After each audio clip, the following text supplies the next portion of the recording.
Hello, ladies and gentlemen. Welcome back to the channel. My name is Thinker St. James. I am joined by my good friend Chase Parton, and tonight we are going to be going over the 2020 film Bruised, starring Halle Berry. Chase, how are you?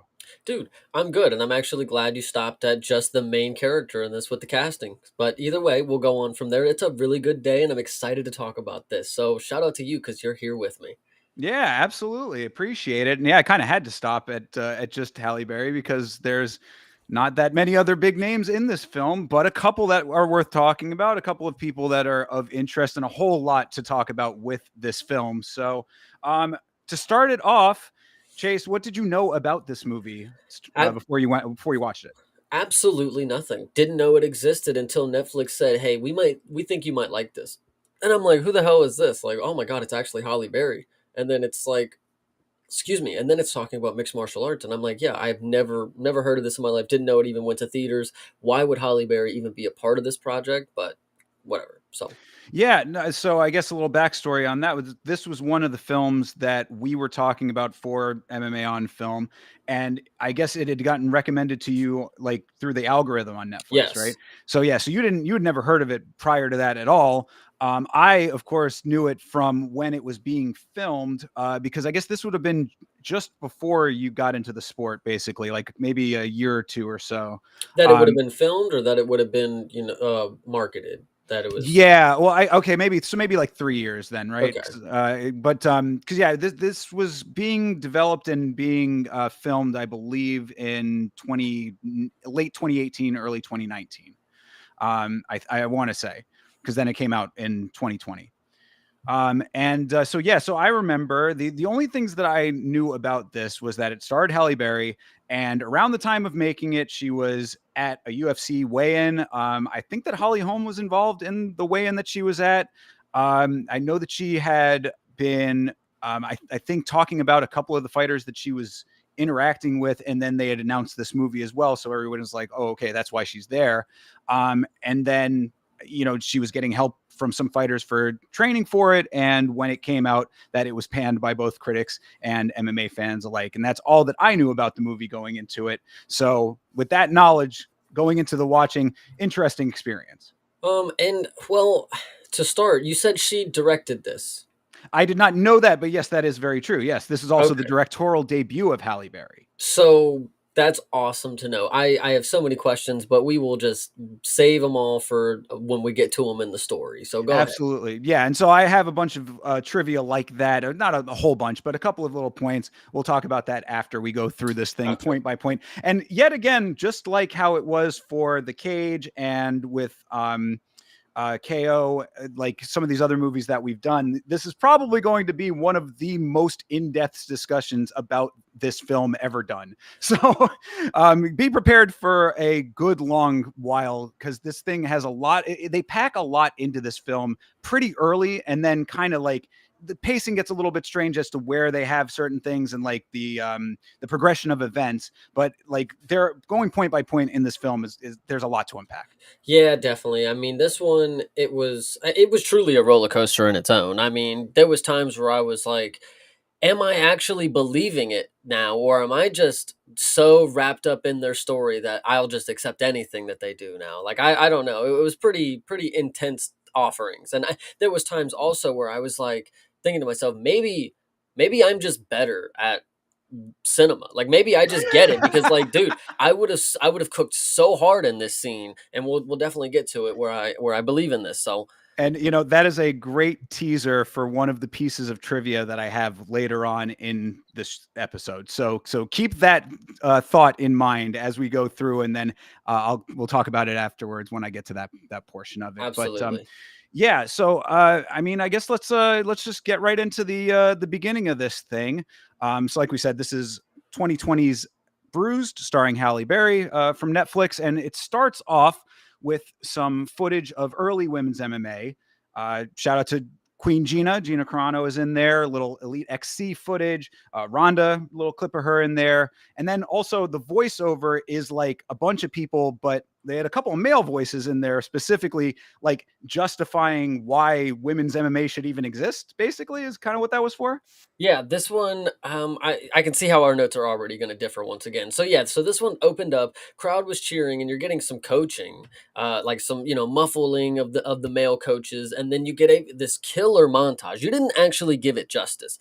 This montage that you're watching, it was so fire. Like this was probably the best part of the movie. Like if you want to look up WMMA UFC highlight reel, like it would not look better than what you see in this, and that's a bummer because like nobody will ever see this. Like so it looked really good, and then, it was awesome, and then it ended with the Bruce Buffer, "It's time," kinda deal. So, I don't know what the voices were going on there, but Well, sorry, so yes. yeah, no, that's a good. That leads me right into my next note is that either everyone's voices changed dramatically over the years, or they had stand-ins doing slightly altered versions of Buffer and Martinez's catchphrases because it was like it was almost it was like an imitation. It wasn't exactly the lines, like it wasn't the it's time. I think it was like something close to that. So I think that they had to like skirt around copyright a little bit there and use like some voice sound Mm, alikes. I don't know. I I thought think it so. sounded like Bruce for me, and then the other ones were just random people. So you might have been right, or maybe you're reaching on thinking it was Joe Martinez. Like that's kind of like I don't know. That's not somebody you'd be like, he's got to be. I mean, we'll talk about later, but he's got to be in the movie kind of deal. But I don't know. So Well, that's that's just the me. thing, though, is that's why I think that it was trying to give the feel of like basically they wanted to put you into the MMA world like Yeah. early and kind of get that portion out of the way. Like I guess they were trying to answer the whole should women even be fighting kind of thing, which is sort of weird. Like at this stage when it was being made, I mean, like yeah, women had been fighting for quite some time at this point, but either way, yes. Yeah, so that we had that little portion there. The montage transitions into POV footage of what it's like to get your ass kicked by a female fighter. And I actually thought that was kind of neat. I like you said that the montage was cool, and it definitely was. I thought that it was a fine way to start this off to put you right into what we will find out is Halle Berry's skin there. Okay, you think that was good? You think it looked good, or you thought it was a good concept? Conceptually, it was good because Yeah, conceptually. okay, yeah, because it faded into what I said, the worst POV shots of getting punched. Like Well, it it was looked definitely for very dark. Yeah, it it, was very muddy. yeah, it looked like she was in a dream getting punched. It was definitely kind of weird. And then I don't know if you wanted to get into this one, this hilarious point that the movie starts off on. She gets her ass whooped and turns and beelines for the cage and then climbs over it. Yes, So she legitimately claws her way up the cage. You're still all POV, so you're seeing her go up and over. I think that that's why they had to make it so muddy was because like they didn't want like it couldn't have been shot at like an actual event, like which kind of would have been neat if they had that. I don't they had cooperation from the UFC for this, so it's like it's odd what they could and couldn't do and what they chose to do and didn't do. But so for this, it's all kind of murky and dark surrounding everything. It was very like I said, muddy. And so you're seeing like through this filter almost her hands going up, and she is frightened out of the cage and goes up and over, which is pretty unique. and lands both hands down on the outside of the cage, and everybody's like, "Oh my god, what is she doing? Get back in there!" It's like, well, what are you talking about? No, it's over. You don't just climb out the cage and get a second chance. Pretty funny stuff that was like an extreme over exaggeration of like quitting in a fight. Like it wasn't like throwing the towel, coach, I'm done. It wasn't like get punched and just fall over out of exhaustion. It was climb out of the cage. I mean, listen, we talk about how these movies have parallels, and they always seem to.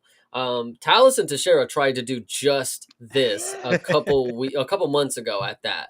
And if we would have let him, had the ref not stepped in, he would have been all paws down on the outside of the cage for all we know. So I mean, shout out to Halle Berry for being able to make it all the way over before stoppages. But you know, whatever the case may be, it was definitely an interesting move. And I think what's more interesting is how this scene transitions. And so, if you have anything else to talk about, go for it right now. Well, yeah. So the only other things I had was that it was the right before she goes over the cage. The commentary says she doesn't look like a 10-0 fighter tonight, and obviously we'll get into the points further on in the film as to what her motivation for doing this was.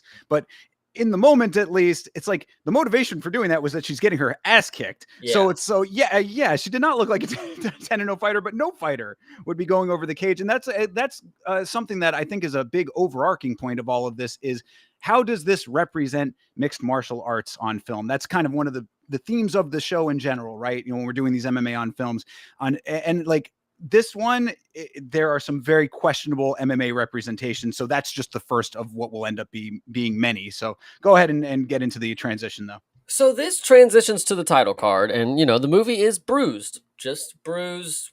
Doesn't say anything else, just Bruised. I'm pretty sure it doesn't even say Holly Berry on the little title screen. Boom. Just yeah, boom, and then instantly switches to her scrubbing a fucking toilet as hard as she can. Love to see it. She's just a maid now. She just cleans toilets. She's just all down on her knees scrubbing the inside of the toilet with a hand scrubber. So shout out to her for this lovely transition. As the directorial debut, like you couldn't have got a better intro to your movie. So Yeah, and I mean, I guess I'll say now that I do give Halle Berry credit for her portrayal in this film in the sense that she definitely went for it. Like she definitely like she certainly tried but to what embody she the went character. for is like, but what she went Well, for right. is like Yes, exactly. But wrong. that's the other half of the statement for sure. Yeah. But like, so when you say some things like that, I mean, you know, we're going to talk about how she has all kinds of makeup on in this film. That's because of some of the events here. She certainly was not glamorous in this role, I guess is what I'm trying to say. So when you talk about her, being the maid and smash cutting to her cleaning the toilet initially in this film, it's like, yeah, at least she was entrenched in this. I think she really thought that this was going to be like her, like her really dig deep kind of role, Well, and I think that's we could talk about it right now. Is like she's just not believable in this role. So whether she thought this was going to be the role of a lifetime, I mean, I'm watching this movie and I'm like, yo, Holly Berry is putting on one satirical performance here. Like it is just goofy. Like it really is. Because at times I'm questioning the other actors. I'm like, man, are they actually giving it their all, or are they just playing along with her? Like I get wrapped up in it. Like, am I believing it? Like, seriously. So, Well, just I don't know. what it reminds me of, and it's not supposed to be this, but I'm a big fan of the Naked Gun movie came out recently, and I'm a big fan of the Naked Gun films and the Zuckers films. And one of the things that they do in that is they play everything very straight, but the surrounding elements are so farcical that the playing it straight becomes almost the butt of the joke. Like that's what sells it. And a movie like this almost feels that way to an extent because everyone is so serious, but there are things that are just ridiculous happening. So Yeah, they're so like okay, like and you'll see how serious they are about the weird, like the wackiest things because the scene immediately goes from she's cleaning the toilet, and then there's a little montage of her vacuuming. She's like squirting a window. yeah, She's moving a pillow, and then instantly she's in the back of a fucking like it's a bathroom, but it's like the back of the laundry room. She's taking her shirt off, right? So you get side boob, right? And I have side boob. Wow, side boob, and then you get just even more of a boob. Like you basically get the whole boob in this shot. Like you don't even she turning, and then the camera cuts, and then there's just like a little shithead snot nosed kid filming her, and it's like she's got to be like what you, and then she like hits the kid, and it's like She says so yeah, that's all very true. You I guess you're saying it was like a laundry room. That kind of makes sense to me because to me it just looked like on first viewing at the very least it just looked like she was changing in the corner of a room. Right, that's And I was exact. just like, I know, but like I'm trying to maybe give there's a benefit of the bathroom for doubt. that. Yeah, Maybe, yeah. yeah, maybe it's just I don't know. Go ahead. But yeah, so so yeah, the son, presumably of the house that she's cleaning is filming her on his phone, and she says, "You're filming me again," Yes, implying that this kid, I guess, just goes around trying to catch this lady changing. So one of two things: one, this kid, maybe if it's happened multiple times, you say something to the parents, and two, how about going into a fucking bathroom, as I had said? What I mean? Like, get dude. out of an open space if you're taking your shirt off. This movie, there's plenty of times where you'll see that I wrote face palm, but like this movie just makes me just like irk. Like I some of the scenes that I'm watching, yes. So the kid's filming her. She says, question mark. The young man's filming her. Question mark. Like what is this? Filming me again. Nuts. And then they have a little scuffle. Fuck you. No, fuck me. And it's like what are we doing here? Like is this a comedy now? And then she does an outside leg trip, disarms the kid from the phone, smashes the phone, and he gets up. Oh, you're so fucking fired, bitch.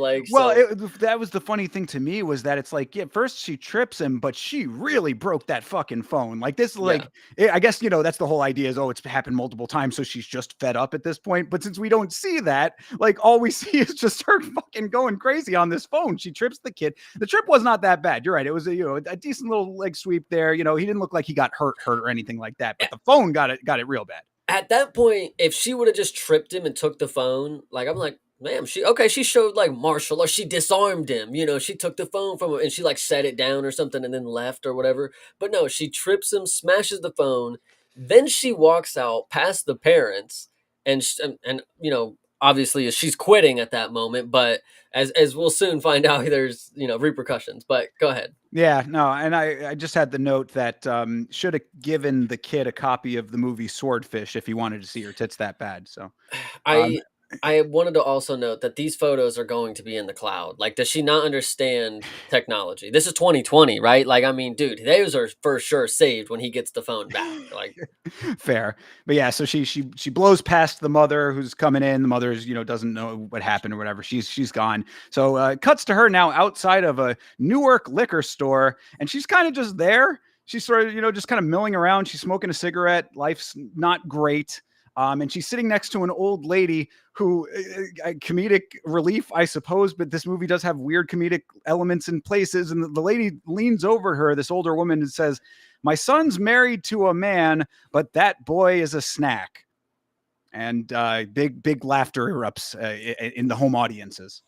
yes, I definitely didn't catch that one on both the replays because it's just so boring and not anything to note down. But I mean, yeah, it's funny, Chase, because old ladies don't talk like that. yeah, right. I guess you're right.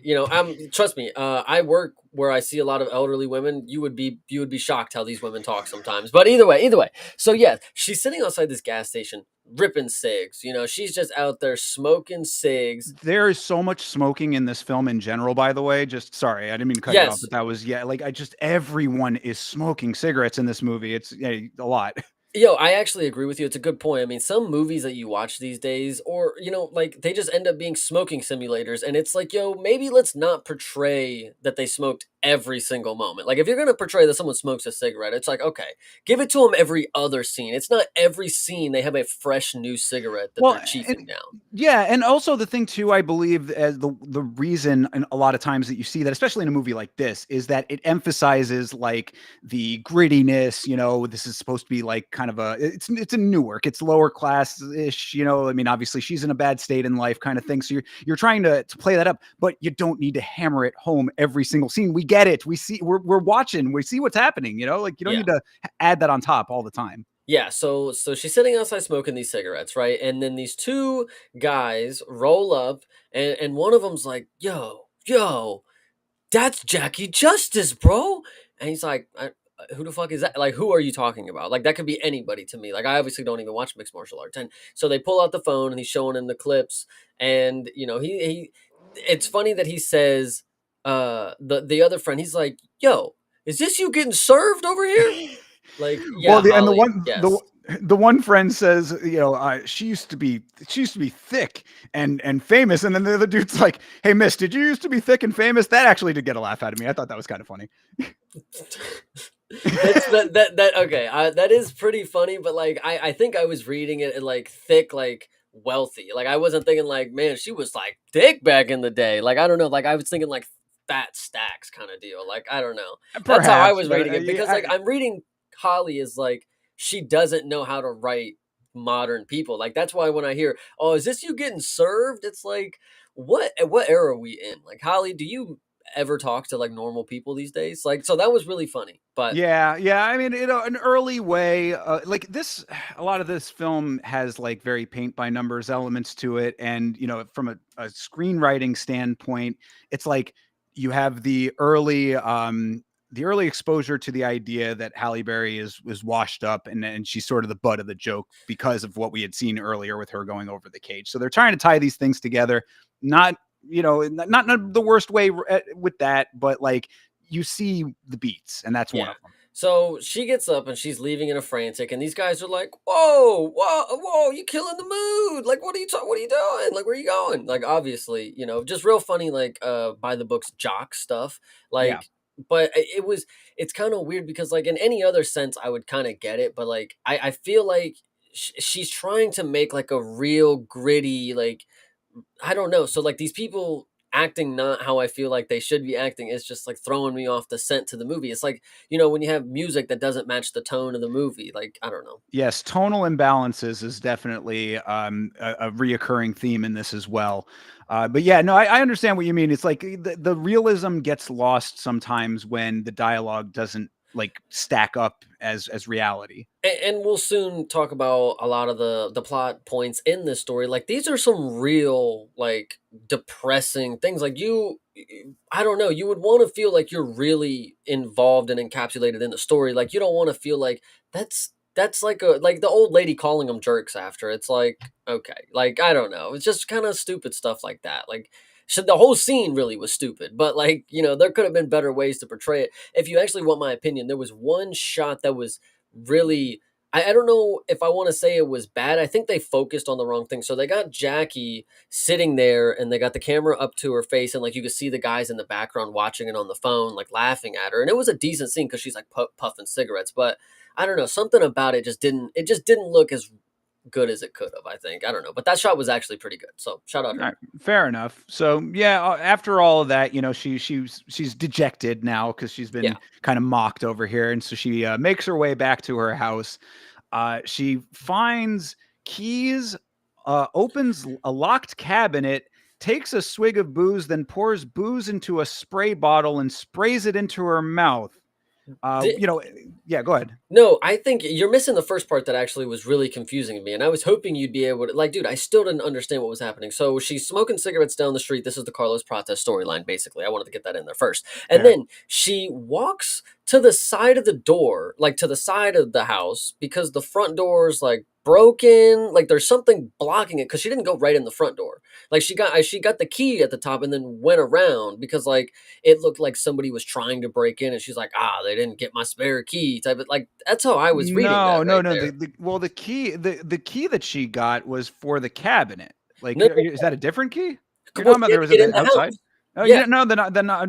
I don't know. No, maybe I missed yeah, that. yeah. That Small was little definitely detail. weird to me why she didn't go in the front door because later you'll see them use the front door all the time. But I guess she was sneaking in kind of deal. But I don't know. You could sneak in the front door just as easy as you could sneak in the back door. Whatever you want to say. I don't know. Yeah, yeah. No, yeah. I must that must have slipped by me. But Yeah, but yeah, so you were agree. So she sneaks in, gets the key of the because wait, actually, now that we go back, why would the key to the cabinet be outside? Like she obviously hid it there, but like I would assume that's a no, no, no, spare no, key no. to the.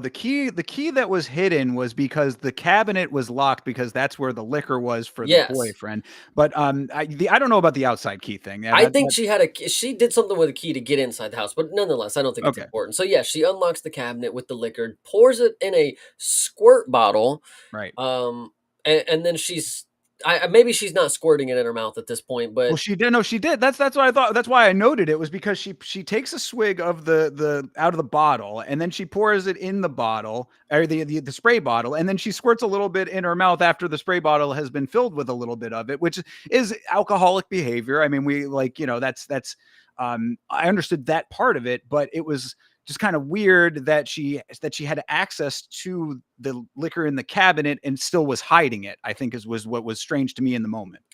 yeah, dude. Again, this was one of the scenes that like she's just doing stuff to make it seem like there's stuff going on, but she's creating the stakes that aren't really like there. Like if the key was 2 feet away from it, why even lock it? Like I don't know. Yeah, well, I guess it was supposed to be hidden, but she just found out where it was hiding, I guess. But then my thing is that where what we will end up finding is that the boyfriend that's going to be coming in here in a minute is also an alcoholic, and so it's like he, I guess, just wasn't a good sharer. He just didn't want to share. Yeah, so I'm glad you brought up the boyfriend. So yeah, so a man catches her because at the time we don't know who this is. Like she Right. could just be in somebody random's house. Because like I said, she snuck into this house. Is the way that I'm reading. It's like Mhm. who the fuck is this guy? Man. Turns a light on and catches her, and then throws down his necklace or something that he has to quote unquote pawn now because so she doesn't face assault charges on the kid. Well, what it was that so this we will find is the boyfriend. But so yes, that happens. But he says, "I want you to look around my neck area." Oh my gosh. And then she's like, she makes a joke about him not having a chin, which I thought was a funny thing to say, like if you know that, but I think Yeah. any like non MMA people might not have, or non combat sports fans might not have known what she meant by that, whatever. But my thing is that this boyfriend is very proud of being Puerto Rican because he's got Boricua tattooed on his chest and he's got a Puerto Rican flag. So I was like, when she said, look around, or he said, look around my neck, what's missing? I was like, certainly not Puerto Rican representation. Well, what's funny about the way you say that is because I didn't catch what it said on his neck. It could have said "Dream, believe, make it happen" for all I know around his neck. But he just looked like a white guy to me, to be honest. Like he spoke English. Oh It's like yeah, I would, but like Puerto Ricans speak English. I wasn't like even when we talk about there was misrepresentation. I feel, and not just him. We get down later in the cast. There's somebody who's a completely different ethnicity represented in the movie than they are. So like this one, I felt like you're telling me he's Puerto Rican. I'm like, it just look like a normal white guy to me. Like, I mean, sure, okay, you're telling me that now, but like in the movie, I mean, I mean, he definitely looked Hispanic, I would say, but okay. okay. I mean, Yeah, well, I don't know. I recognized it. I mean, tattoos aside, I would have recognized that. But either way, he does have the Boricua tattoo, and yes, and so he's saying that he doesn't, or that he's not going to be able to keep his Golden Gloves chain any longer because he's going to have to pawn it. I guess in order to pay the family. Like that was the thing that was weird. Like, what is that money for? Hush money? yeah, I think that's what I was getting because he said so she doesn't face the charge. I'm like, so yeah, so this is like hush money type of thing, but they didn't. They're hiring a maid. Do they really need hush money? I don't know, but yeah, no, Yeah, or the like scene. placation money, I guess. Yeah, scene was definitely weird. What's also weird about the scene is he's like, "Did you really have to go and hit a kid? Was it necessary? It was super necessary." Like she had the Jorge Masvidal line in this movie. This is a complete coincidence, and I just realized it. But I am also wearing my Game Bread bare knuckle shirt today, so yes, super necessary indeed. And that was, I was like, oh my god, when that happened, this is very early in the movie. Still, when that Yes, happened, I was like, oh no, we are in for it now. in for a treat. And then this was at the time because we don't know that the boyfriend is obviously what he is later. But like, so at the time, it's like, dude, she's unhinged. Boyfriend is sick of it. Uh, and just get back in the ring already. You were born to fight. You Oh, get this whole fucking spiel. I don't well, and know. what I said to that, because he's like, yeah, why don't you just get back in the ring and fight? And she says, I don't want to fight. I was like, roll credits right there and then. The whole movie could Bingo. have been avoided. Yes, and we were talking about MMA representation. We say this all the time: is that when the will to fight is not there, then the fighter is not in the game any longer. So I mean, it's like if she said that to her. Presumably, we will find out her manager and boyfriend slash manager, whatever, trainer to not maybe before the events of this film, whatever. Either which way, anybody in her immediate circle who heard that should just be like, she's done. Yeah, no, absolutely. This one, it was so funny. Yeah, she said she's happy, and then he responds, and this one made me cry. You happy scrubbing toilets? And I'm like, damn, he really got you there, girl. I mean, you really have to respond confidently. Like, yes, I do. Like, you have to really show him. But yeah, I'm like, this is her manager too. I'm like, that's lovely. You know, you always love a boyfriend manager combo. And then I said, a lot to unpack in the argument here. Please think or help. Oh, yeah, okay. Well, so it's yeah, there is a lot to this all Because well, I'm before we go into the next scene, yeah. get everything out there. So, I mean, this all happens in very rapid succession. She tells him that he's a lousy man because he's okay.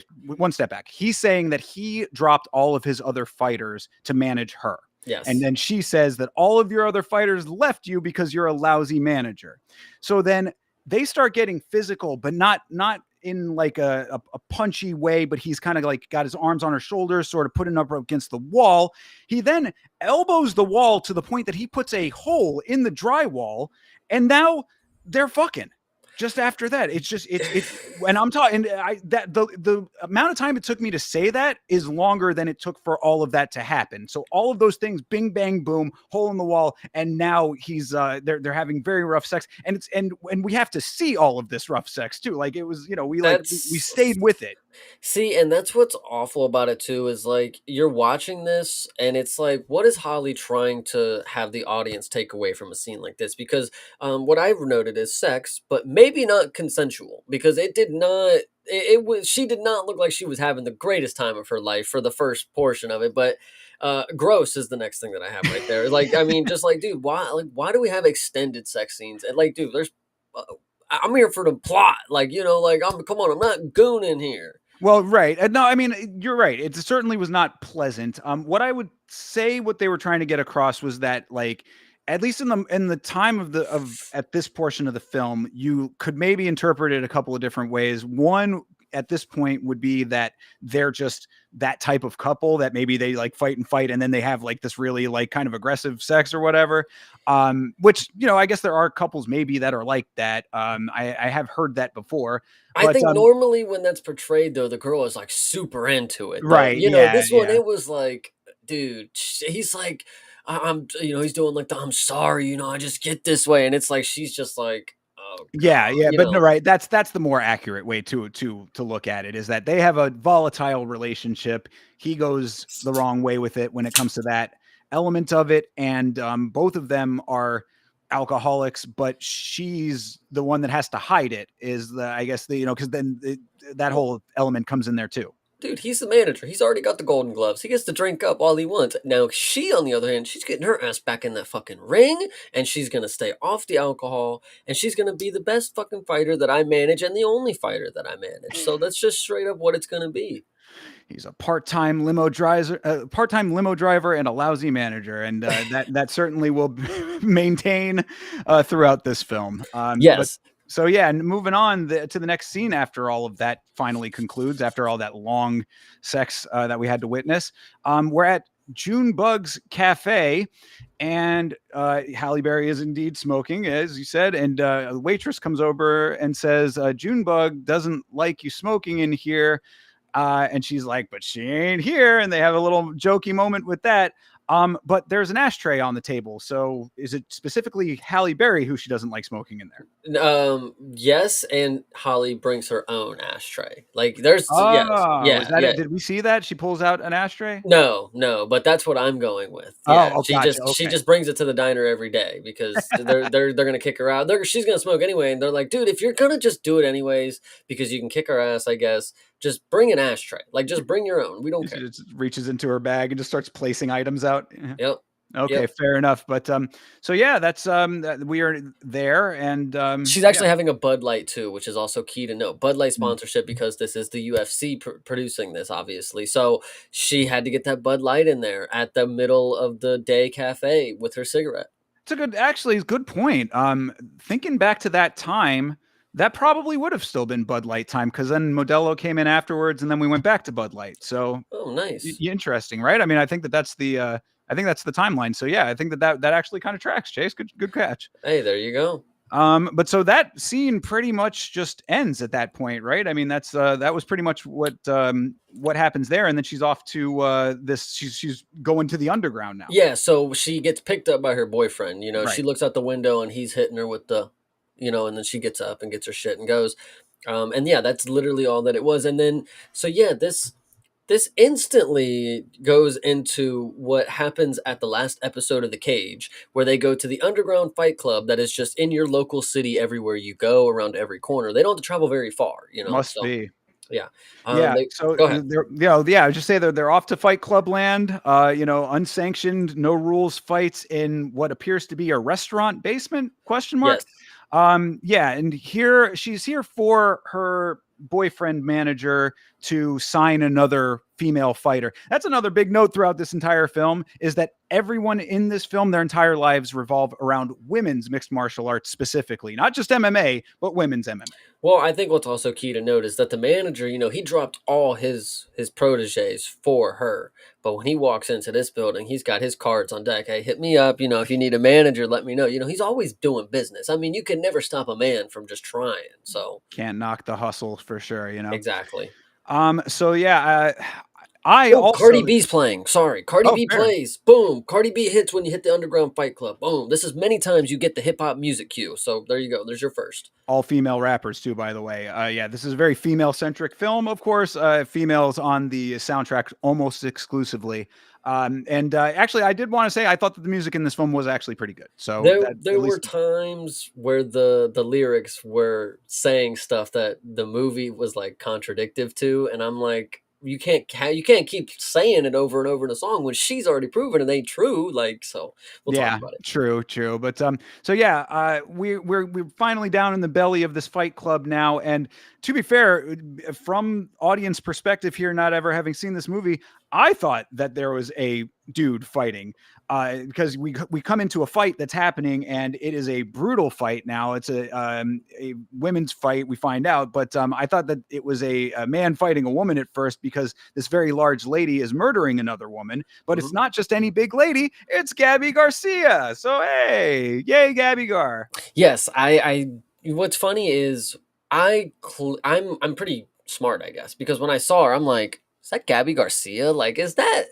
her somehow? And so we're seeing her do a bunch of pro wrestling moves, which is funny. Like, you're seeing her in the background, like, pick women up and throw them, and like, do headlocks and shit like that, which is pretty funny. And then you get a shot of the boss, and he's like, flipping his shades down, having a good time up, watching. We get his name later. I totally forget it by I now, just but yeah, well, I'll tell you what I call him when that comes. so yeah, so we get him. So women is beating this girl to a pulp. Oh, then you get this iconic line.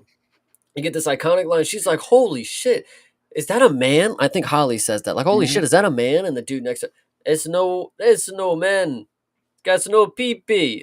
That's Yeah, crazy. she So has this a Russian guy because of course every underground fight has to have a Russian component.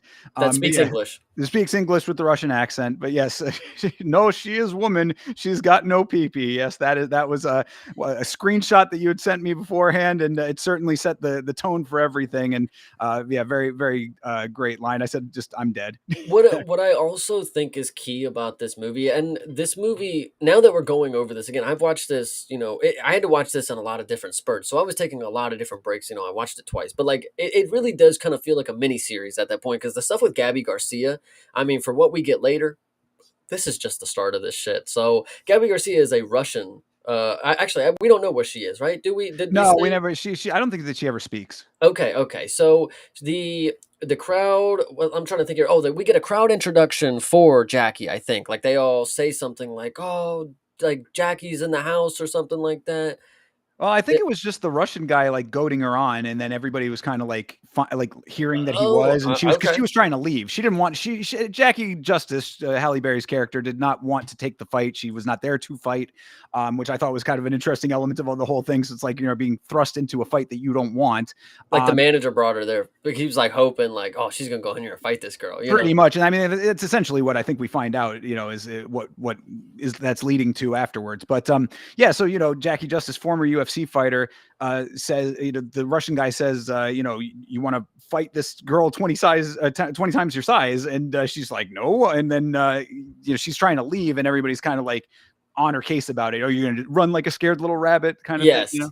Yes, Run Like a Rabbit is pretty good. There's a lot of we're gonna get into cringe like little names for characters, but Running Like a Rabbit is by far like at the time you're like, oh, that's a little cringe line to drop like there, but like when you get to what was later, like this one's fine at the moment. Like I think I had a note that it was cringe to say Run Like a Rabbit. That's just like kind of stereotypical villain thing, but James Bond kind of thing, but I wasn't too put off by that one. There's so much to be put off well, by that. the reason I bring it up is because it's Yeah, going to be a callback later. There's way worse ones compared to this one right here. But yeah, sure. so then they're just like, well, we'll just go ahead and feed her busboys instead. And it's like, well, I guess that's just how it goes. She is just going to beat up busboys, quote unquote. So very funny. And then this is where you actually find out Gabby Garcia is the big bad werewolf, is what they call her. Maybe Right.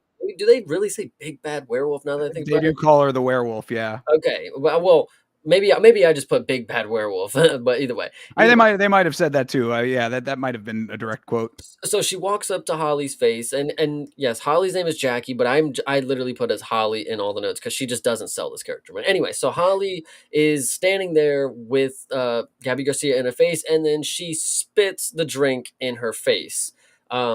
And what I don't know what I put a quote here. Don't know her name yet. I guess I can't remember what that one's about, but yeah, Probably the werewolf, but yeah. So Gabby Garcia had, she takes a bottle there. There's like booze on the table. She takes a big swig of it, and then she spits the booze in her face. And I was like, having seen her at the CJI, I was like, it might have just been one long drunk phase between this movie and then. But yes. yeah. So then Halle Berry grabs the most candy glass I've ever seen in my life, because she takes this glass and then does the most fake looking smash of the glass onto Gabby Garcia. No effort in the hit, but the glass goes shattering into a million pieces. So now the fight is most certainly on.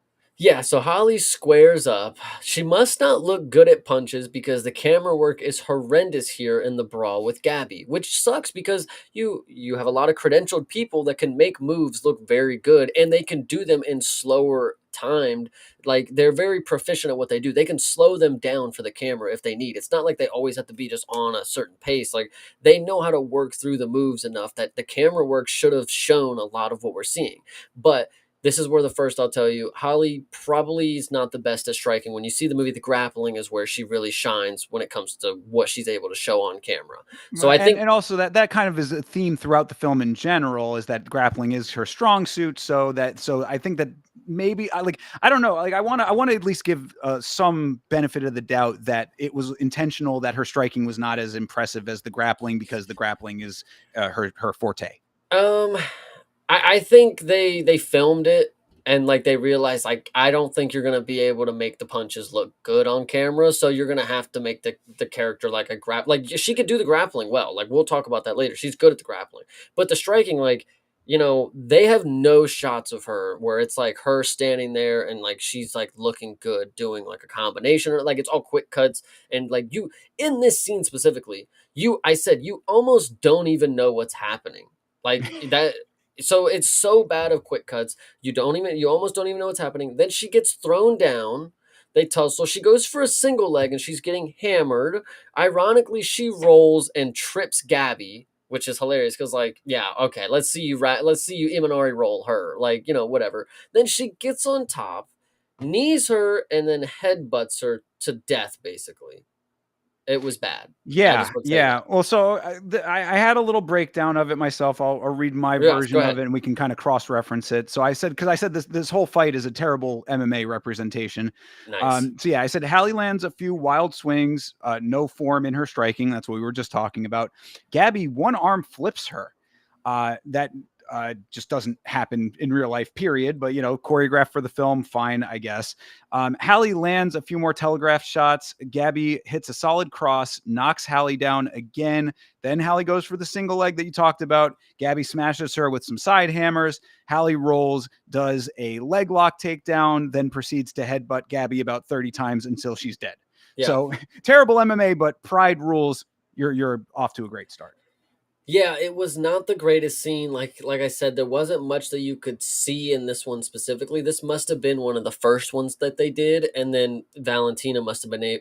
Oh, either way, Well, it's fine. It's whatever, you man. know, It's I didn't fine. mean to spoil it, but you know, she might have been able to put a little more time into it with Holly during the sequences kind of deal. So, Sure. um, but either way, But yeah, so I mean, this again, like looking at it from the MMA perspective, you got a little bit of grappling thrown in there because they're trying to keep introducing her grappling abilities. That's we got the trip of the kid was a little tiny one. This is now another more explicit one, but it's not equaling up to actual real world grappling. Like these situations don't necessarily like equal out, but it is a film. You give it a little bit of leeway, I guess. yeah. But so yeah, so that is the end of that. The fight concludes with that. We cut to them in a car now, her and the boyfriend back in the car, and she's like, "I'm never gonna forgive you for this." It's Yeah, just like, hey, yeah, this one was really bad because in this scene, Hallie, she looks like death. Like she just headbutts somebody to death. Like I was thinking we were gonna get something to the sort of like a brain. Like as of this scene, the way she's acting, it's like she's like losing consciousness from her head hurting kind of deal. And I'm like, oh, are we gonna have something where like she's like going through some traumatic brain injury after this? Because like abusive boyfriend, whatever it is, things like that. So she looks like death. She gets a knock on the window from the boss fellow, the guy that was tipping his glasses earlier, looking at her across the underground restaurant fight club. So he comes over, asks if she's got a trainer because he runs a league and to take his card. And then the boyfriend's like, no, no, you take my card. I think is what it was. The way well, it it was was maybe. reverse. The Oh, okay. boyfriend tries to give his card, and then he's like, "Take mine." But the thing here is that this gangster boss type dude that we're talking about taps the window. It turns out he runs Invicta FC. Invicta is a real fight promotion. It is a preeminent women's MMA promotion. He does not look like Shannon Knapp, who is the white woman who runs Invicta, as opposed to this black man who is playing this character. I, Yeah. so I just wanted to say like look, when it comes to representation of promotions, UFC, there's really they get away unscathed in this one. They're just mentioned verbally a couple of times, and you see it on the gloves maybe. Well, he In says it right here. Fight in my league, and I'll get you back in the well, UFC. so there you go. Yeah, the UFC is just it's only verbal mentions that she was in the UFC. The verbal throughout. Invicta FC is the promotion that gets the most terrible representation in this film because I mean, like Invicta is a reputable organization, so it's like all of the things that are surrounding this character that happened in this movie, the way that he conducts himself, it's all a reflection on Invicta at the end of the day to an extent. So you could say, oh, this is all just a film, it's all fictional. Yeah, that is true, but this is a real world thing, and like if this was the UFC and all these things were reflecting on that, maybe people would be like, this is not the greatest representation of your promotion.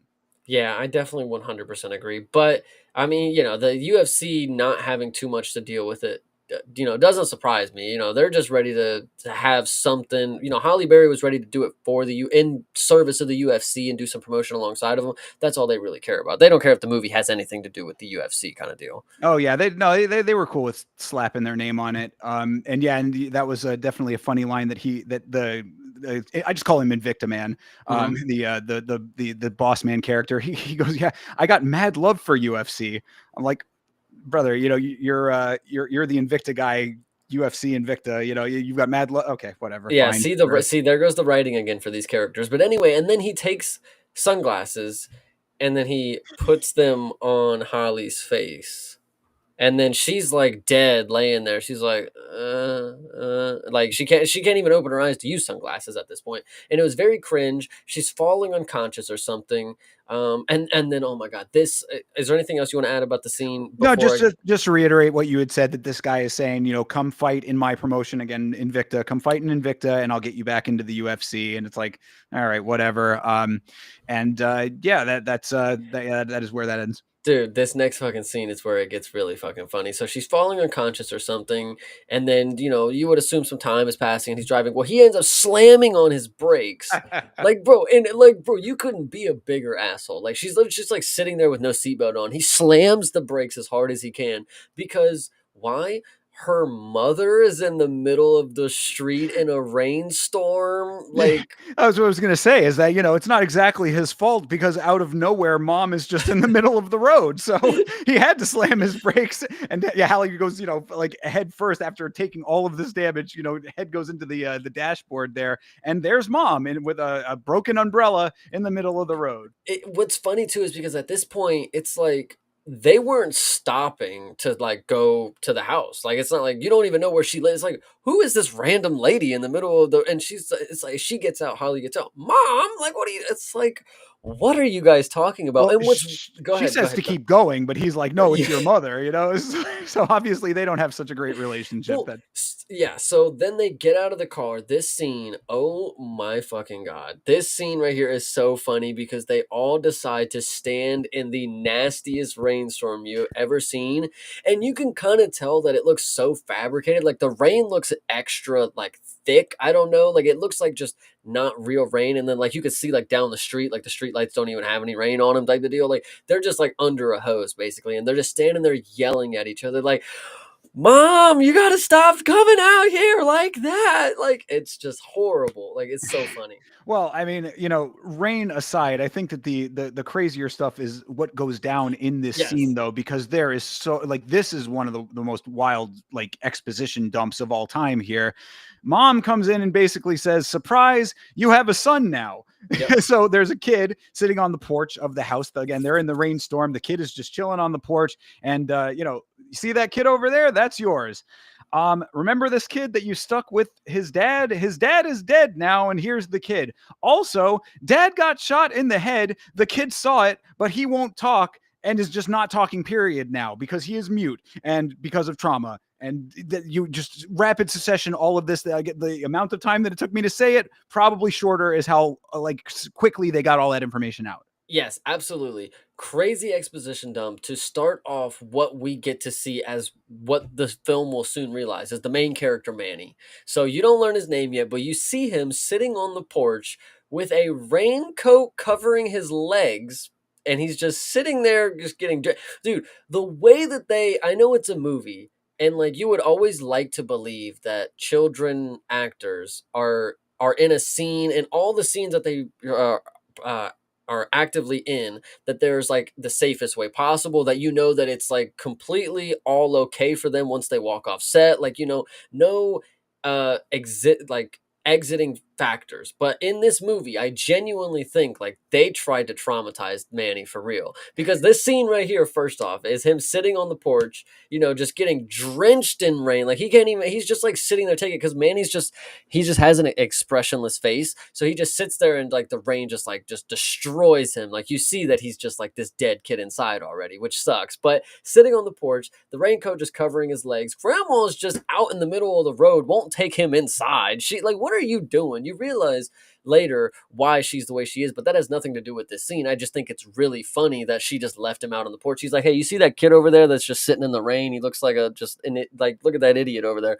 He's yours. So whatever. But I don't know, very dumb scene. And the way that they talked about the dad, yeah, that's your son, his dad died, that he was your husband, he got shot, the kid saw it, he doesn't talk, now he's yours. And it's like boom, boom, boom, Bing, boom. yeah. Oh my God. The beat. I said my head is swimming right now. Is the note that I had there. I was like, there's so much being thrust upon us.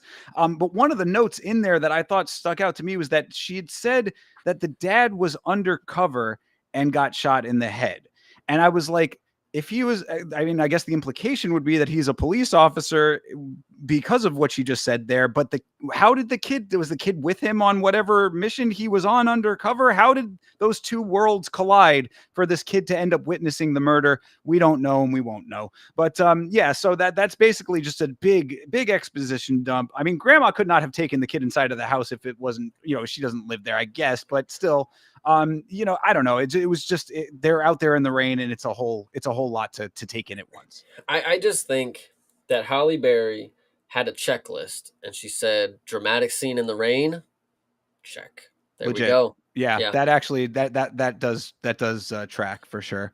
But so we get into the house finally.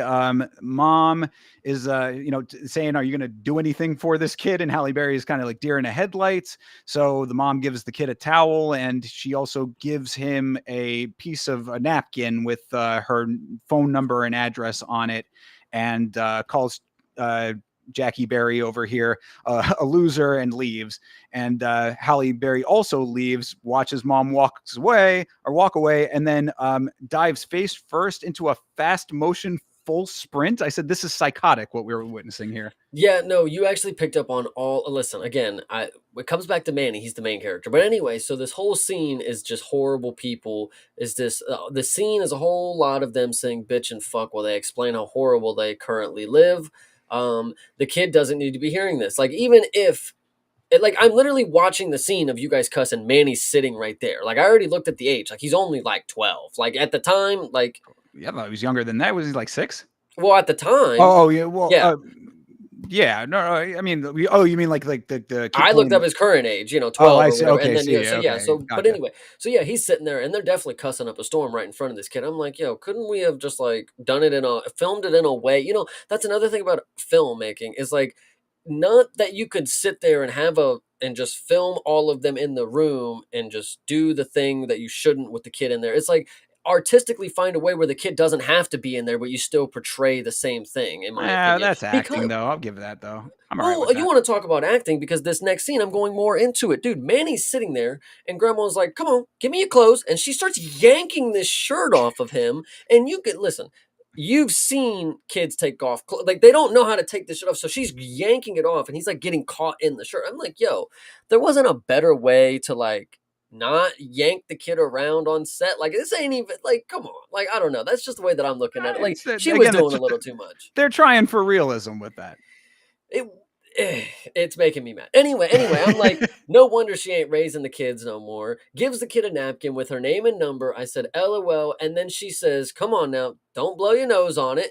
And then walks out, which was hilarious. That was great when she leaves because she's just like, all right, Yep. I'm out of here.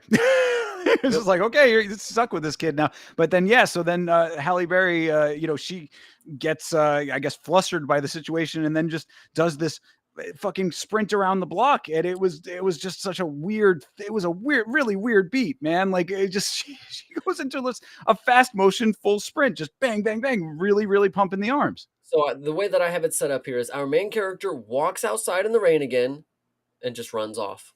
And just runs off. And then I said, she's running fast around the same block. And then what's key to know about this, I don't know if it was particularly, they're supposed to be filming her just running in circles around the block. She's just getting her anger out. Or if they were supposed to be portraying she's just running as far as she can because they just ran past the same graffiti wall like 6 times. And I'm like, Yeah. well. Yeah, no, I would suspect it was the former. I would think that it's her trying to get the emotion out or whatever, but still it was just a very Yeah. bizarre way to portray that.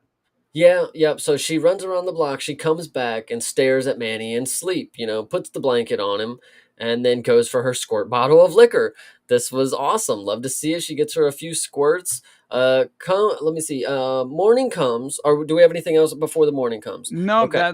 that's she goes in, gets the squeeze bottle, and does her little Yes, yeah. So she does that, and then she sits there, and everybody falls asleep. Okay, morning comes, and it's back to figuring out who's taking the kid. It's not all right. Let's figure out what to do with my son. It's like, who can we call to take this dude? It's been 12 hours now. We gotta do something. Like I literally cannot do it. Like I just don't understand how people parent. Like I'm done with him. He hasn't even said a word and just take him. Like Yeah, crazy. the boyfriend is brainstorming ways to pawn this kid off on some other relative, is how I put it.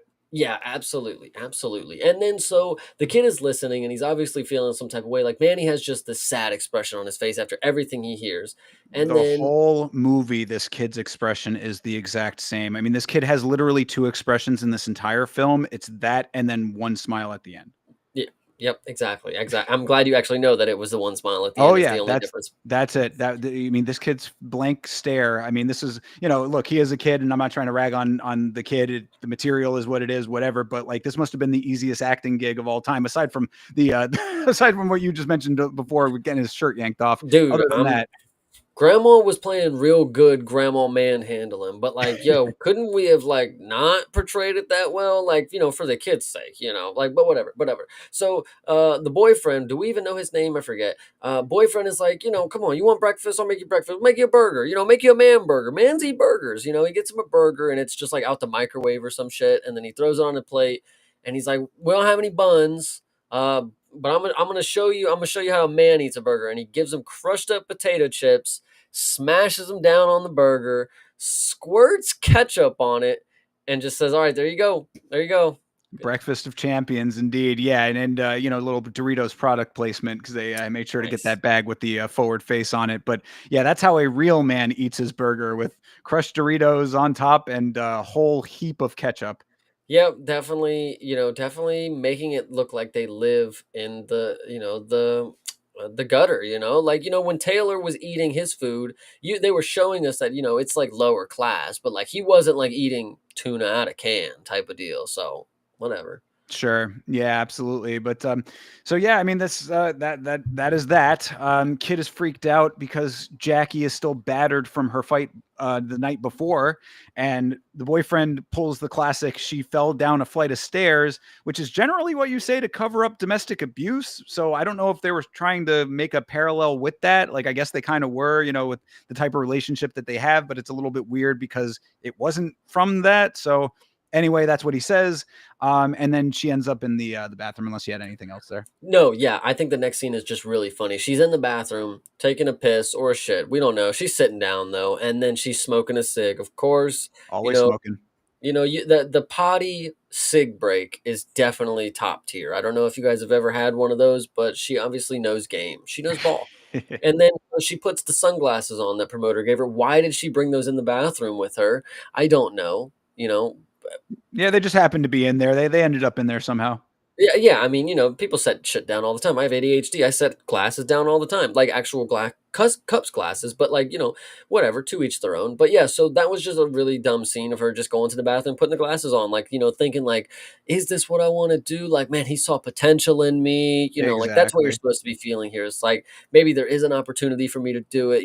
Do I love it? He tells me I do. Whatever. So Right. Yeah, exactly. I mean, that's pretty much to a T what I was had in the notes too. It's just she puts on the glasses, so I guess she wants to fight, so the rest of the story can happen, basically. yeah, 100%. Um, so yeah, so then now she ends up at the gym and looks over a number of fight posters, which are pretty much exclusively for women's MMA fights, by the way. What I want you to note before she goes to the gym is she's standing outside of it and she puts her cigarette out. So she's still not even committed at this point. I don't even think there was ever a point in the show or the movie that I was like, she's committed to like her training now. She hasn't smoked, she hasn't drank, like literally she's walking into the gym where she's like, I feel like I can do this now. And she's like, all right, fuck it, let's go. Like I don't know. It's just kind of Yeah, well, crazy. yeah, it's trying to show that an evolution of that leading into what will eventually happen, I suppose. But you make a good point because the trainer will end up saying that later on that she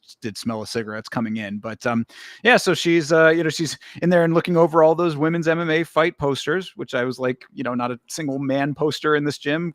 Maybe it's a women's MMA gym. I don't know. Right. But yeah, there's a guy adjusting the ropes on the ring in there, and this is a dude who was in the movie Civil War.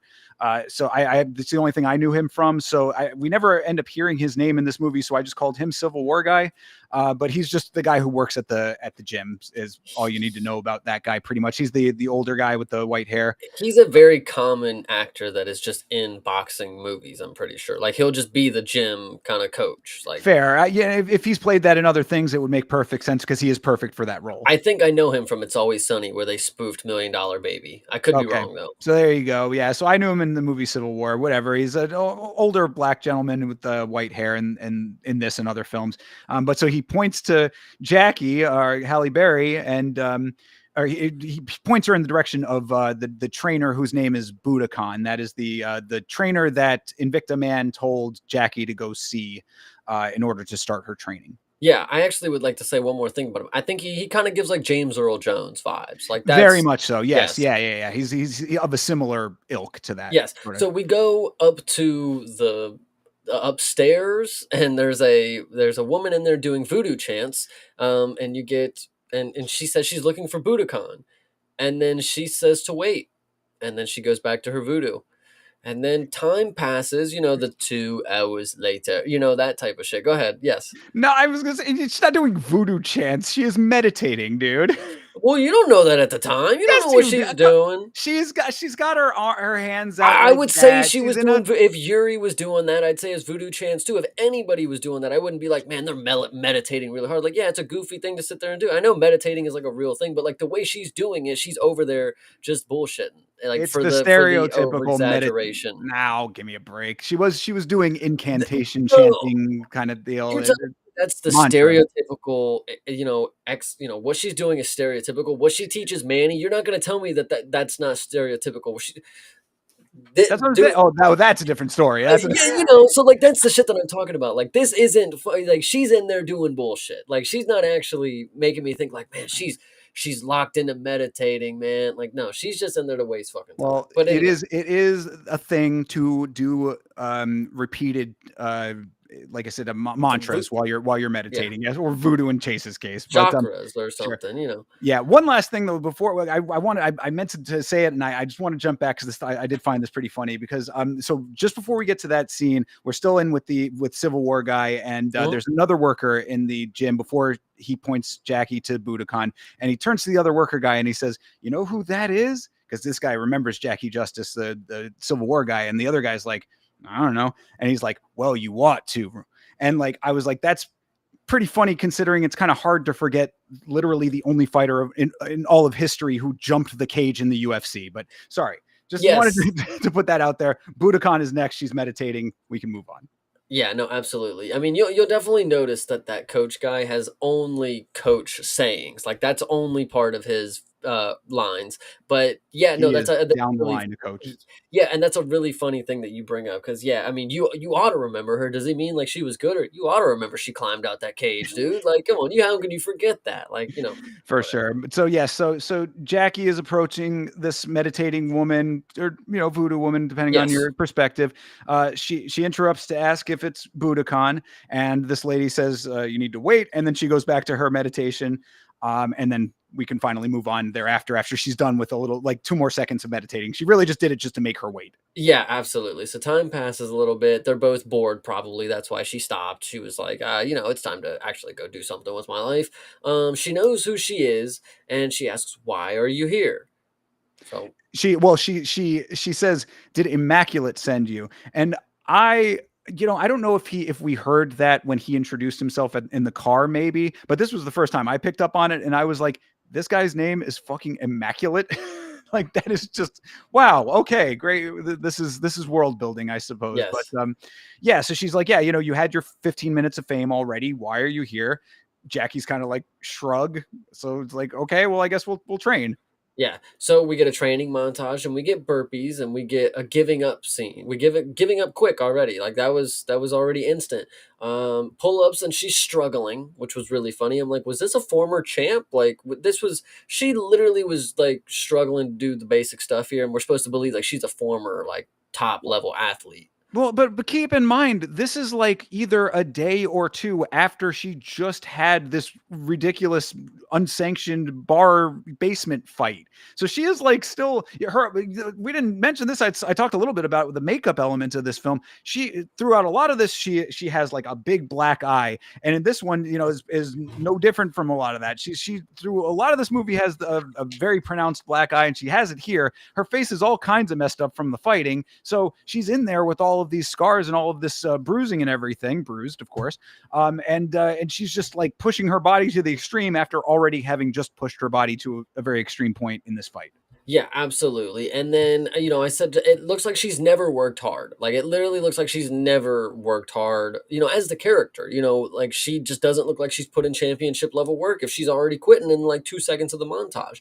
And then so we get the voodoo girl, Budokan, and which she will go through a couple different names later. We'll go Voodoo Girl right now, Budokan, and then we have some other ones later that she turns into. But so we get Voodoo Girl getting calling it how it is. She smells like cigarettes, she sucks, and she's old. Go ahead and join the MILF League is what she drops on her right there. Yeah, and I mean, Hilarious. what I had said to that is that she's spitting facts right now. You know, she's smelling like cigarettes, technically lacking, is full of self pity, and she's old. She kind of nailed it across the board. Yeah, absolutely. And then so she's in a light sparring session right now with a little teammate in the gym, and we get the boss man immaculate sitting sideline, and he's very confident. Like she's the one, you got to get her mad, and she's good, and I even said she's the fucking Hulk now. You just got to get her angry, and she's good to Right. go. Like what is Holly trying to portray here? Like why would that be because as an adult, right, who thinks like superhero stuff is real childish, you would ought to know that like if I do a story about getting stronger because I'm angry, like I don't know, like because that's kind of what it is. It's like they're playing it on like you got to really get her to the brink of death, and she's gonna like fight her way out, and it's like I don't know, bro. You could have. This shit just sucks. I don't Yeah, know. no, I mean it's a poor MMA representation again. Like because you all again throughout this entire film, you have to keep in context that this is a former fighter who they've already in a very small way, at least at the very beginning of the film, but they've already tipped the hand that she was 10-0. So Yeah, should she not have technical proficiency? Should she not have the drive to be great? Like, I mean, so it's just like, yeah, this dude's saying, oh, you just got to get her mad. It's like, I mean, you shouldn't have to get her mad. She should be a professional fighter if she wants to be a professional fighter. But I mean, it's trying to say, oh, it's this fall from grace. She's coming back into it. I get all of that part of it, but I'm talking about the way that they are structuring it within this specific story, you know? yeah, absolutely. So, and then we get Immaculate who's talking. He says, I got plenty of younger, faster, better girls on the roster that I could have any one of them. Or I think Budokan says Yeah. that. Mhm. It's her women, her gym. I have a Right. lot of other women. And then Immaculate responds, yeah, but none of them have fought in the UFC. So, like, that's really what he's leaning on. Is she has the legacy in the UFC. Yeah, yeah, and I mean, so we're right. We're getting now. He's gonna try to prove his point that you just got to get her mad, and he goes up to the girl that Justice is sparring and kind of whispers in her ear, and essentially turns this sparring session into a smoker fight real quick, Yeah. which Yeah, he is like, definitely He definitely tells her to turn, beat the brakes off this old woman. The boss tells the opponent to get Holly up out of there. She's old, get her out, retire her. So, the one just again, I have to stress how poorly this reflects on Invicta FC, by the way, yeah, because you're saying that the promoter here, the boss man of Invicta FC, is going in and essentially turning sparring sessions into smokers. Like that's highly unethical in combat sports. Like especially without the other one combatant knowing that it's happening. I mean, this is just a really poor reflection of the promotion. Real promotion, by the way. But yeah, so yes, yeah. Sorry, no, absolutely. No, yeah, go ahead. So, well, not go ahead. Let me go ahead. But sure. so they go in to the cage, or they're still in the ring, excuse me, and they are, having this little smoker fight. And there's still no footage of Holly actually striking. So she's probably horrible, is what, again, I reiterated here, because they couldn't use any of the footage. Like it all ended up there, but then they like cut it down and they keep cutting it and they keep cutting it. And they're like, it's just not going to work. Like we just got to get rid of it. So she does have a decent throw, though. This is where you can tell she's good at, grappling and, wrestling kind of deal. So she does a decent throw. Holly is winning, but you can barely tell with how this is shot. And then and so it ends. I don't remember if it ends like in a big fashion or whatever. I think it was just kind of a little gritty towards the end. It wasn't anything too crazy. No, yeah, because the girl starts going hard, even though it's kind of just light looking knees and elbows more than anything else. Yeah. But she does start taking over. So it gets her in the back of the head a couple of times. I think she's like, "Hey, y'all seeing this?" That kind of thing. And then Jackie takes over and just basically beats her in this now hard spar, even though it was supposed to be more like smoker like. And then she ends up throwing up in a bucket. The older Civil War guy that from the gym worker dude, he looks down at her and he gives her a look and he's like, "Welcome back." Yeah. It's Yep. like, oh god, another oh brother moment. Yeah, he's locked into thinking the camera is always for him. Like he's like I don't know, like every line doesn't have to be the mic drop, like but that's just what his character is wrote for. Like they cut the camera to him for him to just drop a bar for Holly real quick. Like that's just all it is. So yeah, so she throws up and Budokan the voodoo woman looks over and at the boss and she's like, "Oh god, I hate this." Like, "Oh gosh, you whatever." Okay, so that scene. Well, Anything else in that scene? Go Well, ahead. she says, she's like, I don't like that you did that. So she's not happy about the little mini smoke or whatever. Invicta Man kind of laughs it off. He's a slime ball. Again, I'm just like, why Invicta? Why is this your representation? But that is the end of that. I also did want to mention here because as good as time as any, but Budokan, the actress that plays Budokan, I thought that she did pretty good in this film overall. Again, the material, is what it is, but I thought she's a pretty good actress and she has a great voice. Her Hmm. voice is really, really cool. She has a British accent. She's a very dark skinned black woman with a British accent, and it for this character I think works pretty well. If the material was a little bit better, she could have been a standout character in all of this if the surroundings had been a little bit better. I actually really agree with you. Budokan, she kind of cooks in this. For what the movie is, I mean, there was a couple people who after a while, again, I was believing it a little bit cuz they got more relaxed into the roles, I think, like it kind of fit a little more. But yeah, Budokan pretty solid. Love the accent, love the voice is pretty good. Mhm. And unfortunately we see the way that they take the characters, but I don't think that is what Budokan has to be locked into with the voice, of course, and with how she looks and what kind of movie she's going to take. She doesn't always have to be locked into this character archetype that she is in this movie. I think she actually could have a lot more range if she was given a better opportunity. Yeah, absolutely. I agree completely. And voice acting would be great for her as well. I think she does have some voice acting credits and stuff. So like, there's a lot of opportunity out there for an actress like her. I would hope that she gets other roles that she can spread her wings a little in. 100%. Yeah, so then we're back home now, and shitty boyfriend is passed out on the couch with Invicta fights on the television because literally everyone's life in this movie revolves around women's mixed martial arts. That is just a fact of life in this world. So he's passed out. The kid Manny is nowhere to be found. Halle Berry starts calling out, looking for him. She opens the bathroom door, and he's sitting in the bathtub with a towel on his head. If the music was different in this scene, it could have been a horror movie setup, is how it felt, but it was supposed to just be a dramatic thing as the kid is traumatized, I guess. Oh wow, I'm glad you said it that way. So she comes home with pizza. Yes. There's UFC playing. Was it not It was in Invicta? Noise Invicta, yeah. Okay, well, they were playing a bloody Invicta MMA fight on the screen, of course. Kid ain't there. Kid is clearly in help when she does find him. He's sitting in the tub with the towel on his head, and I said traumatized portrayal. And then Kid has a let's see.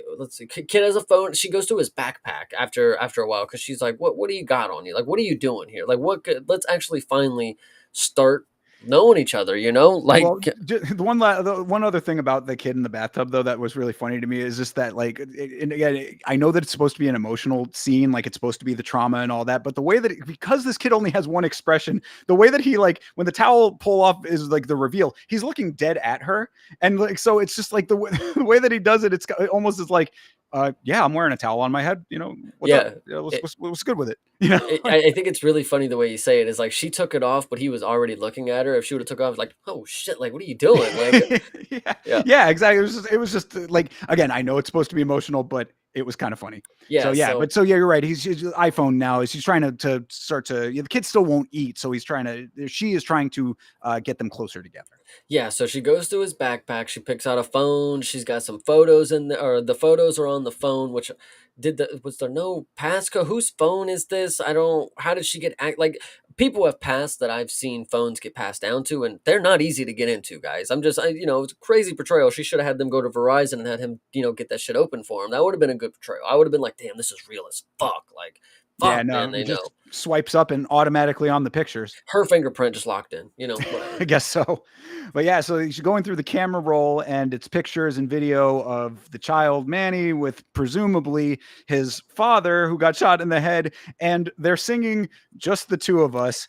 I'm like, dear Lord, the on the noseness of this was just like, oh my God. This is almost where it gets to the scene. Like her and the kid, she sucks. Like she is one of the worst portrayals at like a motherly figure in this movie. Like she gives me no confidence that Manny has a chance. Like, and we'll talk about it later. But yeah, Sure. so the next scene, she's out in broad daylight with the biggest black eye ever. Like, I understand, like, you got to let life go on, but like, yo, do you really have to walk around the grocery store and shit like that? Like, I don't know. Like, people have some decency for me. Like, I don't want to see that. Like, come on. Oh yeah, no, it was like she's like, let's get out of here. They're getting emotional about this whole Yeah. thing, seeing the father or whatever. She's like, let's get out of here. They don't actually go anywhere. They're just kind of milling around. But yes, you're right. Just out in public, Halle Berry just walking around with her face completely fucked up, still all out in the open, no time jumps or anything at this point. So like, it's like a day later or whatever, and after the training, which is one day after the Gabby Garcia fight, so she is looking gory as fuck. I think what's really funny about what you just said. So she says, "Let's go get out of here," right? And she goes nowhere. Like they literally just go around the block and come back. What is very key about that is it. We'll talk about it at the end of the movie. That's exactly what she does. Just goes around the block probably and comes back. It's like there's no real plan here. It's like let's go do something. It's just go to the gas station. Like I don't Yeah, know. yeah. It's just we just want to change change of scenery, but it's not any significant shift. It's literally we were inside the house and now we're just outside the house. Just Yep, whatever that means to we you. gotta get you out the tub, kid. Come on. Pretty much, yeah. So, yeah. So I mean, so they're out, and she asks Manny, "Did your father tell you anything about me?" And the kid shakes his head no. And then she says, "Did he tell you that I died?" And he shakes his head yes. The kid is mute and a liar. Yeah, yeah, nice, dude. I don't. This is again one of these stereotypical scenes where it's like, I don't know. I think having the dialogue with the kid. So okay, so in her mind, she's like, okay, we're gonna make the kid not talk. So that means I got to be able to express everything with him for the Right. scene that we need to move on to the next one. But in theory, that takes away from the element of having dialogue bounce off of each other, and then she's also just expedition or exposition dumping. Because like, why would she jump to that conclusion? Right. Oh, Yeah. It's a good point. It could have been anything. Could have been, the as whole spectrum of things could have happened. as his father just was shot in front of him. Did he tell you I died? Like, was I dead to you? Like, I know your father's actually dead, but like, was I dead too? Like, Yeah, it's maybe not the greatest time to bring up death, period. But yeah, so we get that. There you go. That I mean, I honestly doesn't. I mean, I guess maybe they felt like they needed to have some reason that he felt alien to her, but like it was almost it was superfluous. It was unnecessary. Like there was really no need for that detail. yeah, why is the kid gotta be like I don't know. Anyway, so she asks him to hold her hand. She's like, "Come on, hold my hand. We're gonna walk across the street." And he's like, no." And then she's like, "Okay, take my jacket right here. Come on." And then he does that, and then they walk. So like that's how that scene ends. They go walking Sure. across the street.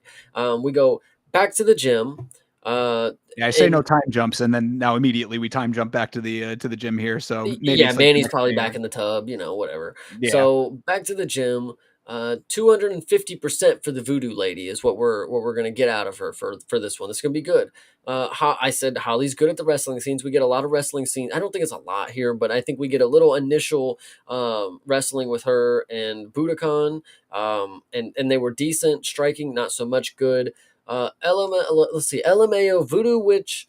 Oh, Voodoo Witch. Ella, Voodoo Coach blows the whistle and Holly gets hit late and knocked out. Yes, very that. hilarious part here. Oh my God, this one yet another poor representation of combat sports. This is actually, in my opinion, possibly the worst representation of combat sports in this movie. So yeah, Mm. so they're back at the gym, right? Yeah, Halle Berry is sparring again. Keep in mind, up until this point, and even going forward, like, well, I'll tell you when it changes, but she basically just works out and spars. Like she's never hitting pads or any of that. Like, so it's just either she's sparring or she's doing like physical activities in a workout capacity. But so she's sparring again here, grappling a bit. I also said, look decent in the grappling. They're back on the feet. The whistle blows. Halle Berry kind of smiles for a second, drops her hands, and then gets hit with a blatantly late shot that drops her. And while she's on the ground now, Budokan scolds her for not protecting herself at all times. And I'm like, not a word about the late hit to her or the other chick. What the fuck? Don't ever not protect yourself in my ring again. So Like we're not going to have any conversation about the fact that was after the whistle. Yeah, absolutely. Yeah, no, that was definitely hilarious. What did I get here in this? And maybe this is the next scene, sorry, because yeah, I think that ends there where she's like, don't never stop protecting yourself in the ring," and that was pretty fun. She put on her James Bond voice. You know, that was it was a good one there. I loved it. And then so the next scene I believe starts. I don't know what happened here. Betty White ain't no slouch. Was there an old woman here? No, that was Civil War guy said that's Oh, what she because Budokan calls her Betty White when she's like, all right, let's start it up again, Betty White, and the Civil War guy is like, Betty White ain't no slouch. But like so it's like it's the classic dichotomy of the trainer who's not believing in the student, but you've got this other guy who's a older, wiser guy who believes and is encouraging Jackie Justice. yes. So, and actually, the way that this next scene plays out, I'm actually really a fan of how this goes. I don't know if you're necessarily agreeing with me. So they're in the room. Something about an Adidas sponsor. I forget how that comes up, but that one's not the important part of this scene to me. She goes, "Do you know how to get Manny into school?" And it's very brief. And she's like, you just do this, this, and this, and this. You make sure you got the paperwork." And the voodoo lady is like, and my name's Bobby, by the way. And it's just like a real quick exchange between them. Like they don't overly go into their lives, but it's like, hey, do you know how to get him into school? It's like, yeah, you do this and this, and then it's like, thanks, and it's like, oh, I'm Bobby. Like it's just like a real like Well, earthy interaction. Like they don't overly explain too much about their lives, kind of deal. So See that part of it is fine, but what happens directly before that is what bothered me about that scene because we so just getting out of the training now we're cutting to the locker room is where all of this is happening and Budokan is lecturing Jackie on level changing even though that's what she just was doing in sparring and she has this sort of snappy dialogue that she does a couple of times in this movie where like I could really see the screenwriter kind of coming through a little bit too much in my opinion but she does like you need to change the level so you level the playing field or she's gonna level you and it's just like okay it's all right it's a little bit too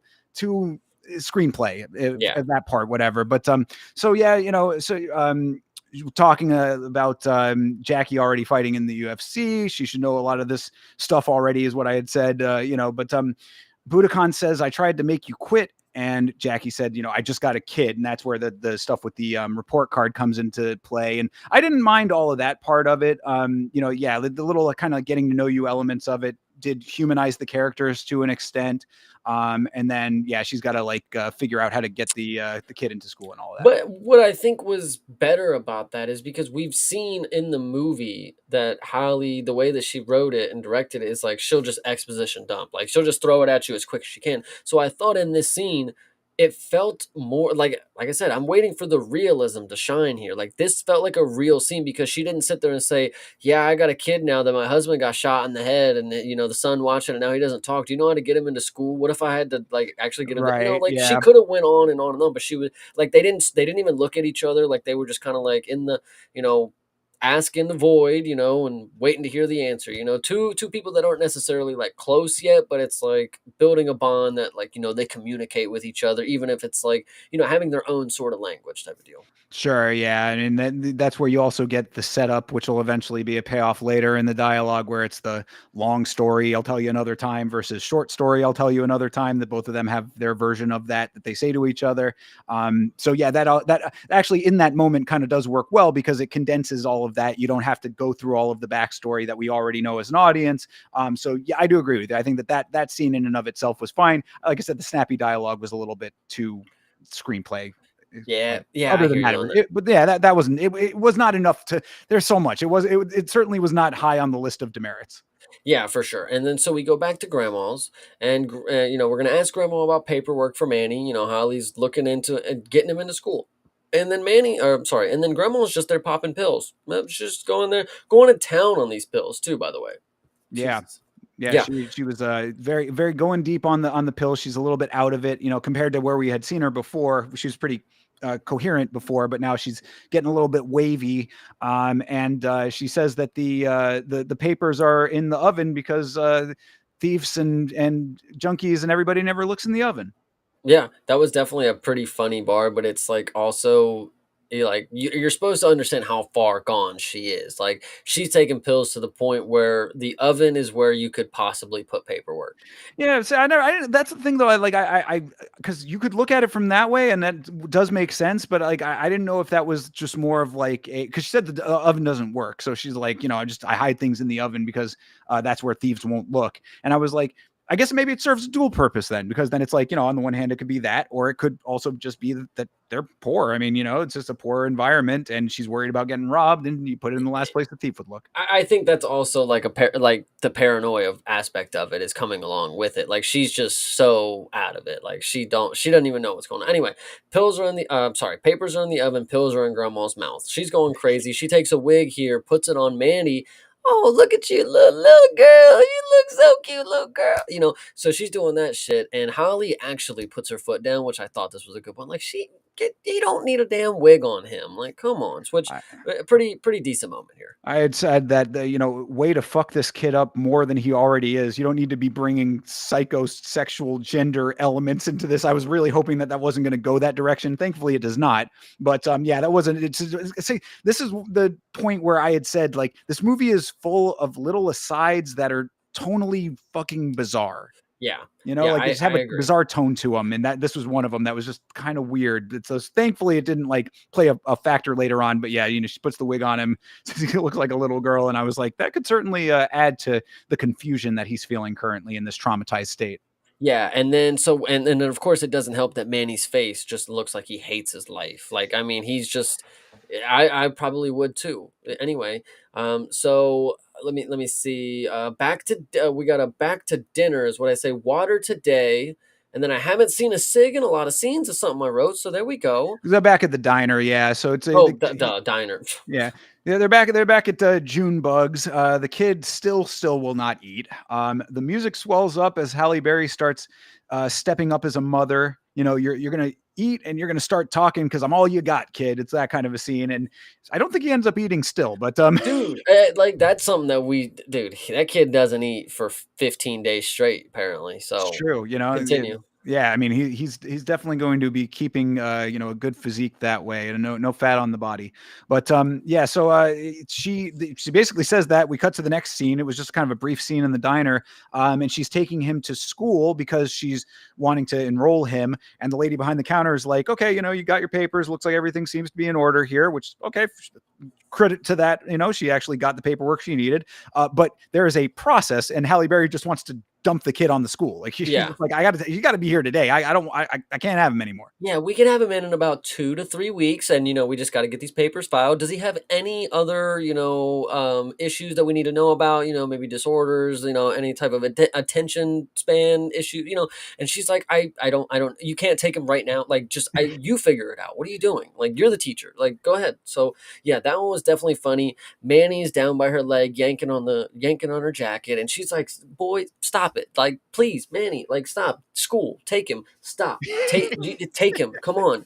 Like you see, he's yanking me. He could be yanking you right now. And it was definitely a funny scene. And then the other kids are laughing and making fun of him, and because he's over here needing mommy. And then Holly Berry snap. Listen, before I tell you what she does, she has a past of this. By the way, she has a criminal history when it comes to aggression towards minors, and she turns around to these kids who are no older than Manny, most likely, or a little around the age. And she's like, "You think that's fucking funny? You think that's fucking funny?" Well, Like, the reason that all happens though is because why Manny is trying to get her attention is because he needs to go to the bathroom, and yes. he wets himself there in the office as the lady is asking about his special needs, as you had mentioned. So yeah, the kids are laughing at him because of that, and so she snaps on these kids, but does not get physical with them, thankfully. But you're right, the tendencies could have been there. Yeah, no, definitely crazy. Manny has the accident for sure. And then so scene ends, we're outside. Holly has Manny in her pants, which is really funny. Like it's obviously like her pants, like she had to put him in something, and it's just really funny to see him in. It's kind of like this was her big daddy moment right here. Like this was, oh, he's got to wear my shirt, if he has nothing else, something like that, which is really funny. I think that's what she was going for. Like I now that I say that right now, I think that was this was like her supposed this was going to be her big daddy movie, you know, like she was going to be the upbringing of raising the kid that's not really in her life, and she gets tossed on him, you know, kind of deal. Oh yeah, this movie has like several films that are mixed into it. Big Daddy was not one that I initially thought of, but now that you say it, it certainly does track. So yeah, yeah, Nice. I could see that. Yeah, so she takes Manny to the gym, and Invicta Man is there. Budokan says, "Go get gloved up," because he's the Invicta Man's waiting to see her train. I said that this chick is doing a lot of fucking sparring while still being completely fucked up, because she still has all of her bruises and batterings going on. I was like, do they need her in Invicta tomorrow? Is this Yeah. because this time we don't know what she's really training for? We just know that she's training to eventually join Invicta FC. Yeah, no, this one was definitely crazy. So she goes in there, and yeah, Bobby tells her to go get ready. She says that she's gonna go ahead and take Manny for a while because Holly has to go impress the boss. You know, Mister what's his name, Immaculate. Immaculate, yeah, yeah. So she and this is hilarious. Holly Berry goes in there and she's training with a man, which is part of the scene. Like in this moment, you're supposed to be able to watch the clips and realize like, oh wow, she's holding her own against a man. Like that's why they did it. And in theory, that's filming the scene. You're like, okay, we're gonna have a man and a girl, and she's gonna overcome the obstacle. You're gonna realize like how good she is at what she's doing. There's no footage of that. There's just nothing that you could see that makes you think that she's doing anything in the cage with this guy, or the ring. Sorry, it's a ring at the time, and it's just hilariously bad that we don't get to see any fight clips. She threw a high kick and it looked horrible. She has like no hip movement. That was one thing that I wanted to note. She's throwing kicks, definitely not her strong suit because she can't she's stuck in the I need to not kick you as hard as possible, but she can't make it go 70%. Like she's only at throwing things 20%. So it looks horrible. And Bobby is telling Manny how good she is at fighting, and then Bobby and Manny I thought were actually the two highlights of this movie. They were doing really good. I thought there was a scene that we'll get into here in a little bit, like Manny and Bobby really become the life of the show or the Well, movie it's here. it's it's because Budokan Bobby has like she has like a range. She's a range as Yeah, an actress. So I mean, like she like so it helps, and like she actually shows tenderness to Manny in a way that you right. don't really see outside of that. So like In yeah, ways Holly Berry is not able to in this movie. yeah, Like, because I mean, she's the idea is that she's not fit for being a mother; she has to become fit for it. But yeah, fair enough. But yeah, the Budokan scene with the son is coming up in a second there, and that'll that is kind of tender, which is a decent change of pace. But mhm. yeah, in this this is where I had noted what I had said earlier about Jackie never does any technique drills or pads; she's only sparring. So she's now doing this with the guy, and the dude is going decent, whatever. It's not like it's normal sparring. But Invicta guy tells the guy to knock her ass out. I'm like, this Invicta guy, this is now the second time that this Invicta guy has sicked a training partner on Jackie. And I'm like, this Invicta guy is trying to get this woman murdered. Jackie ends up getting flipped, and that's when Manny ends up spilling the crown. So you kind of get startled by her getting flipped over. Nice. Yeah, so and then Bobby invites Manny because she's sitting over here talking with him, explaining how good her mom is. I find like, oh, she's okay. Like she's really good at what she does. Like you gotta understand, like she's the best.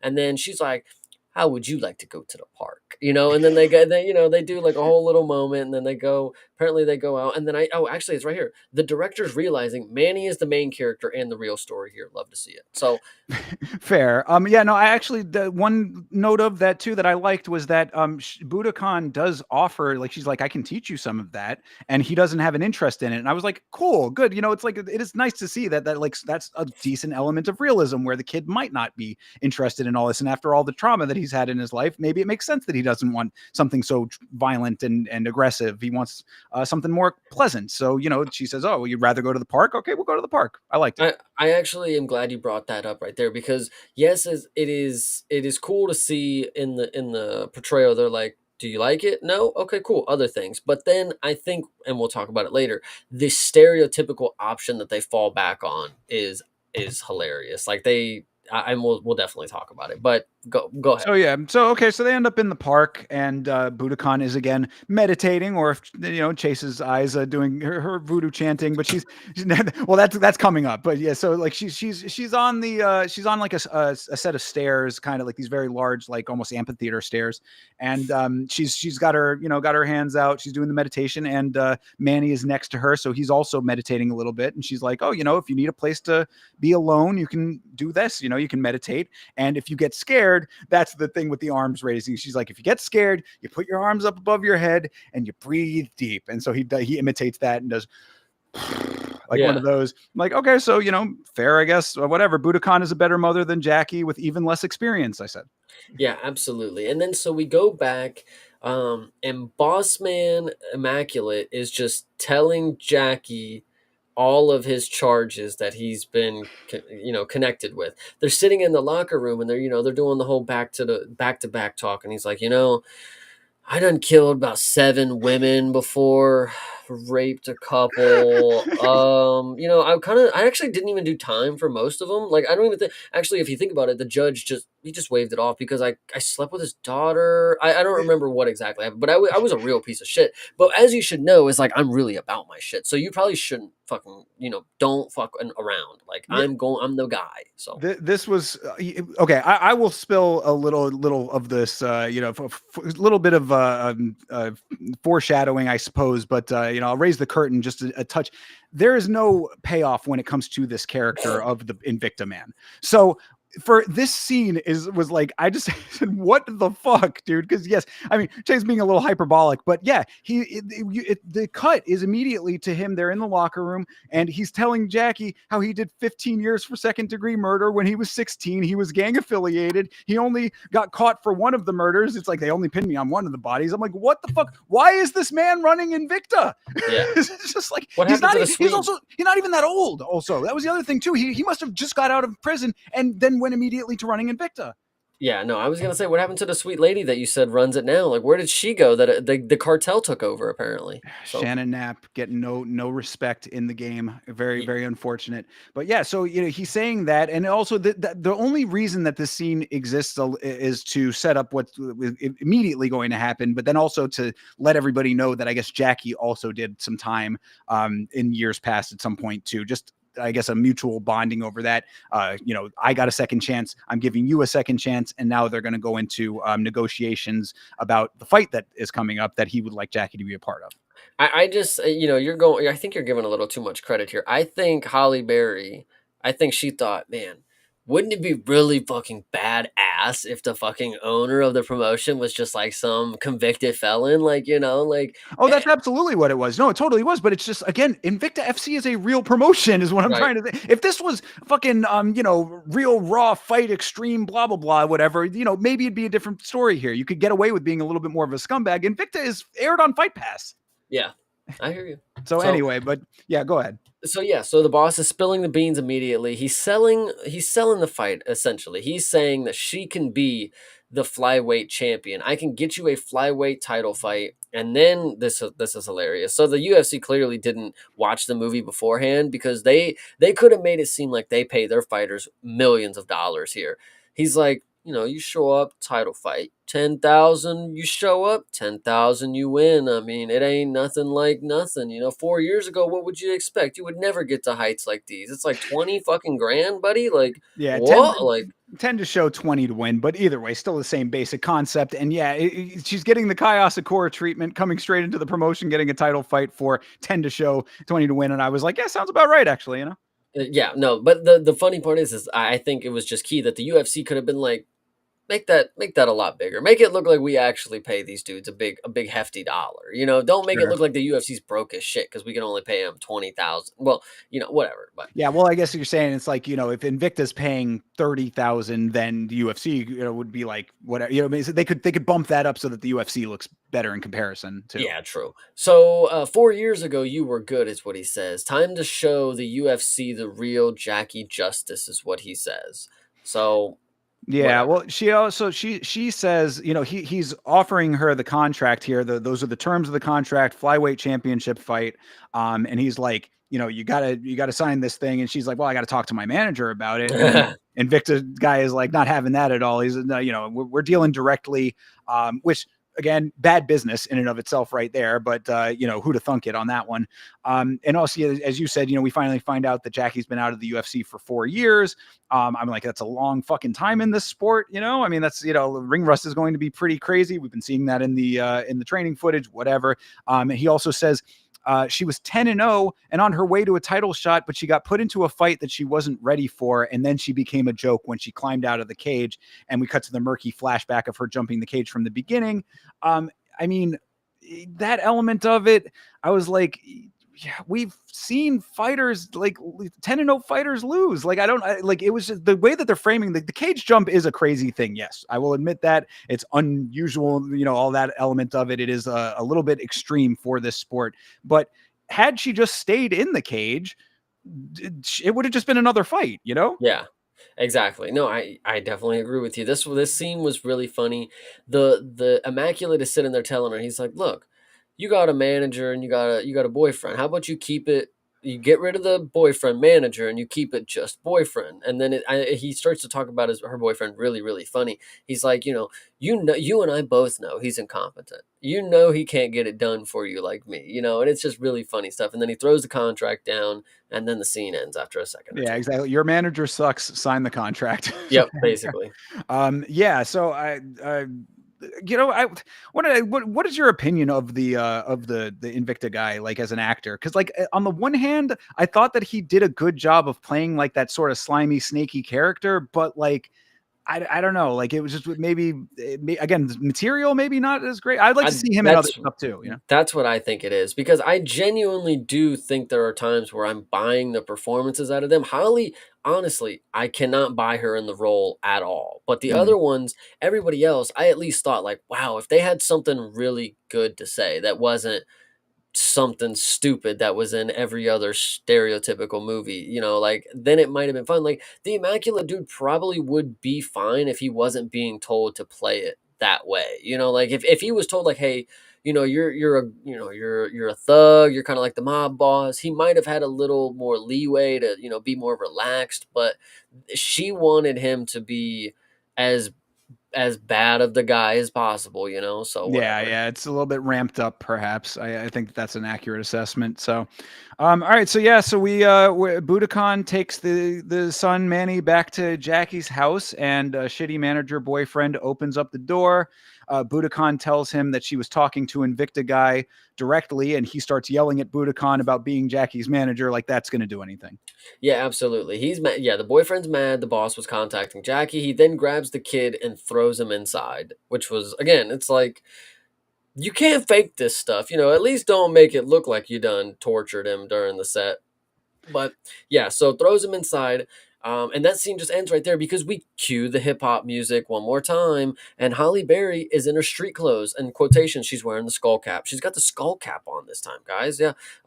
And classic line, she's walking past somebody that she doesn't, or potentially like, okay, so set the scene. She's walking, cue hip hop music plays. She's walking down the street. She hits the, hey, what's up, mama? And it's potentially not somebody that's her mother and or related to her at all, just a neighborhood associate. Love to see it. Sure. Yeah. And then yeah, she's lying to the boyfriend, and then Manny locks herself in the bathroom, himself in the bathroom, because she gets back home after literally just talking to the random loiterer on the street. Well, Boyfriend's on the way home, she picks up a keyboard, and she buys a keyboard, and she's oh carrying the okay. keyboard with her on the way back. So she's got a keyboard with her. Gets back to the house now, and shitty manager is yelling at the kid, and he's drinking. This guy sucks. We've been ramping up how much this guy sucks over the course of the film so far. So now he's definitely sucking here. They start arguing about Jackie signing the contract. And then this kid starts to kind of act out just at random. We haven't seen him act this way before, but I guess everything starts to get to him. And he goes into the kitchen and starts turning on a bunch of appliances in the kitchen. And then goes back to the keyboard and just starts sitting down and playing it while all of these appliances are on and running. I think what I read the situation as He's being told the kid won't fucking eat. He's fucking stupid. He don't know what he's doing. And he's like, fine, I'll go fucking make me a hot dog. I will go make a hot dog. I'll put the bun in the thing. I'll show you that I'm smart. And then he, like a kid, obviously forgot. Like he got wrapped up in the music, and then it's like, oh shit. Like Yeah, I can get that. Like, and that is a fair assessment of it. But again, like it just kind of comes out of nowhere that he actually makes this shift, because we have not seen him emote in any significant way up until this point, and he has now been in the film for a decent amount of time. So it was just kind of a little bit of a left turn. But they're yelling. This kid's turning things on. The scene is getting more and more tense over time here as shit starts to bubble over in the kitchen and also in the argument that they are having. yeah, and so this is where honestly the boyfriend character, I mean, he is damn good at acting like a piece of shit to Manny, because I am so mad at it when I see it. I'm like, yo, like we can be good actors, but we don't have to yell at the child actor in the scene. Like, dude, Yes, like it's a film, bro. He's got to yell at him. he Come on. don't know that though. Like they, you They know, do. kid Come on, they're kid actors. I mean, you can make a the case for the film industry with children actors in general, and I guess that's a separate conversation. But It, okay. it is, but yeah. So the BF is being just such a piece of shit to Manny. I get it's a movie, but bro, be nice to Manny. You know, like that's ridiculous. Manny starts to make food. Obviously, has Jackie and BF are arguing. Manny sees the piano. Oh, love this is where I said like stereotypically it's great that they asked him if that's what he's interested in, and then he went a different direction. And then I said, where's it at? Where's it at? Sure, if he's not an athlete, what else would he do? Manny, music. Well, Music, I mean, hip hop. they had already set it up with the father, though. They were playing piano in the video that with the just the two of us or whatever. So I think that there's a connection there. That's the thing about this film, is that there are a good amount of like things that do connect with each other, but the whole sum of the parts is not great. Yeah, So see, I don't know. I would have respected it more if she would have got Manny a soccer ball or something. You know, like I would have been like, oh, okay, yeah, that's a little different. But it's like, oh, he's just gonna go make hip hop music. Oh, but he wasn't that's playing soccer with his dad. yeah, I get it, I get it. But anyway, so yes, the water is spilling over, smoke alarms going off, fire in the toaster. The boyfriend gets his feet wet. I don't know if you noticed it. He Oh, had of course. socks on when the water overflowed onto the floor.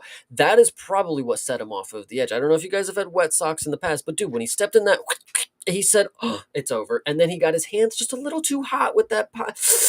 And so he was very, very in his right to get mad at Manny and to just start being a piece of shit. Acting is too good to be honest. Right here is what I said.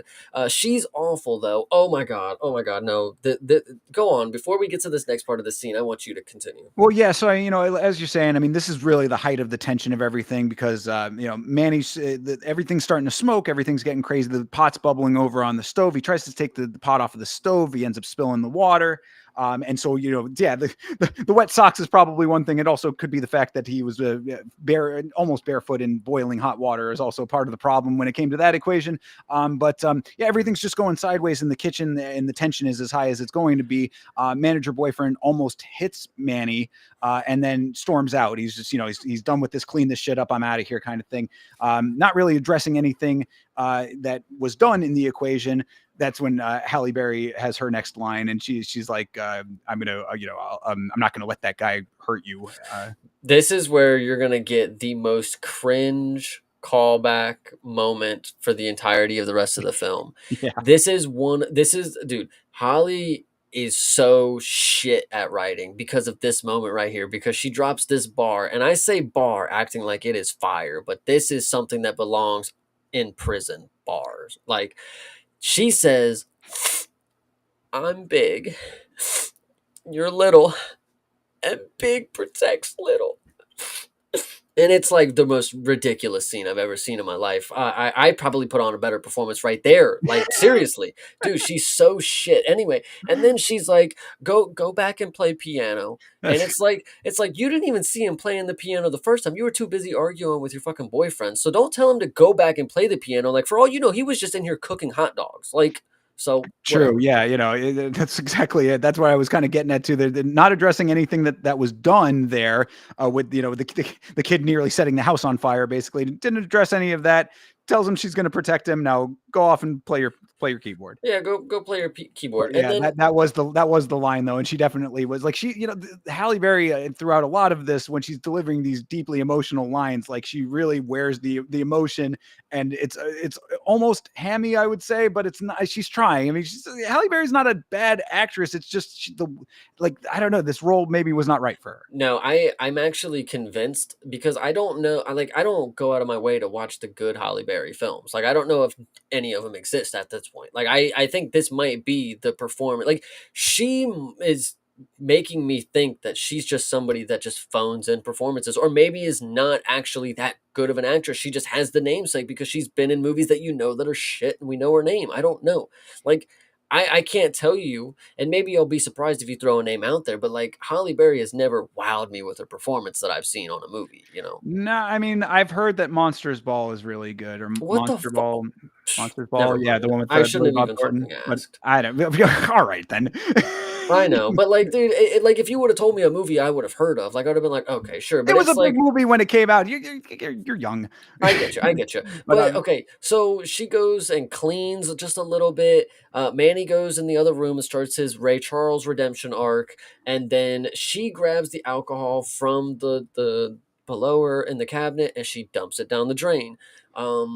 You well, know, this whole portion here is so the orchestral music starts to swell up at this point, and it's an orchestral kind of cello rendition of Hallelujah, the Leonard Cohen song, which is like again kind of like it's just an odd place for that to be because all she it's trying to say she's turning her life around, and this is like the the a defining moment of her turning her life around, and she's doing that.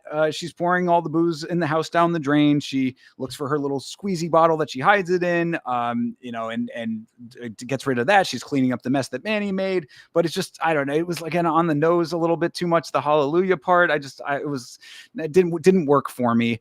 And I still kind of go back to the same point I made earlier. Can anyone explain why she's hiding her drinking? She if she had access to the other alcohol and the boyfriend's an alcoholic, why? It kind of wasn't adding up. yeah, no, definitely doesn't add up. What also is really funny about the scene, I know it's something that you probably wouldn't pick up on, but I think it is absolutely gold. So this scene is funny while she's dumping everything down the train because when you think of a low income home, think of the sink that you would have in a low income home. It wasn't what they got. That was a fancy ass nozzle with the shing, and it's got like the two different. You know how I know? I have that same one upstairs. I All have that right. same exact. And if that's hey, low income over here, I'm not saying we rich over here, but like I can tell you, I've seen shitty faucets that fucking leak all the time, that don't have the little things on this side, that aren't like a little handle thing. They just threw shit in an actual nice apartment. Like they didn't actually try to make it look like this is somewhere in the slums. Like I've seen, you know how a real low income sink is not even white anymore. That's what they should have got. It would have been the cream colored sink that is not the big nozzle that comes up 6 feet and comes over. It's like hangs like 2 feet off. Like anyway, that's just the thing I would like to point out about that scene. All right, fair enough. Well documented then there, Chase. I'll take your word on all of that. I mean, the inside of the house was not as bad as the outside for sure. Maybe the neighborhood portrays that more than the inside does. But yeah, so shitty boyfriend comes home drunk. He's like staggering around. He ends up running into some of his friends outside. He's dapping them up with he bought some flowers for Halle Berry to, I guess, apologize for how he acted. So he's coming home drunk, and he comes home to a completely clean kitchen. And she's sitting there. She's doing the thing where like she's waiting for him, and she's like staring. So she kind of comes in, and drops the flowers off, and she just sits there cold. She's getting better, and he needs to step up, kind of thing. I think this is the first. I told you earlier. It's like I feel like I was just better at filmmaking when watching a lot of these scenes. Okay, and I'll tell you Sure. why. But first, because the first face palm that I have written down is coming up, but I want to start the scene letting you know that so the BF is out buying flowers, meeting up with he's just with the block right now, like he's just out and about, hanging out with the community, Mm. and so he is just having a good time. He's fucking shooting craps on the side of the road with his fucking homies. They're having a good smoke. So he's just got the flowers, drunk as shit, walking around, in the Like, middle of the day. sorry, yeah. You are I having know some we're having, issues over there. give me 1 second. Yeah, no, you're fine. Excuse me, bud. So, and so yeah, he's back and he's drunk, and I just face palmed, and that was before the scene starts, because the scene starts with him walking in to a spotless kitchen, and Yes. when you see the spotless kitchen, in my mind, this is how I read the scene. She did it. That was the last straw. He raised a hand to Manny. She's going to protect Little. She's going Right. to clean that fucking sink. She's going to clean that apartment. She's going to throw all of his booze away, and they're going to be gone. They're never going to be there again. And that's going to be the subtle, like, that's the moment where they realize, like, boom, she's getting her shit together. She's got Manny. They're on their way out from the abusive relationship. But no, she's just sitting in the apartment. She's just sitting in the apartment, just sitting in a chair, and he walks up and tries to give her the flowers, and she just gives a blank stare across. Like, in my opinion, you why didn't she leave? I gave her more credit than, like, well, let's say I said I expected worse from the writing and better from the character. Really dumb scene. Fair. I mean, yeah, it's like you can say that, like, yeah, abusive relationships, like, people stay in them way longer than they should. This, I guess, from a Because portrayals like this, they'll show them staying with them through all the fucking, bumps and yeah, bruises. yeah, well, Literally. yeah, I guess so. Yeah, I mean, this is that is what happens. I mean, I don't know. Didn't. I see where you're coming from with that. I do see it. What we end up getting from them eventually later on is, she like, it's like they extended the beats one too many, is I guess what I would say with that. Like, this could have been, like, beat wise in the story, a good place for the finale of that whole situation, but they extended maybe one too many, and then that's going to be coming up in a little while. Yeah. So, anything else on that scene? No, no, no, Okay. that's it. Then we end up over with Jackie dropping the kid off at school, and he actually is going to stay there this time, so the kid is enrolled now, and she gives him a few quarters for lunch money, like it's 1978. This is what pisses me off too. I didn't actually notice it until we talked about it and I had it wrote down so much. She's bought a pizza. Because there's another scene that we'll talk about where she acts like she's fucking broke. She's bought a pizza. She's buying cigarettes every fucking day. She's got plenty of alcohol in the cabinet. I mean, she threw it all away, but, like, now you want to act like you're fucking broke. There's another scene later where you want to be a fucking dumbass with your money, and we'll talk about that. But are you serious? At three quarters and a dime, like. Yeah, well, even in 2020 or 2019, it seemed like a woefully short amount of money to be giving a kid for lunch, but Yeah, and couple then shoos quarters. him into school, which is crazy. She's Yeah, like, exactly. "Go on, I'll go be on." here at 3 o'clock. Here's a couple quarters, on your way. Yep. Yeah. So yeah, that's about that. Back at the gym, Jackie is rolling. Budokan decides to give her a tutorial on how to buck out of being controlled from full mount. The advice seems pretty bad in MMA terms, as far as I could tell, because she says to put both hands on the hips. Basically, so to start it off, Jackie is like rolling, and then she gets, Budokan's like, I'm going to be you. So Hmm. she's on top, Jackie's on bottom, and trying to buck off or whatever.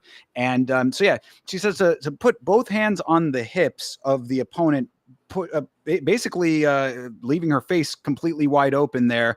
Walk her feet forward and then catapult her opponent into the air, and then they land on butterfly hooks. Is essentially what that looked like to me. Also, this, I guess, was supposed to be somewhat sexy, but didn't really accomplish that, as in my estimation. Yeah, yeah. So this one, once again, we had bland grappling, no excitement. Bobby's a great instructor, though. I think I'm just infatuated with, she's just captivating. Sure. Um, she shows Hallie how it's done to get the butterflies, and Hallie once again clearly wasn't able to showcase anything worth using in the cuts. This is just a reoccurring theme. The inability for her to make, do a test run before you go make $1 million production on you being a mixed martial artist. Like, have a couple films in your backyard, a couple shots where you're like, does this look good? Like, do I look good that I could throw a punch? Because how do you get this far into it and there's nothing you can use? Like, I don't know. Like it's just nuts. So anyway, Booby gives your real power is your grappling. I said probably, but everything else was just terrible. So I guess it's better than those. Yeah. So I just keep coming back to the same point that Halle Berry is supposed to be a 10-0 fighter, now 10-1 based on the jumping out of the cage incident. She should kind of know what to do when mounted, and it's not that is what I took away from that little scene. Like I said, because she's like, you want to put your hand, like I say, she's on bottom, Halle Berry, and she's putting the hands on the waist with a opponent mounting you. I mean, like, ground and pound all day long with that. Like, it just seemed. I mean, look, maybe it's a technique that I'm not privy to. It's certainly not something that I've seen. I've never seen an opponent catapulted into butterfly hooks like that before. well, yeah, maybe flyweights, but it is female, so I mean, I guess it is potentially a little more possible. But yeah, I don't think this is what we should have been showcased, but it was probably the only good thing that they could show because Budokan had to actually do it for Holly, so Sure. And then, yeah, to your point about her saying, her strength is in the grappling, she's like, well, what if she stays on the feet though? And I'm like, well, maybe she should work on her fucking striking then. Yeah, exactly. I said Holly is doubtful, and then she's like, we'll come over and we'll watch some. I'll come over and we'll watch some tape. Booby is, oh my gosh. So then Booby drops the line. She says in that fight, you could have taken her. Like you could have taken her in that fight if you wouldn't have been a pussy. If you would have jumped up the ring, you would have won. And Yeah.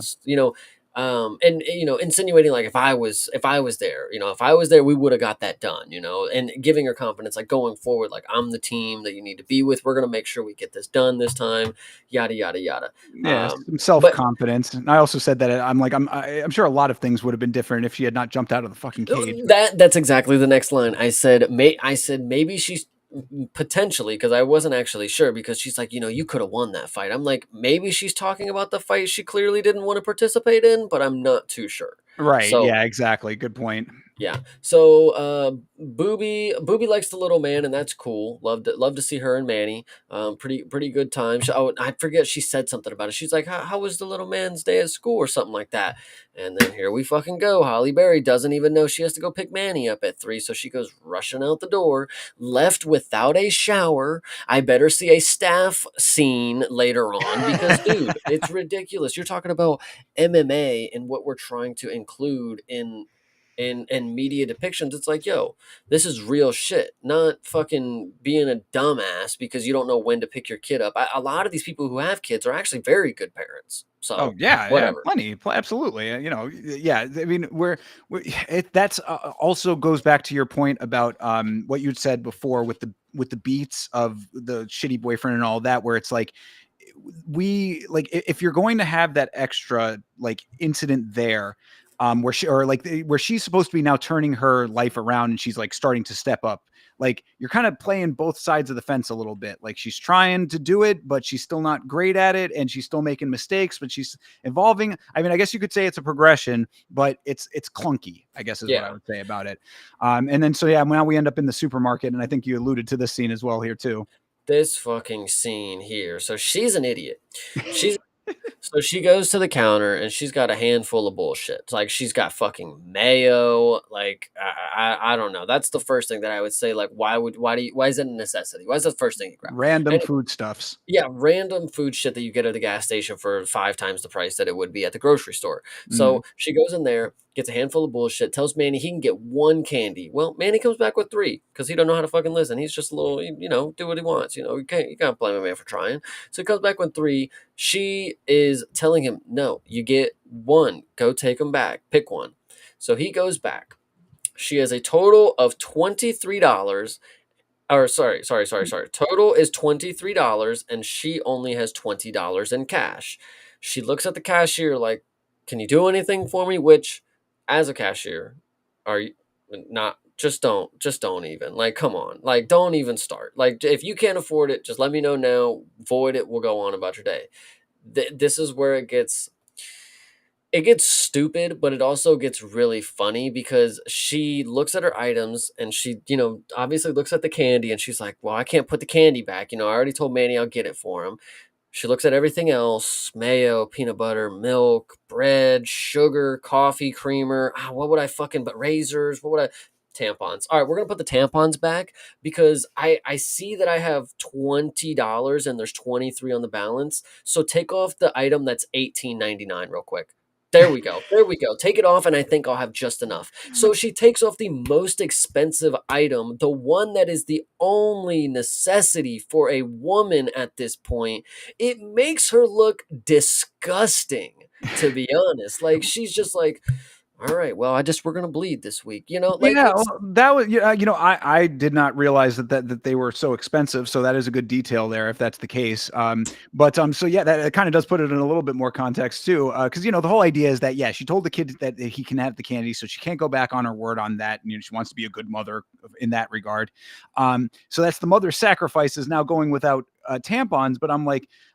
What's she gonna do about the period though? You know what I mean? And that's your good point there. I mean, like as far as I mean, looking disgusting. I don't know. I'm not a lady. I don't know how they would handle something like that without a tampon, but maybe there's a method we don't know about. I don't If know. there was, you would think they wouldn't be buying the things every month for, like if there Yeah, was make an easy yeah. home remedy. I mean, I Yeah. don't know, guys, but No, just that's a good point as well. So yeah, so the tampons are sacrificed so that Manny can have some donuts, and that there you go. That pretty much wraps that up. And yeah, no payoff on that one. We never see her actually have the period, so I guess she does have some method that we don't know about.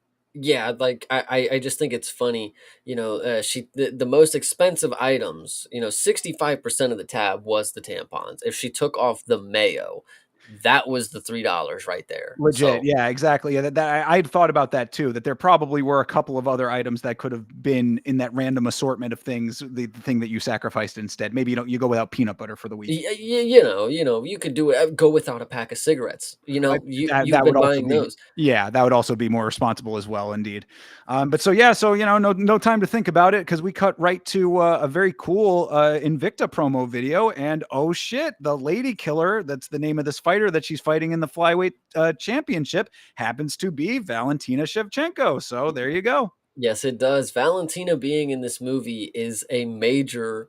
I mean, all the major players that were in this movie, Gabby Garcia and Valentina, like there should not have been a reason nobody knows about this. Like I shouldn't be able to post a screenshot in the Discord and people be like, "What movie is that from? Why is Valentina in it?" It's like you should know. Like you should have known that she was guest appearing in a movie like this. Like that should have been the drive for the community. It's like, holy shit, we're gonna see the acting debut of Valentina Shevchenko. Like, Well, so I think that all of the points that we've been going over is why no one knows that this is is that was the case. yeah, so we find out that the opponent is going to be Shevchenko, and then we get a funny scene of Jackie. She's sitting there. She's like, "It's the kicks. It's the Well, kicks." so but the thing is that they're studying. So that Budokan had said at one point, "Oh, I'll come over and we'll study film." Generally when you're studying film, you're watching fighting. They're watching her open warm ups.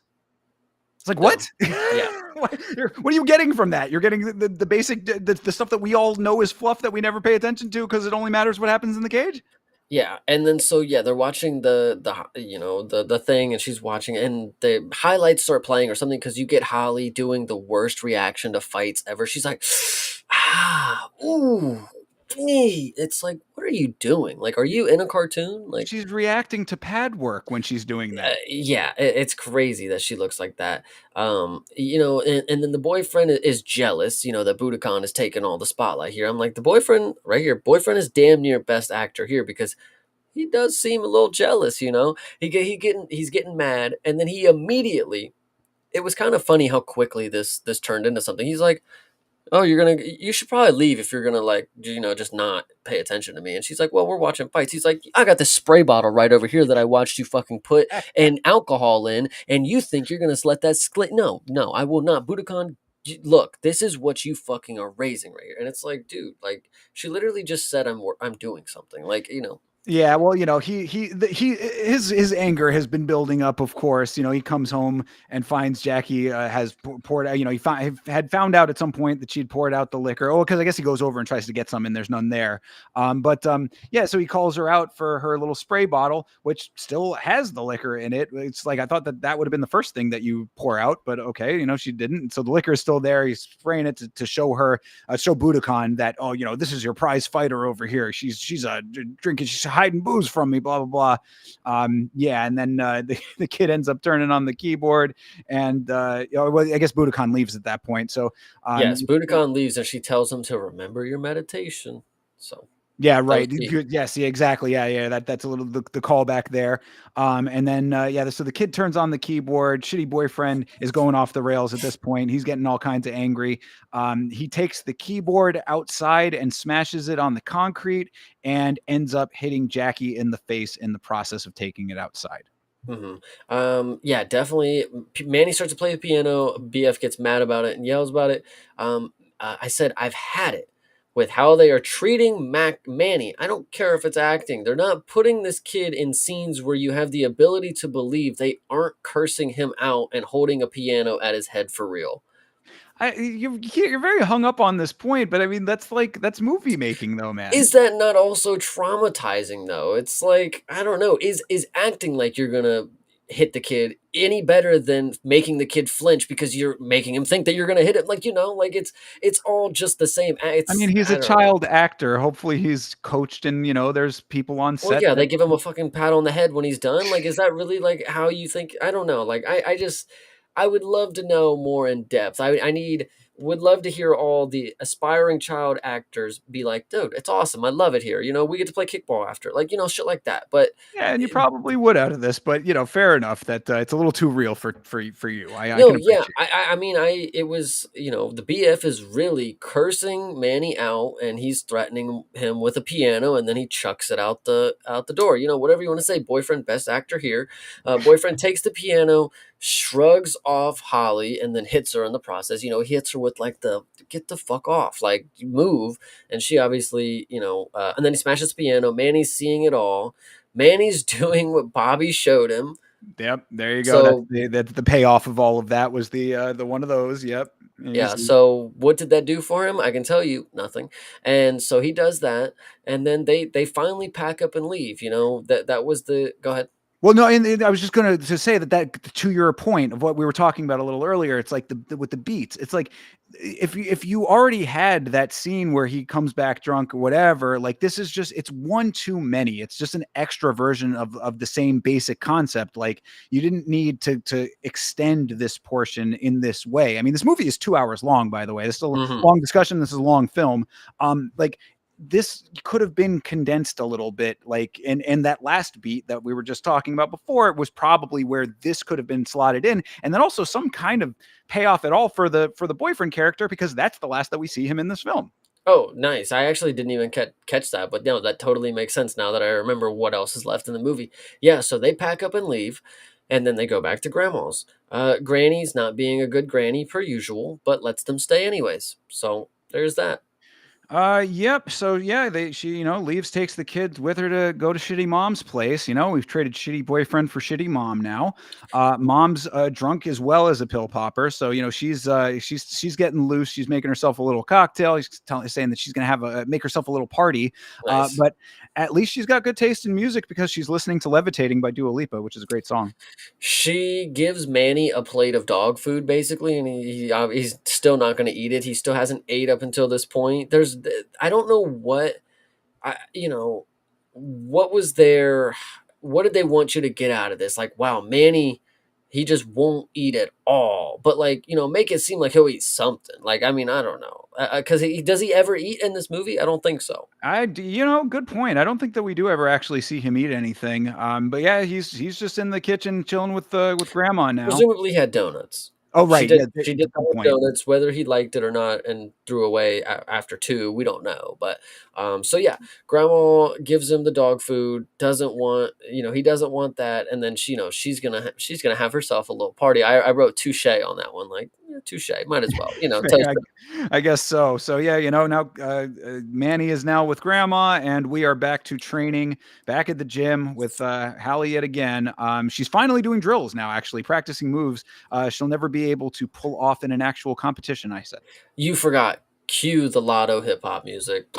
There you go. So this scene starts with some hip hop. All right. Holly's working out, and nothing was good because no shots were used. She's tired after 2 workouts, which was really funny. Like she did like 2 things. She did like the burpees, and then she like sat on the elliptical for a second, and then she's got the scene where she's like, and it's like, yo, you've done 2 fucking things. Like, and so anyway, she's Well, I mean, we're supposed to believe that it's been more than that, but this is specifically funny though because this is the one where they're like A, B, C, and like it's like set drills, but Mhm. like one of them is a drop knee bar. I'm just like, that's not going to work. And then one of the other ones that she does actually do in what we're leading up to the final confrontation, big climax of the movie. She does this move that is A, extremely choreographed, and B, nowhere near something that you could actually do in competition, where she basically takes a leg and then transitions it to the other side. And I'm like, I don't understand what the point of that. Even within the world of the film, like what would transitioning the leg gain you from a twerk point of view, from a leverage point of view? Like, there's really no reason to do this one to the other side leg thing, but she does it here, and then it comes back in the climax as well. Yeah, there was a lot of pro wrestling techniques that we were seeing here. She obviously, I mean, and shout out to Holly. She's trying to sell the story with with moves that are not just like punch punch kick kick. Like she's doing, I don't know. She's doing her own shit. She tried to make her own martial art. I don't know, because there is genuinely some good grappling in it, and then there's also moments where she'll just like grab somebody in a headlock and just flip them. Like, I don't know. So it's kind of weird. Yeah, she does training the 3 techniques with the male partner. Ass, super ass. She's so ass. Like at everything that you see with her in it doing something, she's so bad. Then we go back to Granny's. Oh, back to the street. Then we get this weird scene where she walks by the police and she's like, eyeing him, and like it cuts to police guy sitting in his car just like scouting out, and she's like, look, like the camera cuts to the police, like we're supposed to notice like she's like evading him or something, like it was, and maybe it was like a callback to the beginning, like where she assaulted the kid or something, like, I don't know. I really Probably don't. just being in a rough area, because this is also the point where she sees the girl playing the violin on the street and gives her $1 because compassion, I guess. I mean, it was just another weird little insert scene. No, this one was not a weird scene. This was a perfect scene that you could tell Holly Berry has never left the suburbs. Like, do you think, get this, right? When you go to a 7-Eleven in your nearest, shady area, they playing violins out the fucking thing? Like, I mean, seriously. And you got 7 of the most intimidating guys standing right outside of it smoking cigarettes. Like, man, she's fucking ripping them things right there, man. Damn, she's good. It's like, where are you even at? You're in New York or Well, Newark, that's what New I was gonna Jersey? Like, say. I was like, that's kind of a New York thing, but they're not in New York. They're in Newark, which is not the same place. So yeah, this one was a weird scene. Like, I actually took offense to this. Like, Holly Berry may have not have like ever been to a quick trip or like any type of gas station, because if you think there's a violinist just like chilling out there, just like no, I've never seen it in my life. yeah, it was. I mean, like again, trying to put myself in their shoes. I guess you could say that the idea is that she's seeing that there is beauty in this life, kind of thing. I guess, but it's just, again, it's out of place and strange in this context in this film. What's also key to note is, like you said, she gives her $1. Are you not broke, bitch? Are you not fucking broke? Where was that dollar when you needed tampons? I mean, genuinely, like, maybe we're supposed to be like, ah, she's getting her shit together, like, she's got her finances, she's not buying alcohol, That is like, just an overarching point of all of this movie, is that we get these implications, but we never actually get the whole package. yeah. And you know what I love about Holly Berry too as a director? She's like, how can I portray this character as just is good hearted? give a dollar to a homeless person or something, Exactly. like whatever you want Compassion. to say, like Yeah. she has no actual ability to make a scene where like you could see the underlying conflicts in a person, but you could understand that the passion or like the compassion was there, like she just okay, okay, wait, check. We didn't actually make a scene where they felt like we cared. Hold on, give me a second.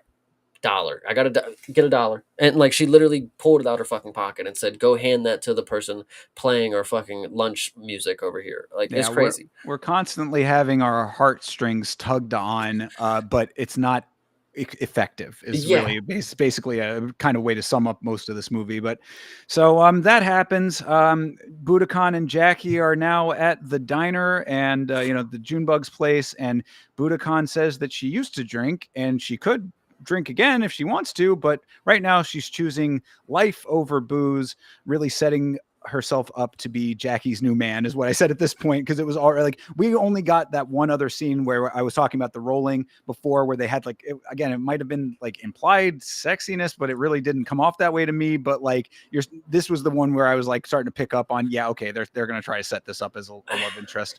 I don't want to be that guy, but this scene kind of irked me because when we get down to the stereotypical things, Holly Berry again, somebody who I don't believe is actually out actively hanging out with people. What is the number one food that you would have two African American women eating in a scene at a diner?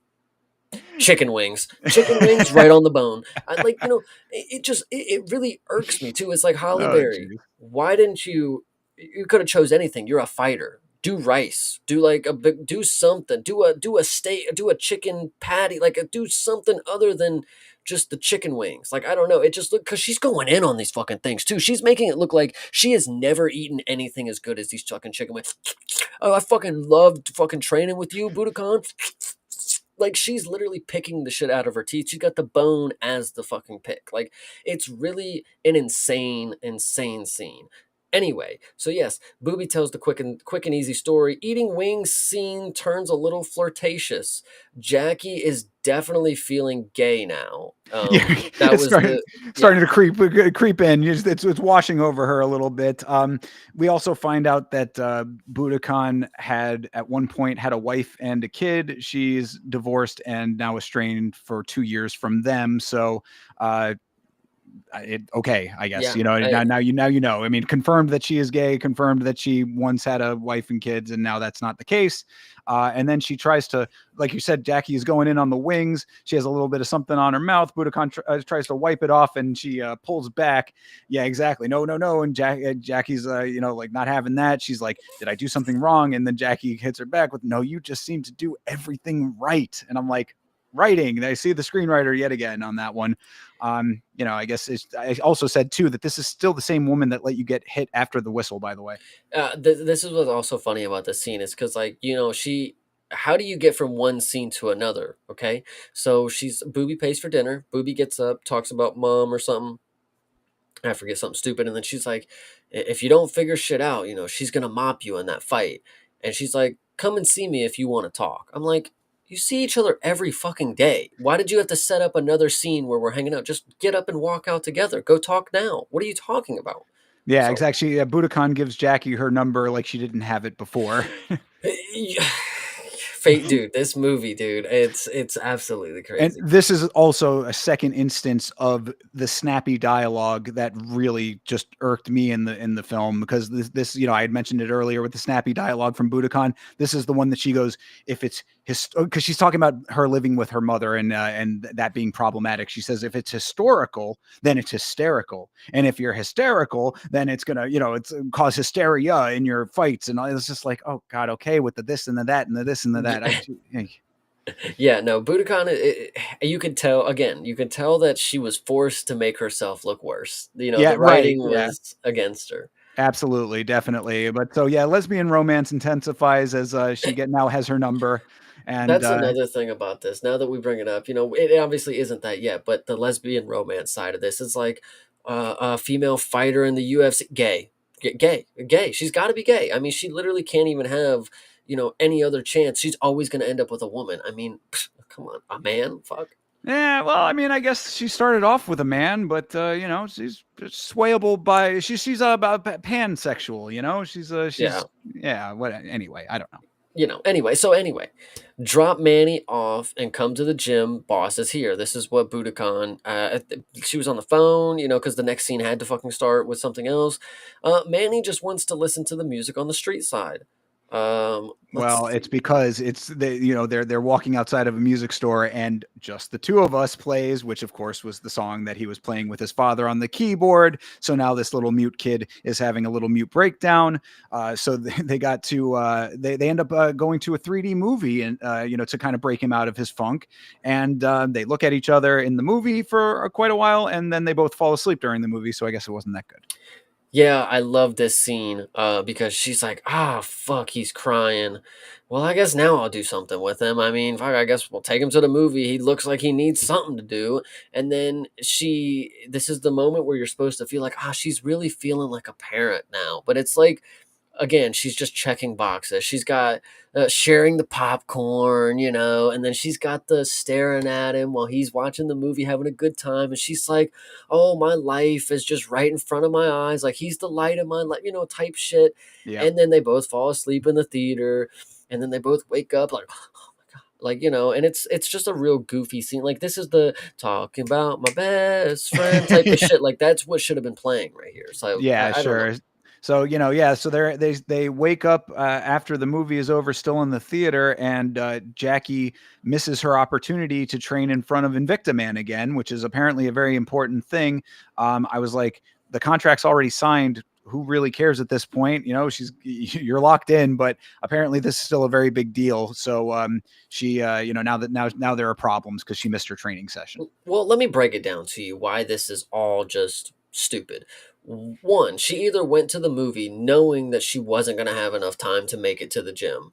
Um, because when you fall asleep in movie theaters or if you don't leave after a certain time, they just don't let you sit there. Like there's other showings. They clean and they have to like get more people in for the movie.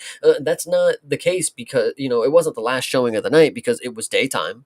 Manny obviously is a child. He cannot be out past a certain amount of time. B, this was supposedly before the workouts. So did she actually miss it or did she just plan not accordingly? Did she book a movie knowing that I'm supposed to be at practice? So is she stupid or is this just an unrealistic take where she could just sleep in the movie theater all fucking day and through her fucking appointment at the gym kind of deal? Yeah. Poor time management, perhaps, or one of those other things, maybe. Yeah. So whatever. That one was just pretty crazy. But yeah, so she ends up missing the training session. Whatever. At that point, we're back home at shitty mom's house again. Now, Jackie's mom's place, and Jackie's shitty mom has a date. Oh, I'm actually dude, this scene is like nuts. Yeah, this is one of the most wild scenes of the film, and the way that they present information here. So so the scene starts back to grandma's. Grandma's got a date and she needs her lipstick. Where's it at? Like I need my code 99 red blush, whatever it Right. is. Granny is hilariously real. Like she's just this is another one of the actresses. It's like after a moment you realize like man, they've really settled into this role. Like this is drunk grandma at her best. Um and let's see. Still not a good watch, though, is what I said, is because this scene, they're taking very delicate information that you shouldn't just throw out there the way that they do. And they're portraying it in an argumentative manner that you as the audience, you don't gain anything from it as of what to do in a real world situation like this. There's no right representation that you get out of this. Like, man, like she did a really good job there. Like, you go, girl. Like, I didn't really get that in this. It was just really hard to watch and Yeah, listen no, to. right. So mom is getting ready for this date, and Jackie is telling her not to bring her date back to the house. And mom's saying, they're arguing this and that, and Jackie's like, I don't even know why I'm here. And mom's like, well, you're here because you're staying here for free is why you're here. Yeah, And you're just like, fuck the bullshit, basically. And I'm like, mom's kind of not wrong about that specifically. But they continue to argue. Mom said that she spoiled Jackie as a child, and then Jackie says that things would have been better if her mom had had a lock on the door, because apparently all of mom's boyfriends were assaulting Jackie throughout her entire youth, basically using her in all different manners of terrible ways. And I said, boy, that escalated quickly. And as you said, it's a very manner of fact and direct way of all of this coming out. And also, I said, I mean, like, Jackie is presumably in this film, at least in her mid 30s, mid to late 30s. Like, this is the first time that this is coming out in this very manner of fact way in their entire relationship, because mom is caught off guard by this information. Yeah, this was weird because the mom, and I don't know what they were trying to portray with the mom, with the grandma's like emotions in this scene, because they're full going at it like in the argument, like that didn't happen, you're a fucking liar, you're so fucking dumb. And she's walking out, and as soon as she walks past her, she's like, I'm sorry, Jackie, like I'm sorry. It's like, I don't know what was happening there. Yeah, I mean, it's like, I guess that the mom is trying to process it in real time and kind of still in the argument, but still trying to come to terms with that information. But again, it just was like thrust at you all at once, and the way that the portrayal was like, very very direct. I mean, she's like telling her that all of these different people, they're naming, I guess brothers, and I guess her, what would that be, like her Uncle. a step uncle, like or not step uncle, but great uncle. Yeah, oh no, yeah, for Jackie it would be her uncle. Yeah, you're right. So yeah, she's saying that the uncle assaulted her, the boyfriends are assaulting her. Apparently this has just been a whole lot of assault going on throughout the entirety of her youth, and it's just spewed out onto the screen for you all in words. Hey, what would a stereotypical backstory of a female fighter look like? Sexual assault. There you go. Right. Check it off. Check the exactly. Check.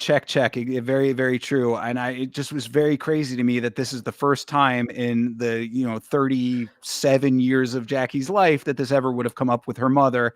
And this ends up being the thing that has her leave the house, because it's like, it was just an odd time for that to come up, an odd reason with the date. Now she's an adult. Now I don't know. What It's I so odd. find most interesting is that random films, and yes, this is a random film, and all of the films that continue to do things like this to make like a stand, like we're gonna have a scene that's so raw and so impactful that people who have been in the situation of sexual assault, they can feel like we're representing them.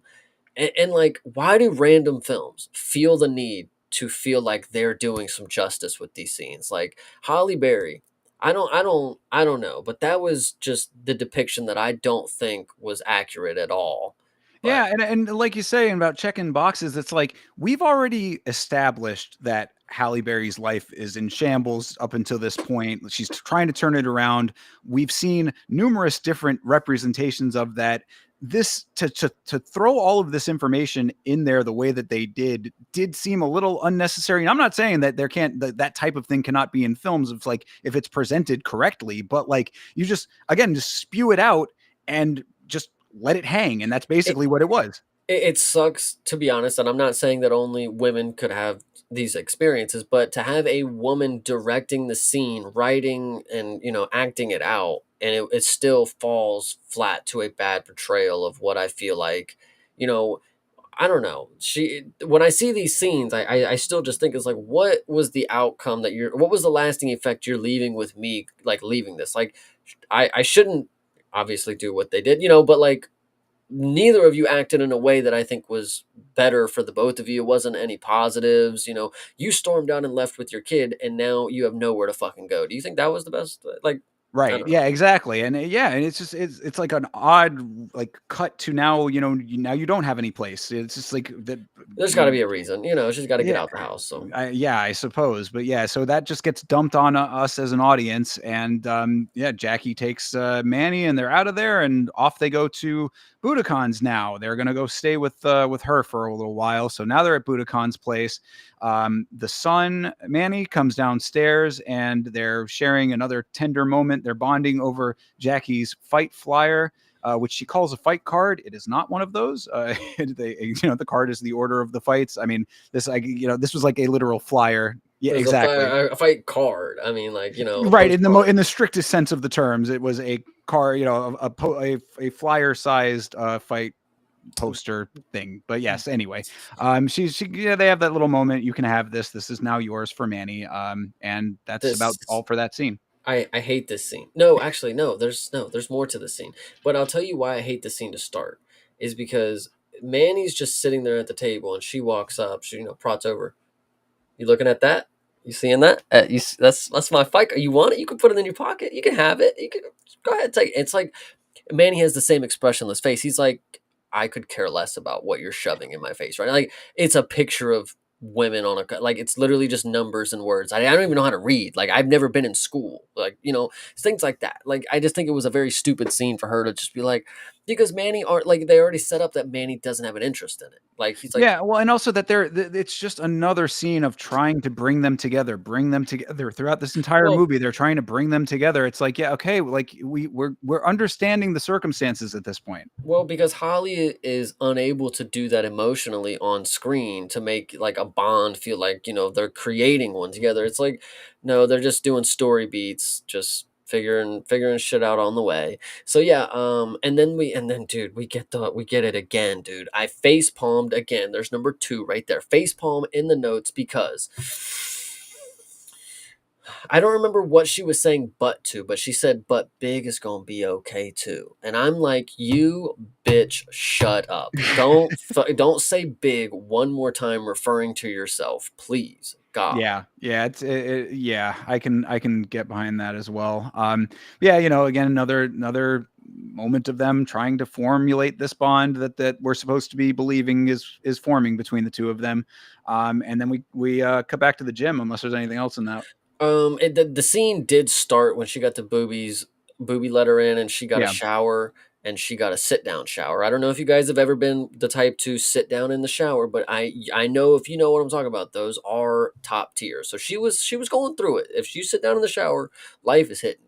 Well, So and yeah, good point to bring that up too, because this is, again, the continuation of driving home that how negative the circumstances of Jackie Justice's life are, because she's doing the very generally that comes after someone has actually been assaulted, but just I guess talking about having been assaulted, now she has to do the knees to the chest fetal position shower. yeah, absolutely. Yeah, she checked that one off the box.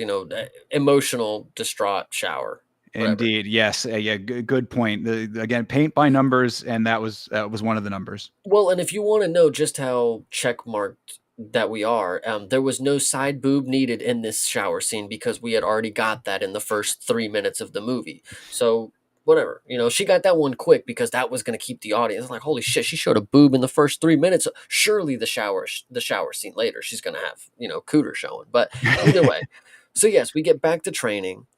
One move on camera and then break per usual. That's literally all we get with her. She can't do anything more. Hug sparring partner, like they've actually done work. I love that one. It's like she's actually a part of the team now. Like this probably wasn't the same girl that just knocked her head off after the whistle. Like, oh, love you, girl. Like, sweet. It's just nuts. And then boss comes stomping in because he's mad she missed yesterday. It's like, you know, she didn't seem like she gave a shit yesterday, to be fair. But that's just me. Yeah, she was caught off guard by, the text message or whatever, like the "where are you?" But that was about it. And now he's very angry that she missed this training session yesterday. So Invicta Man comes storming into the ring and chastises Jackie for that miss. And he's like, "I need you to last at least 3 rounds and make it look good because you suck. And Lady Killer Val is the shit." And I, yeah, dude, this part here, this is again where Halle Berry was researching MMA lingo. She was bingo. researching, she was getting told information. She's probably talking to Val. She was posted up. She's like, so, like, what would somebody call like a bad fighter? And she's like, oh, it's a tomatoes can. And she's like, okay, okay. And so she comes in here. She's like, so you think I'm just some tomato can, huh? And it's like, oh God, brother, Yeah, really. fucking Jesus. And that's one of the things that, like, it makes me question who this movie is for. And I would pose that this movie is not for fight people. I would pose that this movie is for people Women. who, well, definitely women, absolutely that.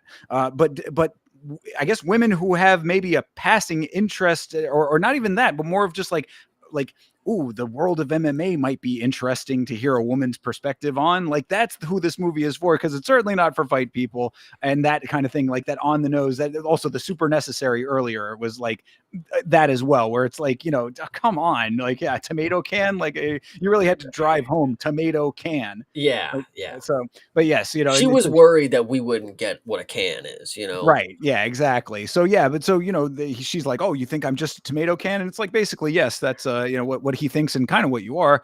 But she's being set up by Shady Invicta Man, and I'm like, who could have predicted this? But also in my mind, I'm like, why does he need her to last for 3 rounds? Like, is that like a betting implication? Because if that's what that was, then that's even more shady. That's an even worse reflection of Invicta. We never I get a payoff for that either. I think that is exactly what that means. Yeah, he definitely no, well, actually, because I keep thinking about it. So speaking of the tomato can aspect, I think that was also kind of the same deal with the fight card. They were like, "Oh yeah, it's a fight card," and there's like, she was thinking like, "It's a fight card," like, Right. huh? Yeah. And like, Exactly. so she was like, "Print me off 7 of them. We need them," and they're like, "That's not what it is, right?" And she's like, "Shut the fuck up, Jerry! Like, I I know what tell I'm you doing." what a fight card is. Yeah, exactly. So like I just think that's funny. But yeah, Sure. so he definitely implies that I think that's what it was too. It's like I'm betting for you to get to maybe in my mind I was thinking like I'm betting for you to get to the bell. Like but he said 3 rounds, so I guess that doesn't make sense for a championship fight. But that's the way I was thinking. It's like, yeah, you make it to the finish, we're going to bet on something, but you got to actually make it competitive. Yeah, but we again never get a payoff for that. So it's just like a random thing that he, like it just I want you to last 3 rounds for no reason. Because it's not something out of the ordinary for Holly Berry. She thinks that fight promotion guys are just shady dudes that just organize illegal fights and bet on them. And like, she has no actual idea that Dana White doesn't like kill people. Like, I don't know. Like, that's just what I think it is. So, I don't have a better answer, so perhaps that's the case. yeah.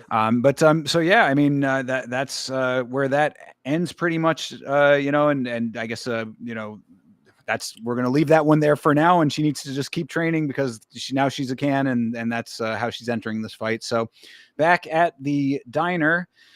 Jackie is having a massive panic attack in the bathroom. She kind of is at the table. Like we cut from that scene where she's told that she's kind of just in there to fill the slot.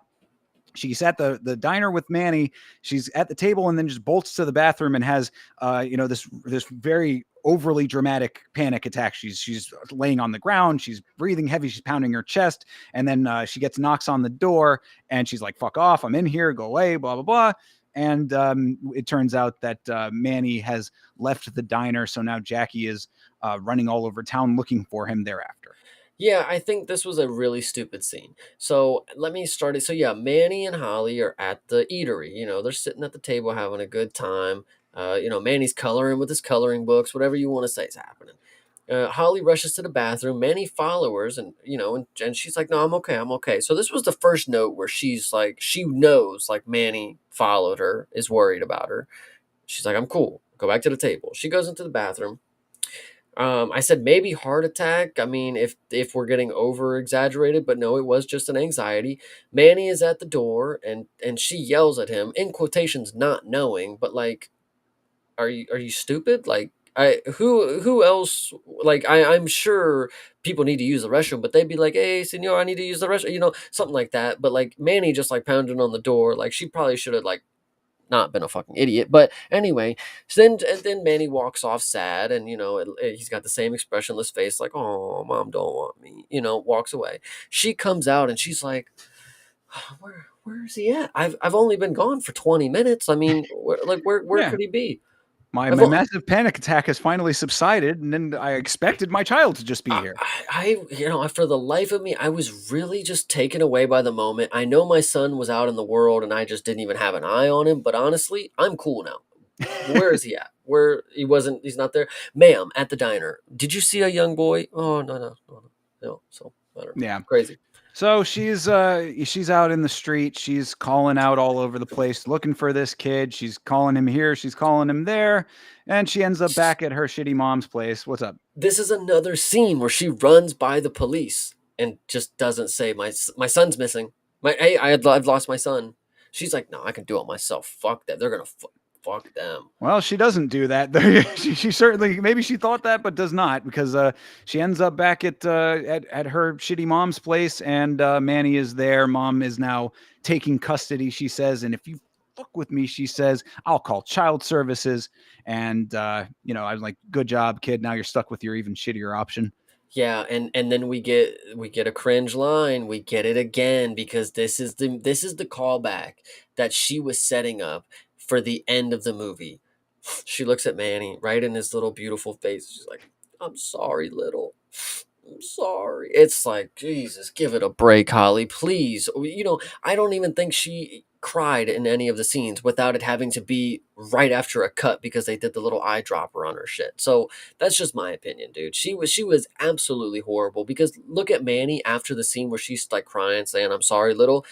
He doesn't care. He doesn't care at all. His face is just same stale as always because now he's going to be miserable and he knows you're saying I'm sorry little. I literally don't give a fuck about you right now. Like I'm with grandma who's going to make me a girl. Thanks. Yeah, So yeah, right. Yeah, that too. Yeah, yeah. I mean, so he's stuck there now, and Jackie runs to the gym to take out her aggression on a training dummy. cue the hip hop. Of So course. we get a hip hop training scene. Not bad, but not great. She's just not good at the fight stuff. Booby shows up. I've been texting you all day. Back to training, more shit training. You can't even see shit in the training, is what I've wrote down. Like multiple times, you just don't even know what's going on. And it's not even like we're watching a film from an era where a lot of people were taking copycat notices from other films. Like, so a film that I liked. So if you watched Daredevil back that came out in the 2000s, like that's a movie that's a product of its time. The way that it's shot, the way things are filmed, is because other things were filmed like that at the time. This is a movie that is not filmed like anything else because it's just its own shit product. And like, I don't know. It's anyway, so you can't see anything. We got an ice bath going. Booby got go ahead, sorry. Go Oh ahead. well, yeah, no, no. I mean, what we've gotten to now with that is that it's all right. Now it's time to actually win this fight because fucking Victor, man. Budokan is just saying that this is we're not gonna let him put you in the can category. We're gonna actually win this thing. And for the first time in this movie, we actually see her hitting pads. There you go. So she was hitting pads, not great. No, I would definitely say, not. but so a booby got her a jacket. It says "Pretty Bull" on it. Which, if I have to say so myself, Holly Berry, did you pay a writer to come up with "Pretty Bull," or did you come up with it? I'm hoping that you collected the salary for writer's credit for coming up with that shitty of a nickname for this character. Just saying, just like Yikes. Lady Killer and Pretty Bull. Really, I don't know, brother. I don't know if I hate it, but I Lady mean, it's Killer's definitely more only of a good. boxer name. Lady Killer's only good because Valentina's actually the Lady Killer. Like that's actually a pretty fire name. But like Pretty Bull, like has anybody ever been named after a bull? Like Well, Rocky. I mean, Rocky Marciano, I mean, Raging Bull. I mean, was he not Rocky? I'm sorry. I could have. but Anyway. yeah, no, well, fair enough on that. I didn't mind that. I also did say about the cold plunge. I did have that in the notes too. That was very funny because she does the cold plunge in a trash bin. And I was like, man, Newark really does suck. But so yeah, but right, you're right. Budokan has a robe for Jackie's walkout. We learn her nickname is Pretty Bull indeed, and the origin is what I thought was funnier because she's like, yeah, it came from my daddy. It was the last thing he called me the last time I saw him, and that's about it. It's I, just I love that one too. It's like really that was the last thing he said to you. It's like he didn't say bye, like I love you, bye. Nope. All right, bye, Pretty Bull. see you later, Pretty Bull. Yeah. Yeah. So I mean, like I said, I didn't mind that part of it. I think that Bull is generally more associated with boxing, and I'll tell you why. That I kind of confirmed that a little bit later on down the line here. But yeah, that was that, and we find out Jackie is scared for in this fight. Budokan's like, are you frightened or whatever? And she's like, yeah, she's scared. And then we find out the reason that she jumped to the cage in the fight. This big moment from the beginning of the film. It was because it was the first fight after she dumped Manny off on his father, who is now dead because he got shot in the head, by the way. Yeah, that was definitely a weird one. Yeah, first fight after Manny is when she jumped the cage. She said, "Did you see him in the fight?" like, and this is actually a callback. So that line right there, I want you to remember. Did you see him in the fight? There's a spot later that I think I was bigger brained than the actual director here. So we'll get back to that. But saw him in the fight. Booby's doing the talk. She's letting her know like you're gonna, whatever you want to say. I can't remember exactly what it was at this time. It's not good, but she's decent actor, but horrible at directing. That was my note for Halle Berry right there. Now oh yeah. Now we're gonna try to fuck. Now it's the fuck scene. Here we go. So this one, oh, I wanted to make note that this was, you have two women, right? You have your lesbian sex scene coming up. Um, the note that I have before this starts, the dick was not hard yet, and it never got. So it stayed not entirety of this two women sex scene that we're about to get. So I just want you guys to know that before you think you're gonna go have a Holly Berry sex scene, that it's gonna be really good for gooning. It's not. It's not. Yeah, yeah, absolutely. Because I mean, basically, all of this is like Jackie and Budokan are talking over this fight, and Budokan is building her up. You're not a coward. You were broken. Now you can fix everything because you deserve it. You deserve all the good things in life. And I'm like, why? Because she's making a minimal effort over here. But okay, whatever. The stakes are kind of weird. But then yes, they finally end up kissing, and they go to bang. Lesbian relationship arc is complete here. Great base for women's MMA, as you mentioned earlier. But yeah, I mean, it's an elongated lesbian love-making scene, and it is not sexy in the slightest. I guess you could say that that's more for realism, but I don't know. It is what it is. I guess just take it how you want to take it.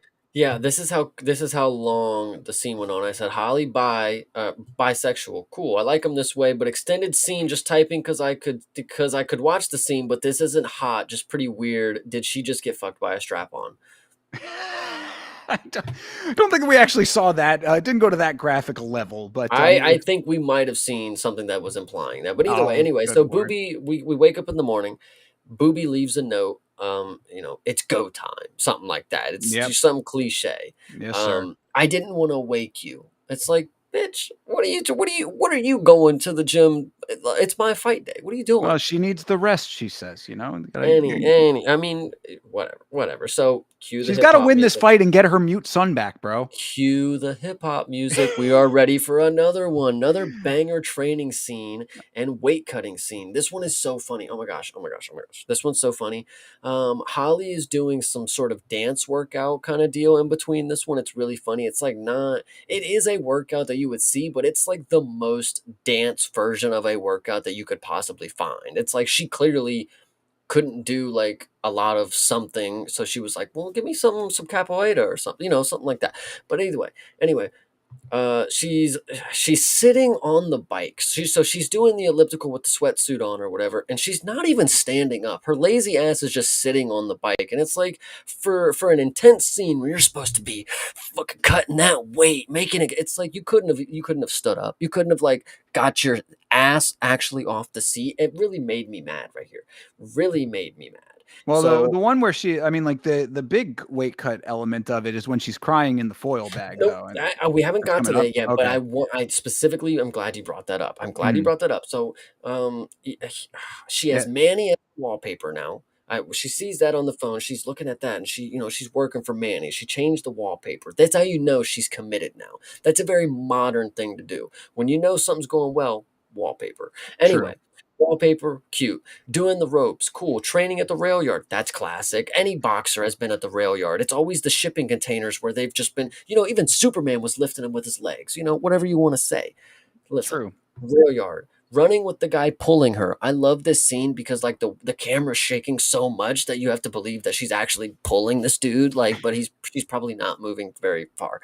Anyway, running with the guy, swimming. Love that one. How she's just idly in the water.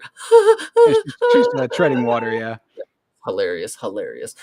Shadow boxing at the dock. That's another classic one right there. Obviously, you got to be with a monument in the background over a body of water. for it to be official that you're shadow boxing. So love that one. Burpees, bear crawls. Bear crawls are really funny because she sucks at them and she's like, not, she didn't look good at all. Hard training, love it. She looks great. She's just doing bullshit that's not really actually training. This is just Halle Berry's version of training. She's like, oh, I can just do like some little, like whatever. It's just really stupid. So Yeah, I would mean, you have to?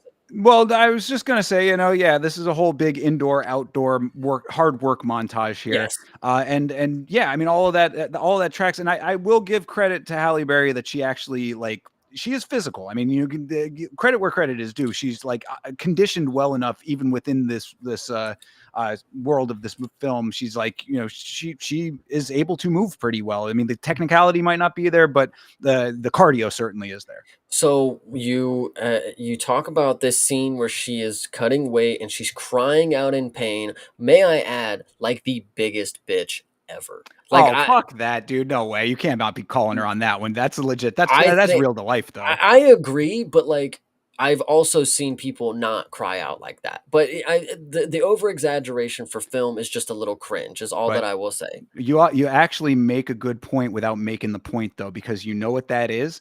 That you had said it earlier where you said like Halle Berry just like researched and like found stuff.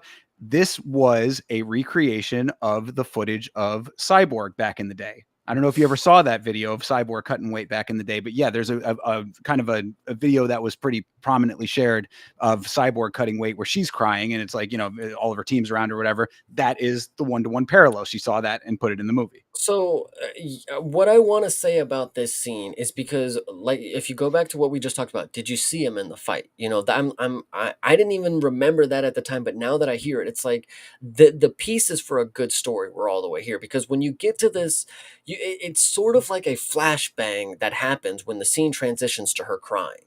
So, in my mind, as a great filmmaker, she's training so hard. She's at the rock bottom. She's at the deepest, darkest of the pit. She's screaming in a flashback because she's remembering having birth to Manny.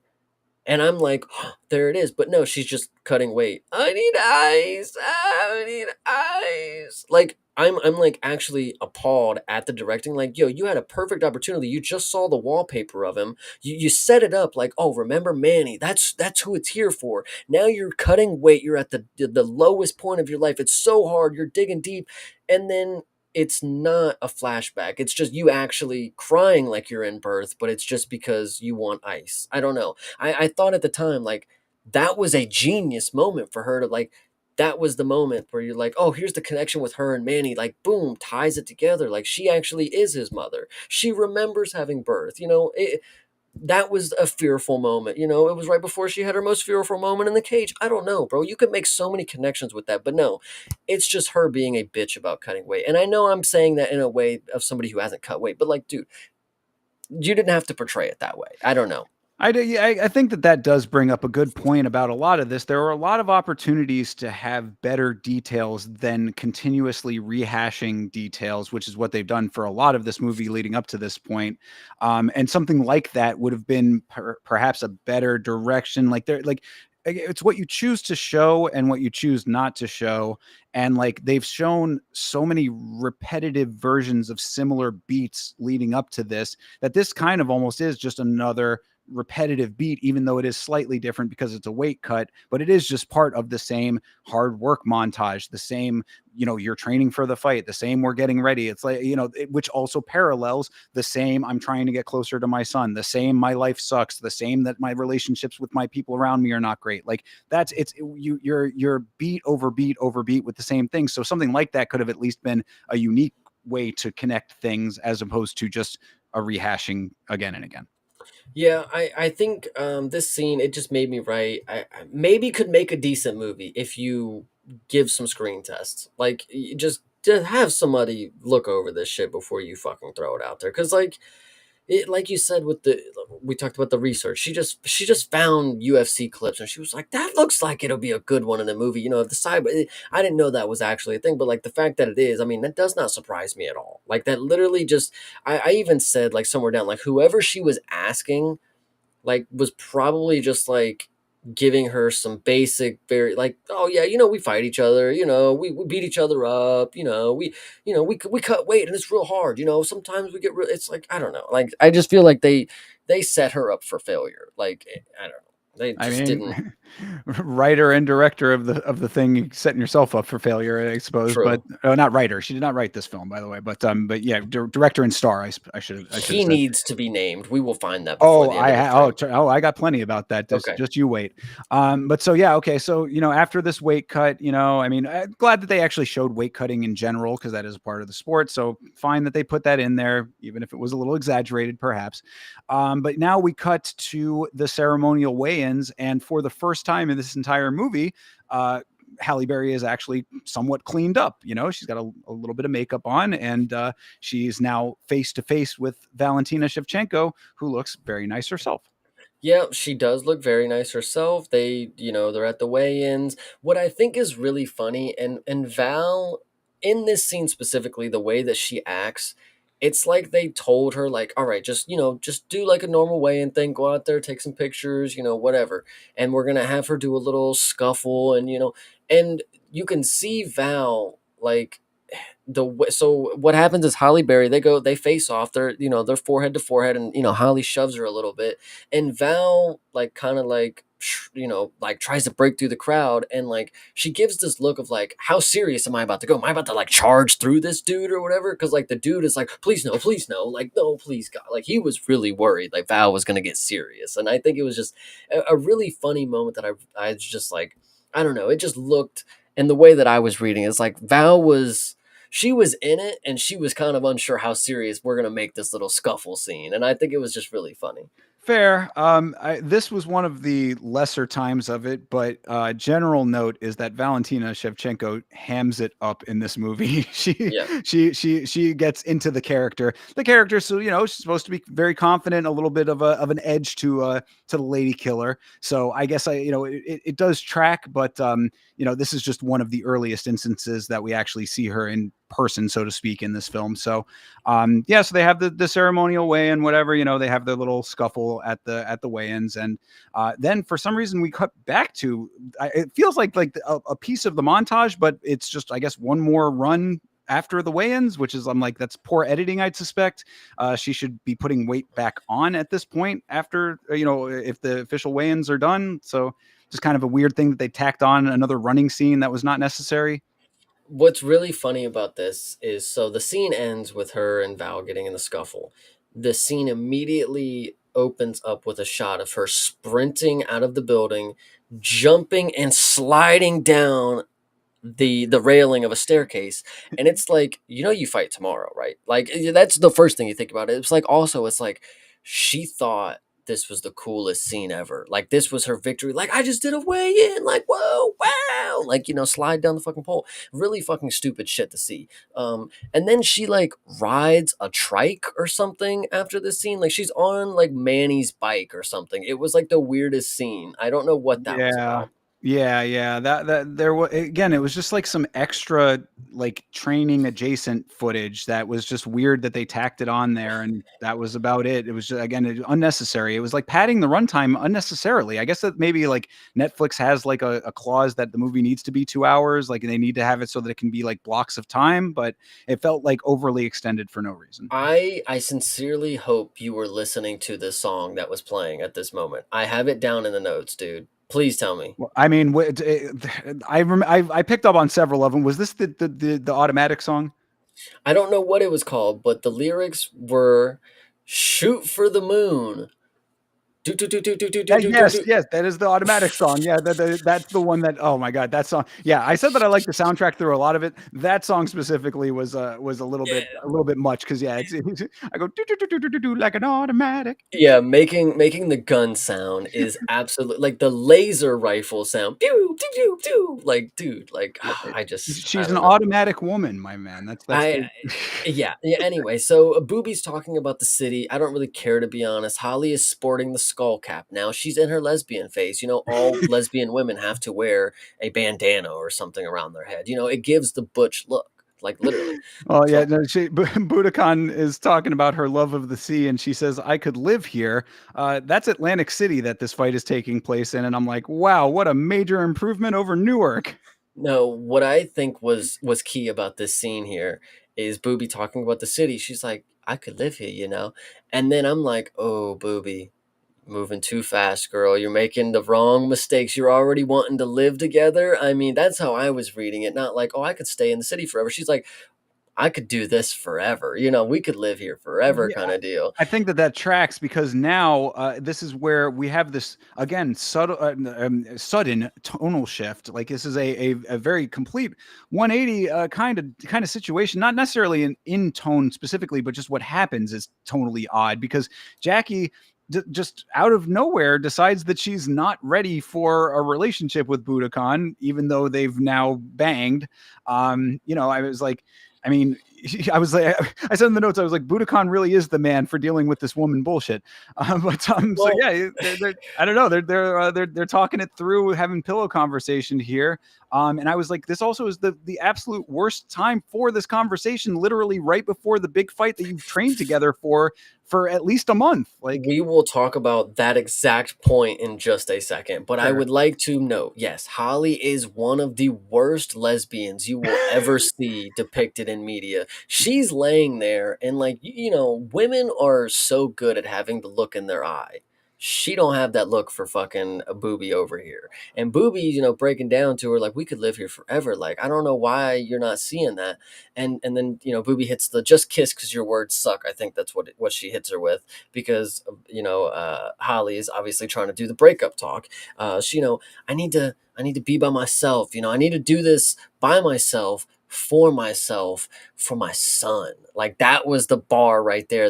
Like she fucking co-signed that one right there. When it came out her fucking mouth, she was like, put it in the fucking film, first fucking draft. Anyway, and then I said, oh, Booby, SMH. She's not gay. Don't you get it? Not ready means I'm not gay. They all do this after their biggest breakup. Probably, probably. Yeah, So yeah, that's he just, pulled the rebound on Budokan yeah. there. Booby asks why, and she responds, because I needed to. And I'm like, oh, yeah, reasonable. Of course, that's the Yeah. exact answer you're always going to get.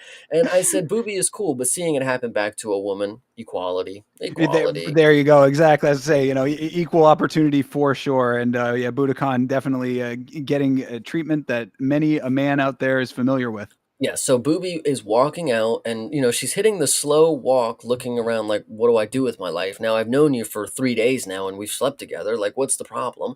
She turns around. If you've ever seen Michael Jackson's Thriller at the end of where he hits the like that's the way she looks back at this bottle of liquor. She goes and grabs it. She walks out the door and that's the last we see of her for a little bit. But funny enough, you as the audience know Booby's off to do something. We'll see her in a little bit. The character Holly doesn't have any idea why she wouldn't fucking show up to the fight. I don't know. Oh gosh, yeah. Well, that's going to come up, yeah, for sure. No, but you like got to touch on that as well. The look that she gives to the movie's greatest demon. I said the Yeah. complimentary liquor in this suite because they're in the hotel before the fight, so it's this complimentary bottle of liquor there is on the counter, and I was like, yeah, that was a full big old bottle. That was no mini bar liquor. She took an entire handle out the door with her and she's off to go be sad somewhere. And then yes, you are exactly right, because now we are backstage and it's fight time, and Halle Berry has the absolute nerve to ask a Civil War guy, where's Bobby, where's Budokan, where is she? Anywhere but here, dumbass. Yes. She's asking where Booby is. LOL, bro. You should have waited if you wanted her here. You fucking idiot. You didn't have to sleep with her that morning. You could have just said, we got to talk later, and then done your fight with her there. Whatever you want to say. I said, Coach is only here because he just drops bars. He just drops bars. He's the man with the wisdom for sure, and the guy who stood by Jackie through thick and thin, and is now stepping into the head coach position. But yeah, a Civil War guy steps up, but it really is like you're exactly right. I just why she would be surprised that she didn't show up is crazy to me. And like also, if you do that, like you said, right before the fucking fight, then do you not think that perhaps your dynamic is going to be a little bit off with your coaching and your cornering and all that? Get this. This movie's directed by a woman. she thought it made plausible sense for her to break up with somebody and then them show it. Like that should just tell you like how different we are. Like we as a man in the situation know like I'm not seeing her tomorrow, let alone the next fucking month or so. That Boobie's off to go do her own thing. I know Boobie's a woman, but she's in the respective position that a man normally is. Right. And and as a typical woman, I guess Holly Berry thought it was plausible for her character to be like, "Well, where the fuck are they? I'm at the bus stop. Like, I thought he was gonna give me. He's been giving me a ride for years. Like, Yeah, so exactly. So, yeah, like I said, Civil War guy steps up as the head coach, and the little diner June Bugs has now ponied up a little bit of money. She's going to be the sponsor. She pays for her food, but the diner is apparently going to sponsor Jackie, so she's got to wear a hat, and Jackie doesn't want to wear the hat, but wear the damn hat. was it the diner place? I Yeah. thought it was just some random place called No, wait, Waldo's. it was the diner. They said the diner's going to cover your food tab. I don't think it was the diner that she's been sitting It absolutely was. No, it definitely at. was. Okay, Yeah. I don't Trust. think I. Okay, It was okay. June. It says June Bugs on the hat. It was June Bugs the I diner. heard Waldo's, but I Well, remember no, the she said hat not he saying. he Yeah. was saying that the diner on Waldo Ave.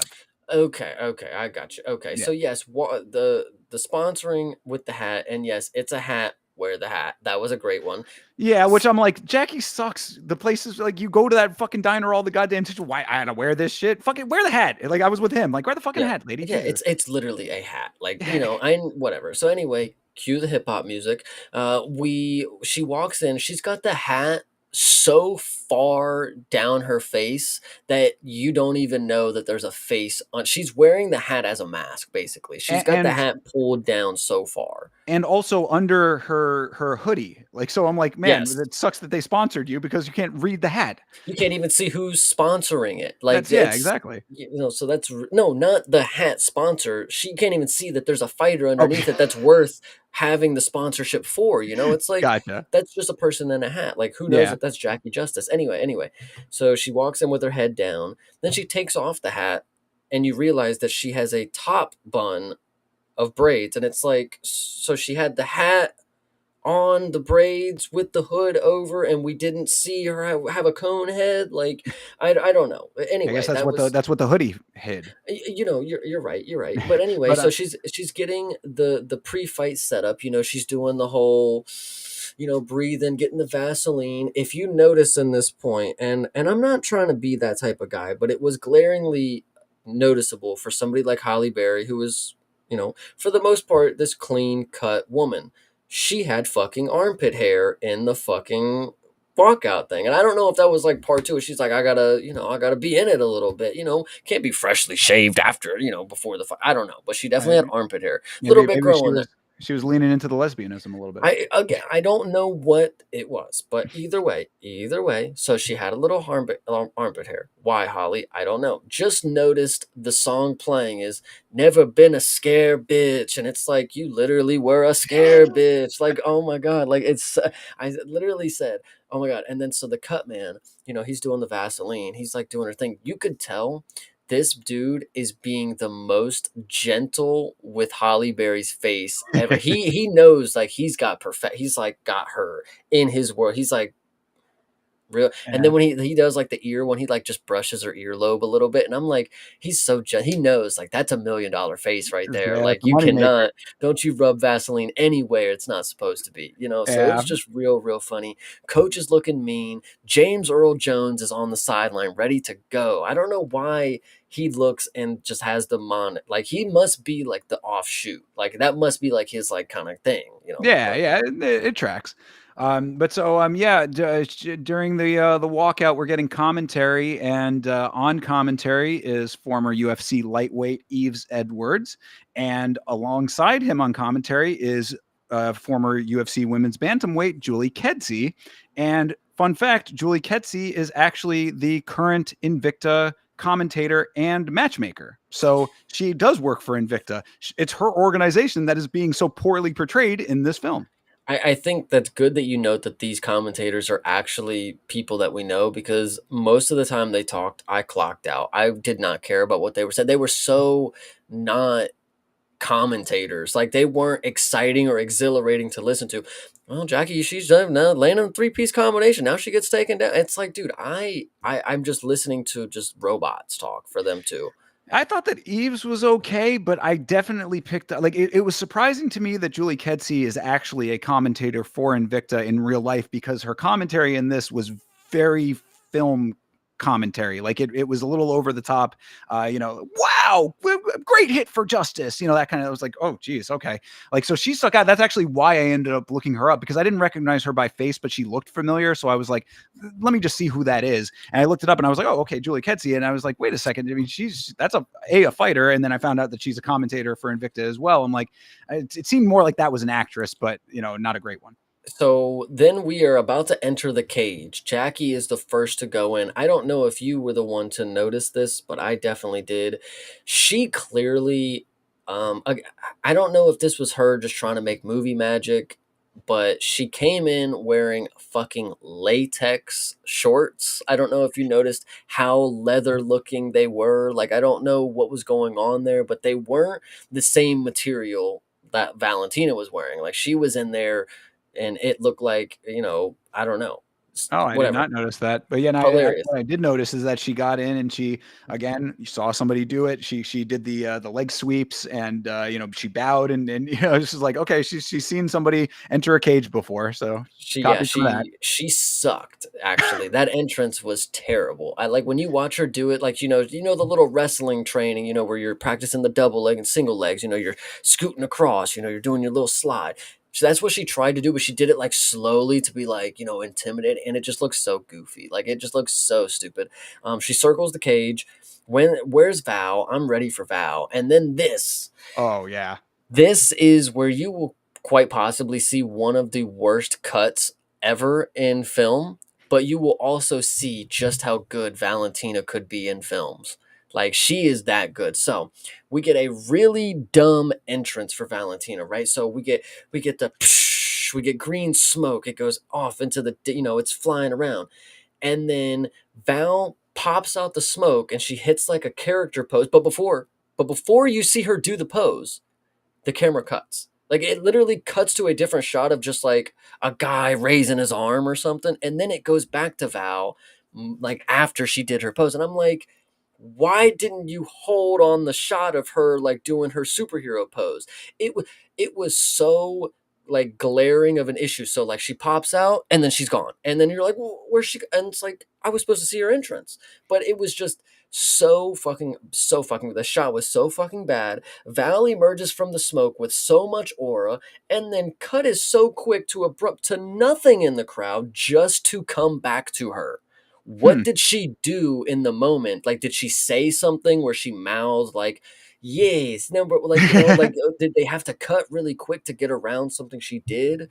Like, God, I that one was horrible, I horrible. all I noticed was Val's hungry punching in the air acting because this is one of the portions where I started to notice how hammy Valentina Shevchenko is in this film. She definitely is going a little bit over the top with the portrayal.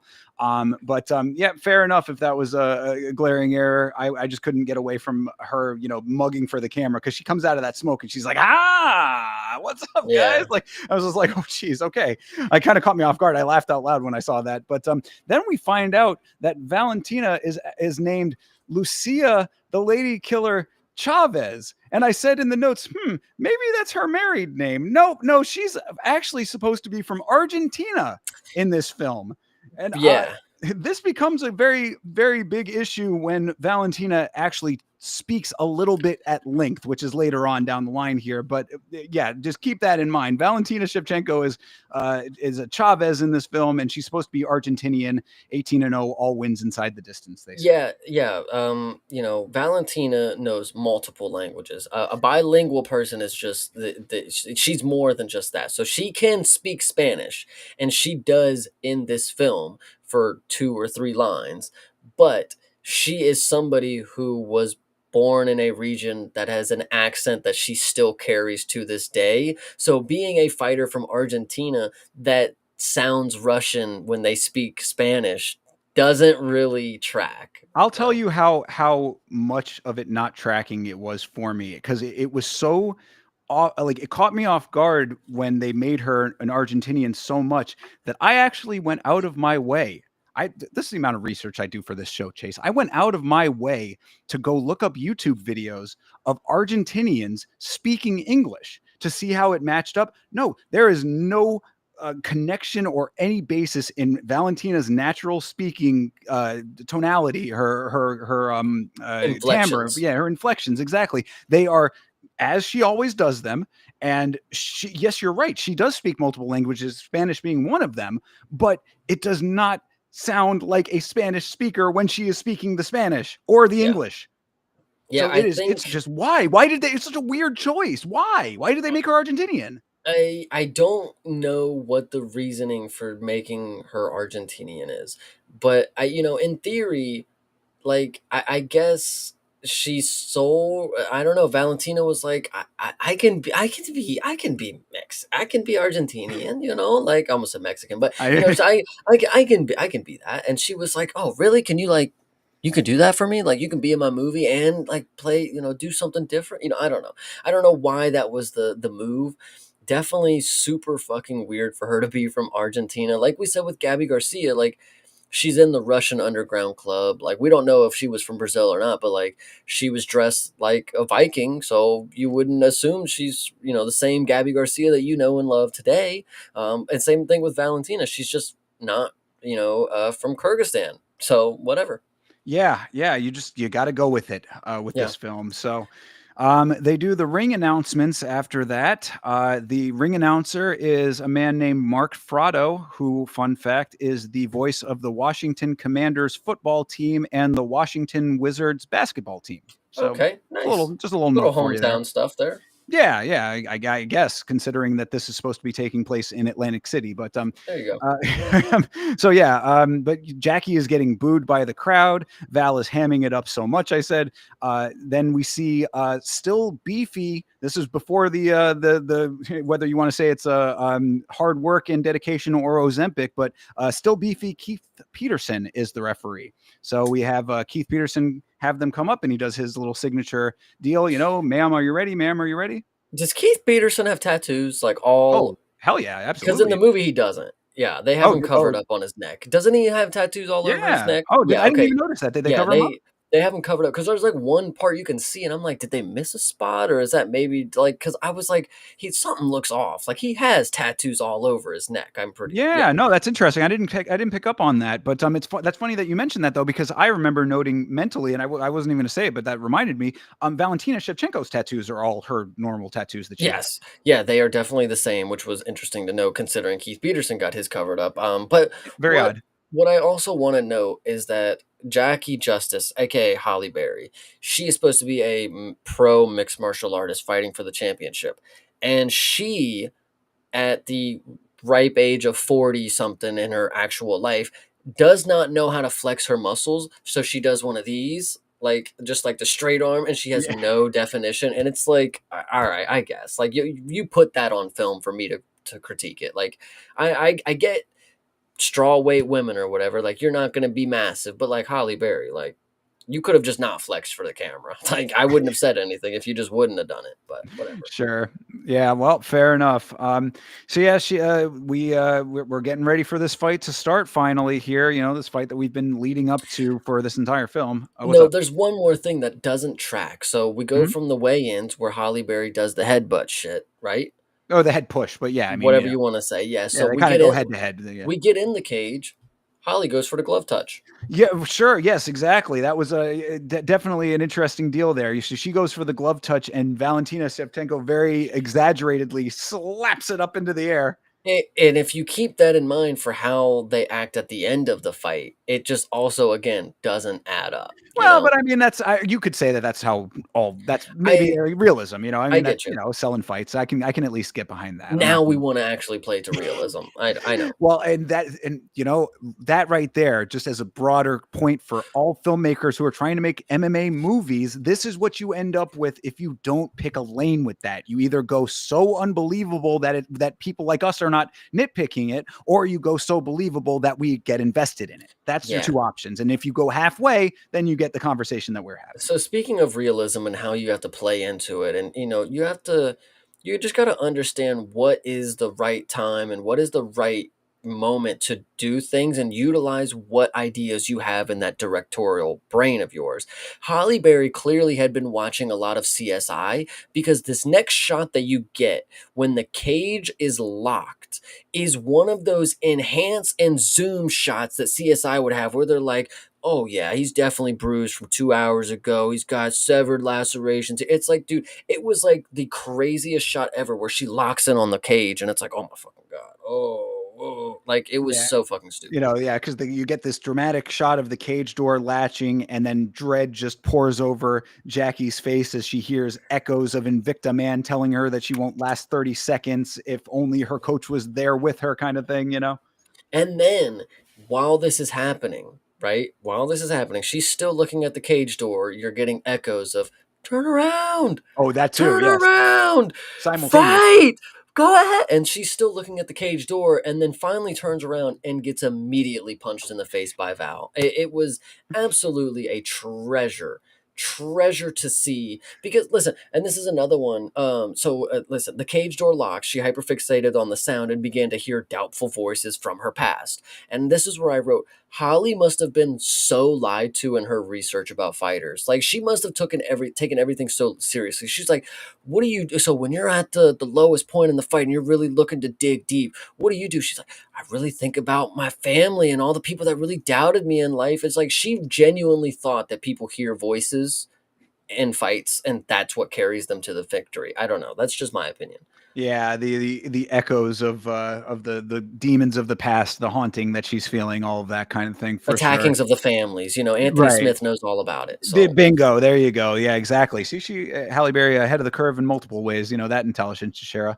But so yeah, so right, like you said, while Jackie is busy being scared, Val walks up and clocks her. That was definitely hilarious. yep. I would in a movie like this, it's hard to think where there are supposed to be actual moments of levity. I got to believe that was supposed to be funny, because it certainly was. Well, and that's another thing, is because the commentators, they go, "Why wasn't she paying attention?" Oh God, And yeah, yeah. it's like, so was it so like, because if the commentators wouldn't have said that, you would just read it as like she was, the time slowed a little bit and she was in a moment where she just like didn't know the round was like started. But like, in the way that they filmed it, no, she stood there for 5 seconds. Like, she stood there for 5 seconds. Val looked at her like, and okay, and just like clocked her. Like, it was like so stupid the way they Yeah, filmed no, it. and that is another thing that, like, if you got to be selective about how you use the commentary in films like this, because we're going to go through all 5 rounds of this fight. This is a title fight, 5 rounder,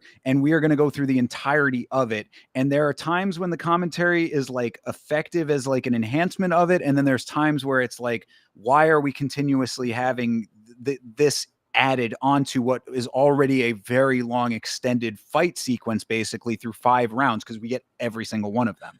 And what sucks about what we're gonna see throughout these 5 rounds is that Holly Berry doesn't know how to make different rounds have different tones and different, feelings. So basically, you're watching the same round every time and the same things happen. It may be different what she's doing, but it's the same outcome and same reason. And that literally, I bet the coach, like, it's the same video every time of him in the corner, like, you gotta go get him, kid, come on, you're losing. Like, Might as well be, for sure. Yeah, it's no, so bad. absolutely.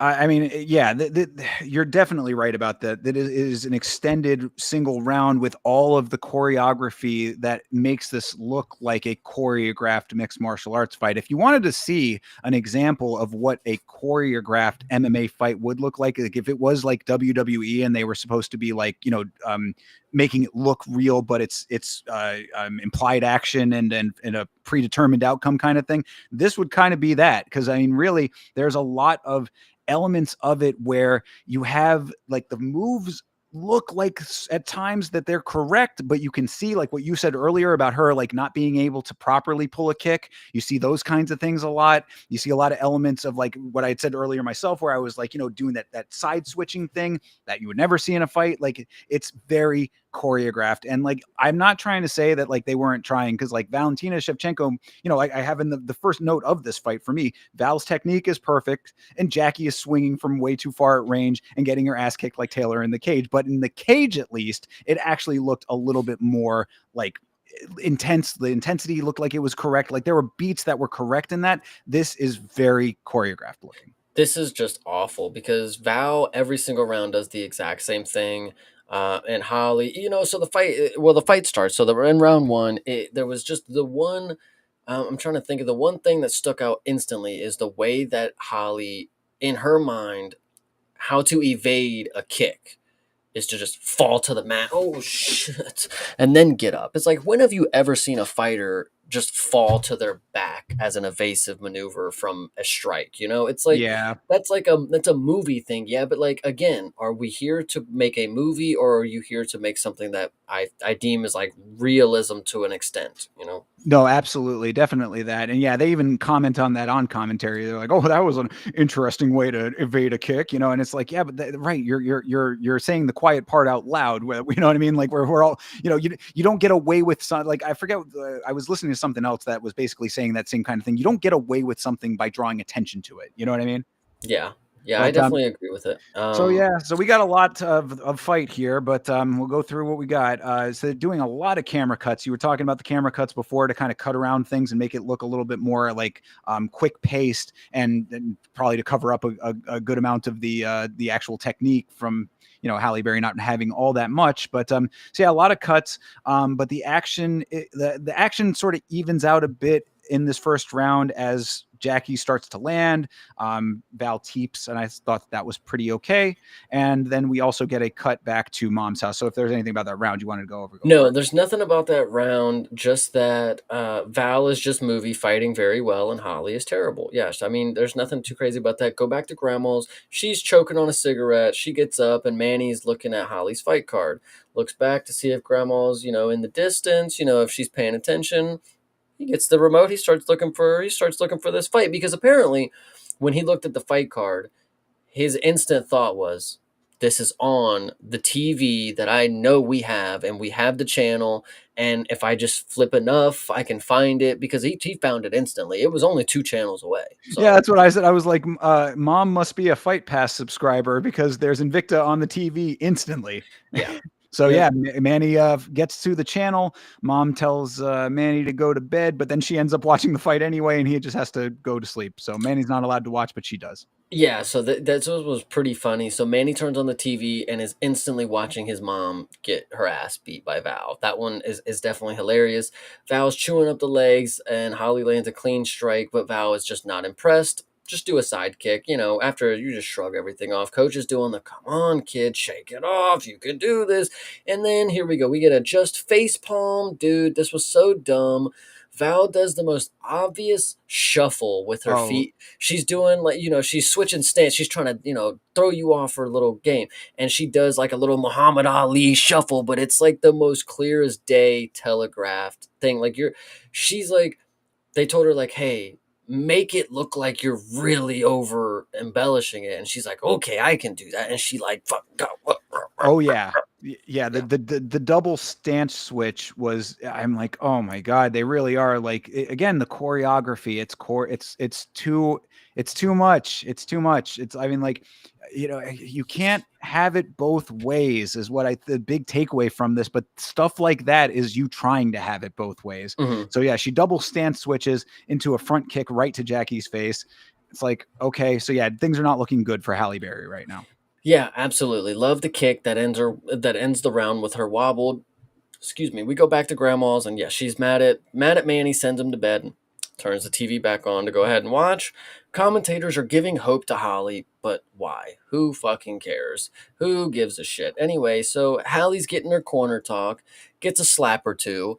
Val's ready to go. She comes out strong. There's the same scene of Val. I'm pretty sure they do the same scene of her coming out the corner a couple times where she goes the Like she does Yeah. that, like it's the same thing, like four For sure. times. I'm pretty sure. Yeah, and also important to note that in between rounds when she's getting her pep talk from Civil War guy, he's saying, "You gotta get her to the ground," and I'm like, "Fucking duh, we've been hearing that this entire movie. Her strength is in the grappling. Get her to the ground," and it's like no takedowns in the first round, or no So takedown attempts even, rather. I think this is another example of Holly Berry. She got to watch somebody possibly do this in a manner that made them look good, but she obviously doesn't understand that the community doesn't respect what she's about to portray. So she comes out and is instantly, she comes out strong actually. Now Holly shoots and she doesn't get it. Val just instantly just throws her to the side. Then Holly starts to butt scoot across the cage. Well, I before that though, I mean, yeah, the great part about that double leg, she goes for a double leg. Val stuffs the double leg, and then commentary, Julie Kedzie says takedown attempt, and Eves Edwards said that was a horrible shot. yeah. It's like, again, saying the quiet part out loud does not make it any better. Yeah, so starts to butt scoot. I even said at this point, my face doesn't palm anymore. Like this was horrible watching her butt scoot. Back to the feet. Val is working her again. Val strikes. Holly gets the takedown, starts to ground and pound and settles in side control, passes the full mount. Val has her hands on Jackie's mouth, and this was a weird moment. So Val is on the ground and she's got her hands up against pushing on Jackie's face. And Jackie has this again hyper fixation moment where she just can't breathe and she's like and then she like goes ham and like turns into an armbar. It was like again, they're trying to set up the whatever that dude's name was, lucrative, immaculate. They're trying to set up Immaculate. that thing. It was like when she gets there, you got to get her like down to the grit and she's really gonna win. So like that's what they're still trying to sell out of this. It's like, yeah, when she really feels like she's on the edge, like that's when she's most dangerous. Stupid. Stupid, stupid, stupid. Val has a hand on Jackie's mouth. Yep, she then Boss gives the pep talk to himself.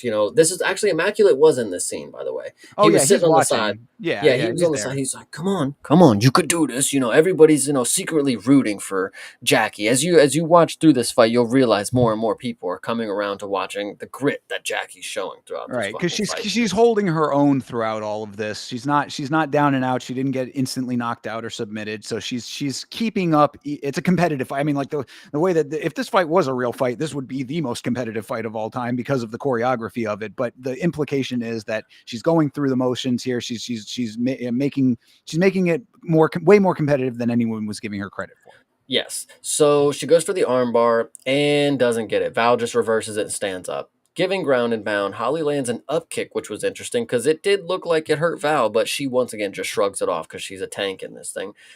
Comes back and instantly beats her up some more. Grandma watching on the TV, her daughter get her ass whooped.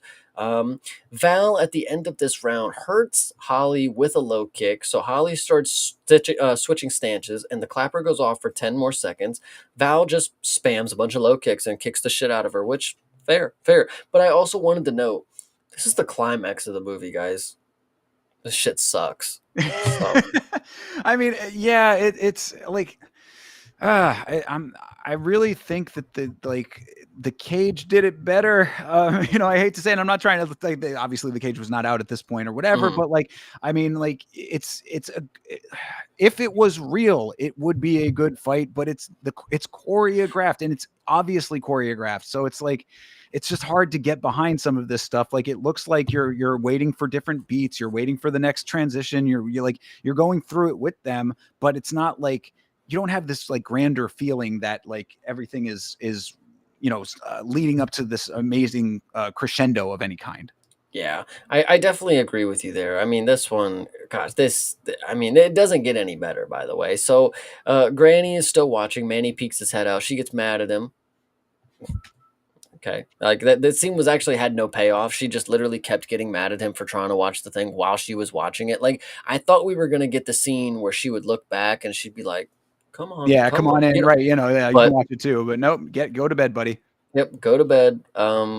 Whatever. And we get Val in the first scene in her corner. She speaks some Spanish. She said something she says really. she says, "Que pendejo, why is she not out yet?" Yeah, she said, and then she does her own translation back in English, which I was like, she spoke Spanish and then said the same thing in English. So who was that for? The audience or Well, she just didn't really translate it. She was like, "What the fuck? Why is she not out?" You know, she's like, she was being surprised by Jackie still being as competitive as she was. and then you get the copy paste coach giving the pep talk. Come on, kid, you gotta fucking get her. So Yeah, still with whatever. her regular, as we had said, in her regular non-Argentinian accent, by the way, with Y- y- Valentina. Yep. So Val again opens up, works her.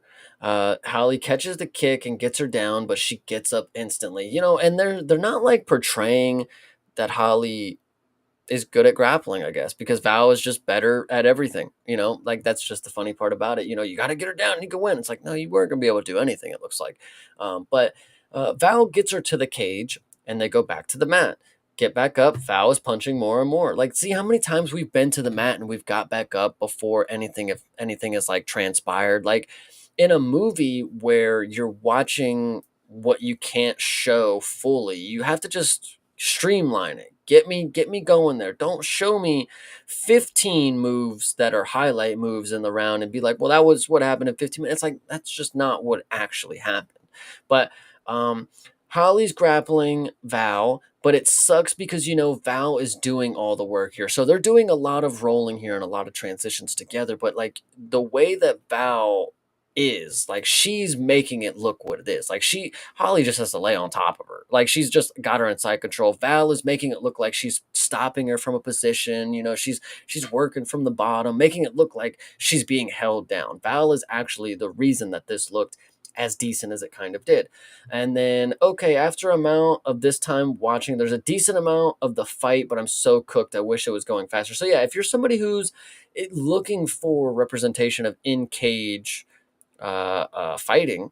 I mean, there's a lot of it at the end of this movie. I mean, this is a whole fight in the cage, basically. So, All 5 rounds, and it goes for those 5 rounds. Even if they're trying to move it along, you feel the length of this fight. I even yeah. have that there where I was like, because yeah, I mean, I had all the beats, whatever, like Jackie ends up going for the rear naked, and Val gets out of it, clinches with the knees on the cage, double leg transition to the backpack, rear naked choke is super locked in, but the horn blows. It's like you just think of all of the moves that you've ever seen in women's MMA. They're somewhere in this fight. So I said, yeah, 5-rounder. So another between these 2 rounds, another between round pep talk here. At this point, Civil War guy is back, saying you got to keep her on the ground. It's like, Jesus, we get it. Keep her on the fucking ground. It's like, how many times do we have to hear about staying on the ground? We get it. So up to round 4 at this point.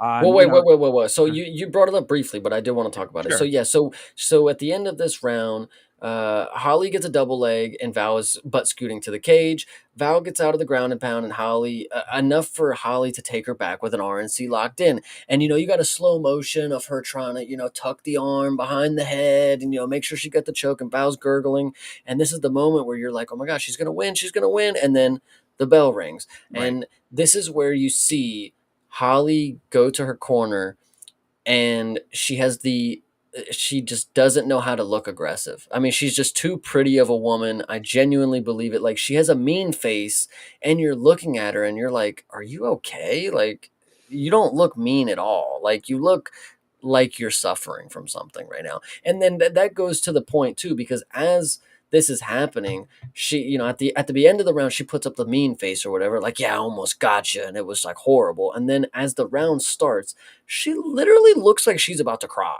Like she literally has the tears coming out of her face. I'm like, literally showed her again, bro.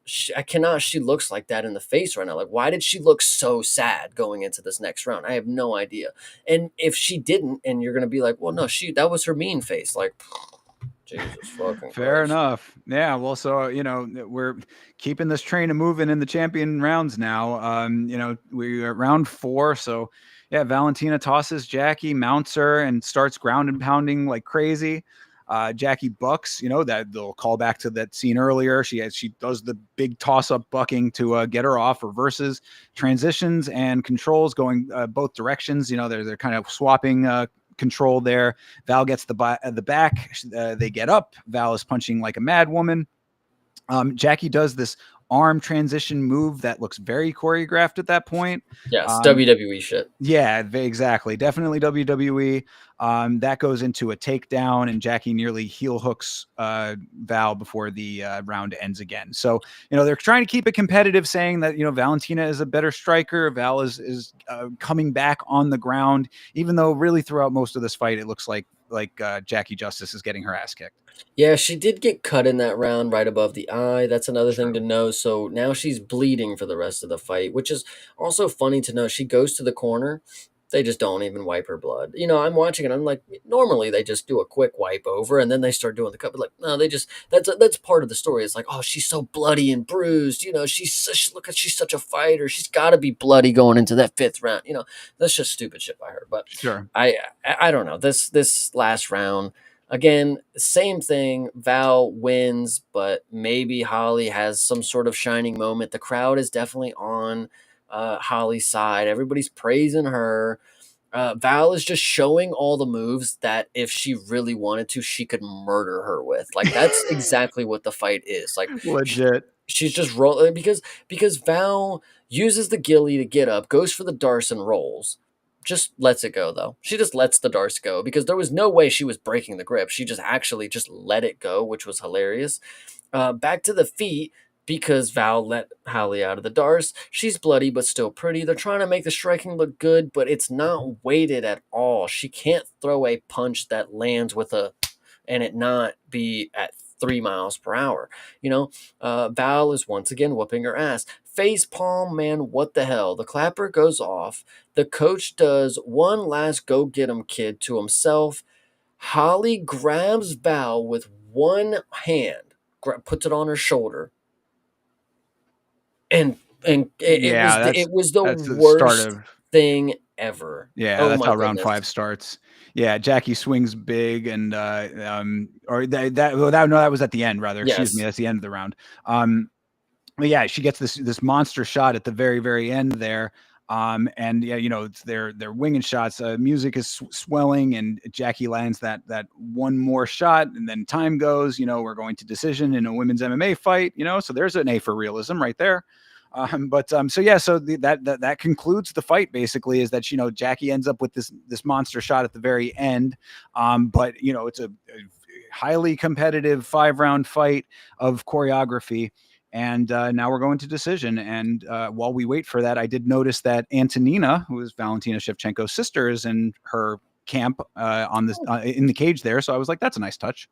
Yeah, that is actually kind of cool. I like to hear that. But yeah, so she wobbled her at the end, and the round ends. Holly goes over to her coach, and she's very happy. It looks like she's back. Jackie Justice is back, kind of deal. Love to see it. Made it through the Definitely fight. right. Made it through the fight. I definitely didn't win, but let's see what the judges say because of course this is a movie.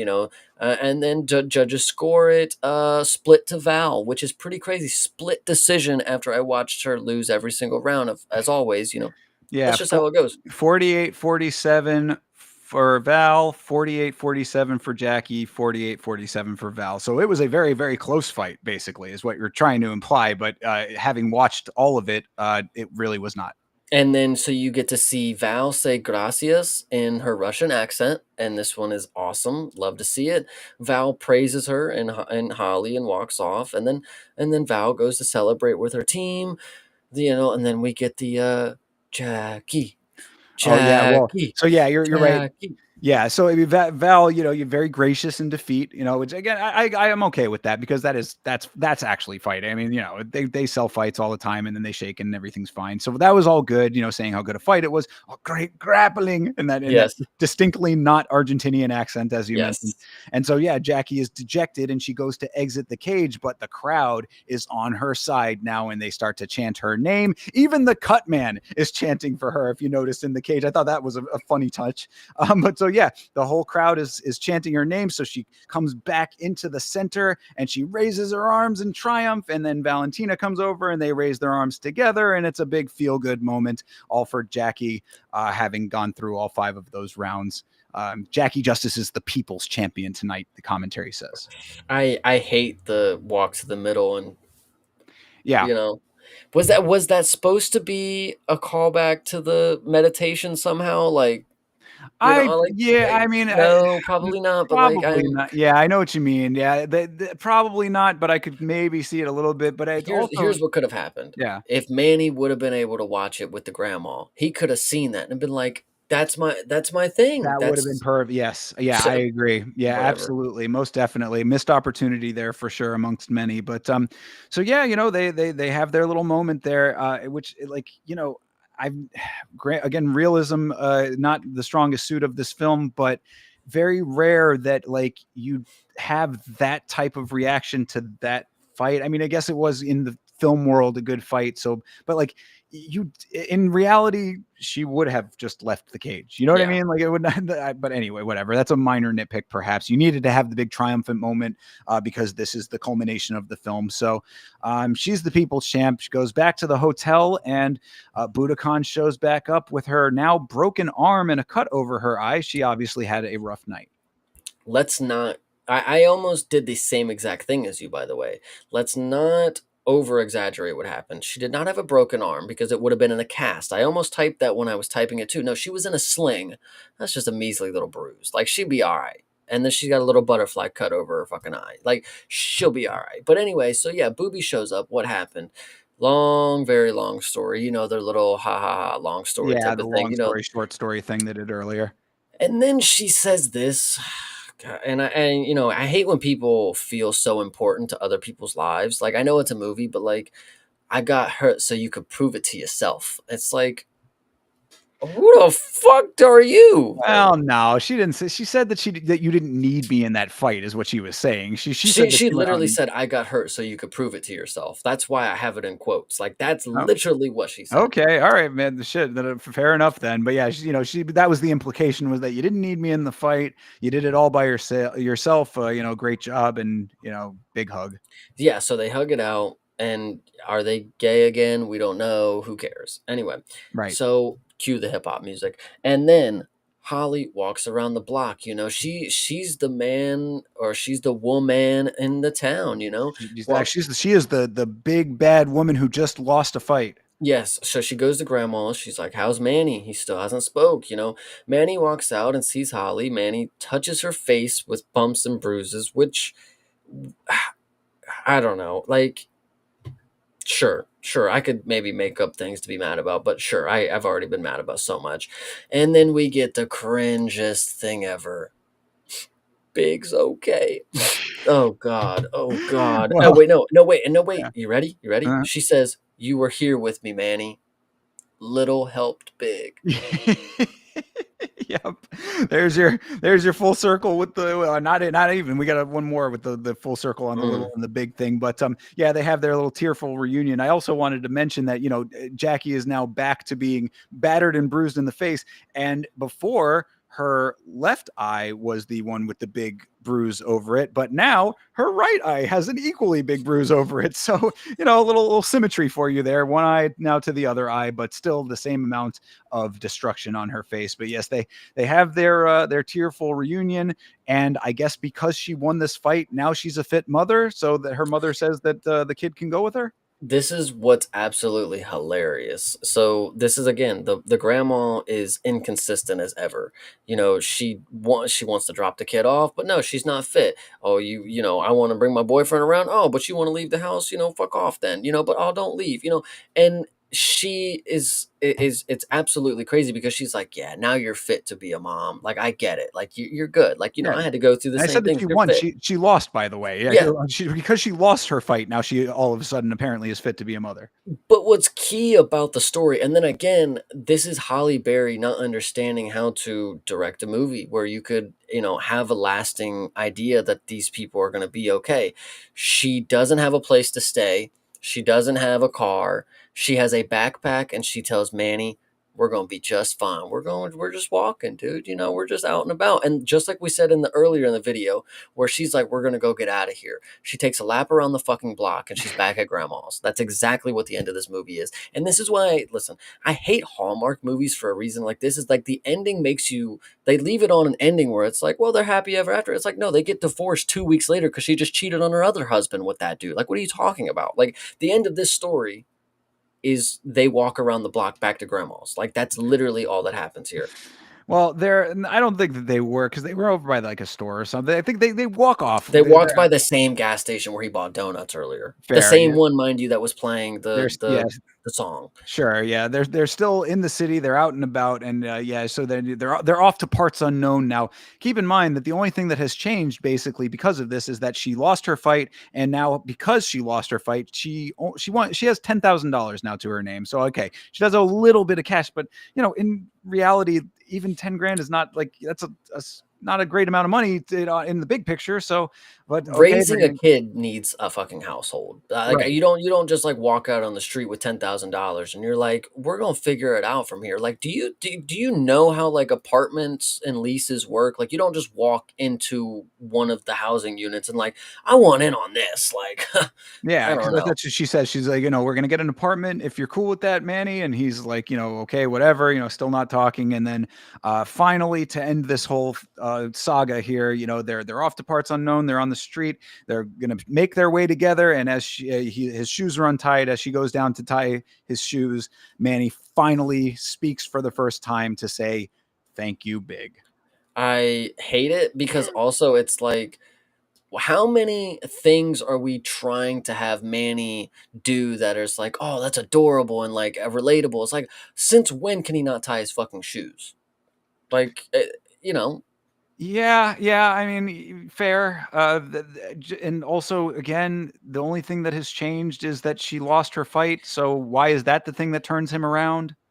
maybe, and here's me being the big brained director. If it were me, and this is how I was setting it up, like the end of the movie, she's gonna tie his shoe, he's gonna look up and smile. I was like, okay, so how about in the school when he's getting picked on by the kids? How about it's because he can't tie his fucking shoes? How about instead of him pissing himself like a fucking retard, how about you say it's because he can't tie his shoes? I don't know. Perhaps. I mean, that's the least of the things that don't connect. I mean, I will say True. that this movie does try to connect a good amount in it. Like there are callbacks, there are things that interconnect and stuff, but Trust me, I it's know. not satisfying. And that is the conclusion. Him finally speaking and saying thank you, her looking up at him, and then we cut to credits.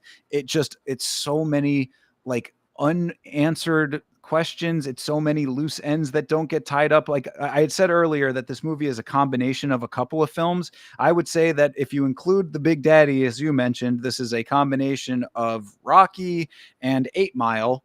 And you put those together with Big Daddy as the third piece of that equation, and don't tie up any of those loose ends the same way that 8 Mile doesn't at the end. And you kind of have this film without the quality in the middle.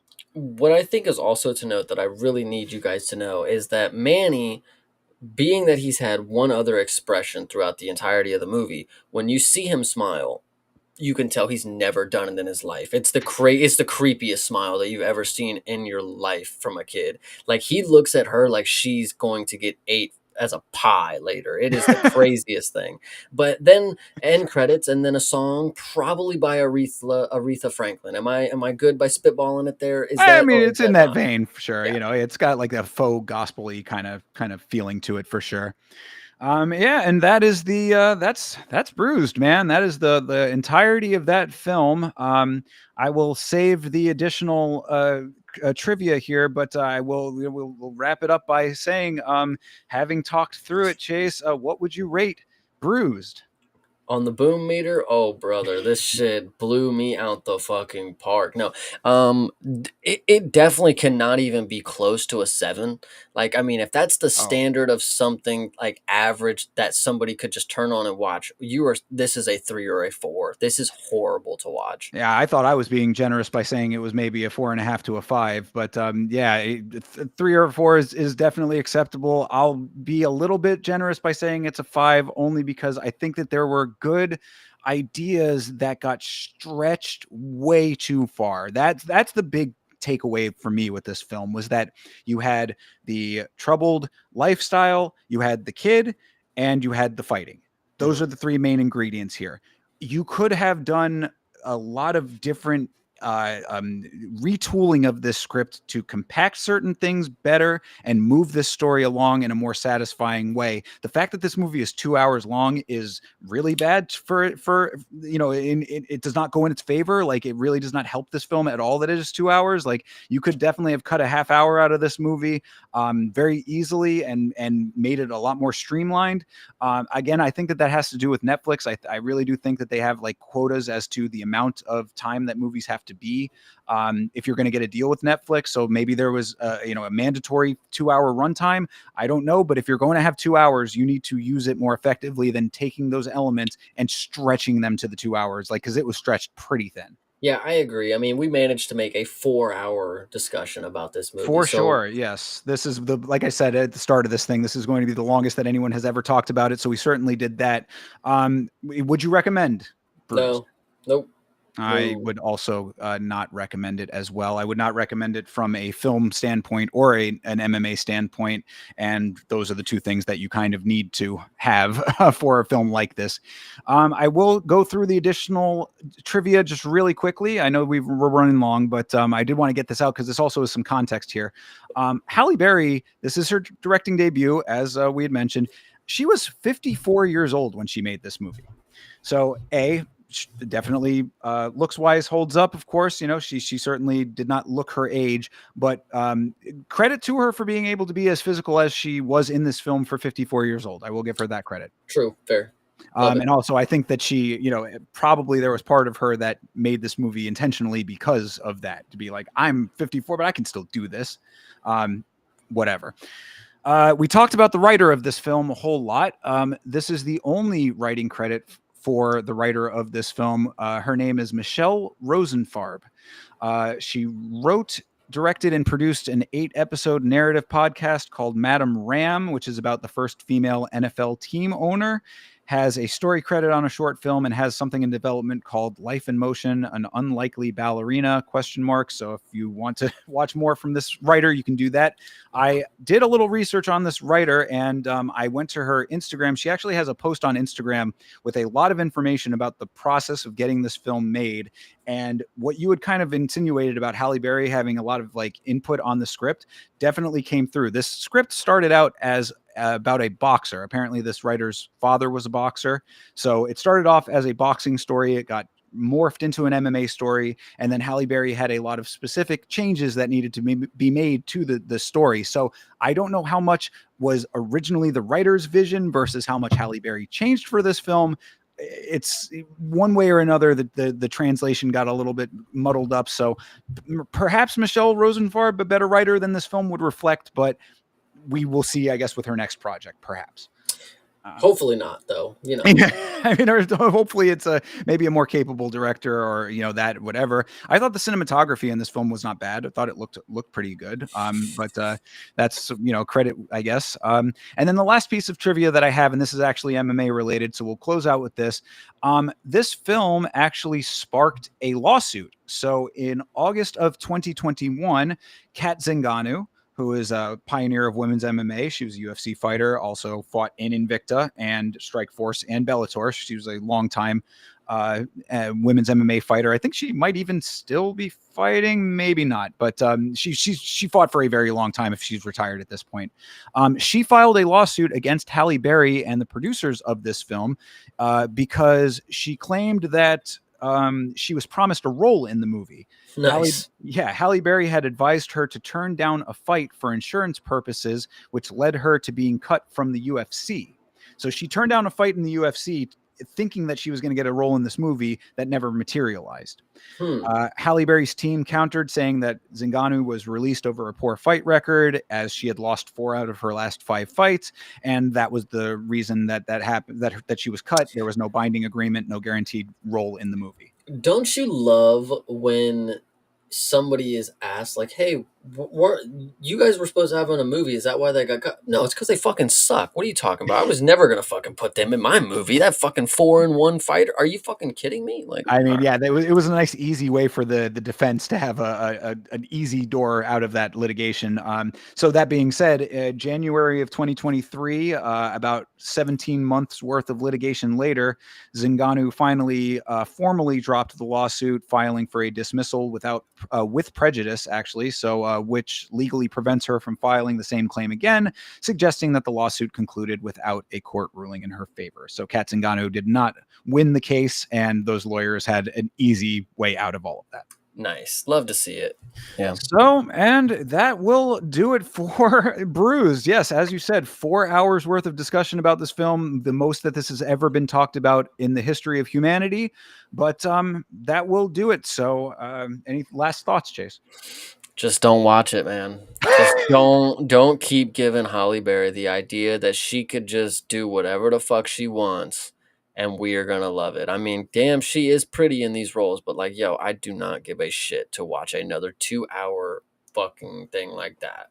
So Yeah, as I had said, I thought that it was some good ideas. It was a basis that you've seen many times before. You know, down under luck fighter has to overcome obstacles, et cetera, et cetera. I mean, you know, there might have been some ways to spice this thing up, but even if you were going to go for a very in the box type of story, it needed to be streamlined, and it probably needed to be varied a little bit more than what we got, because it was very samey over time, and the experience was less than satisfying in the end. 100%.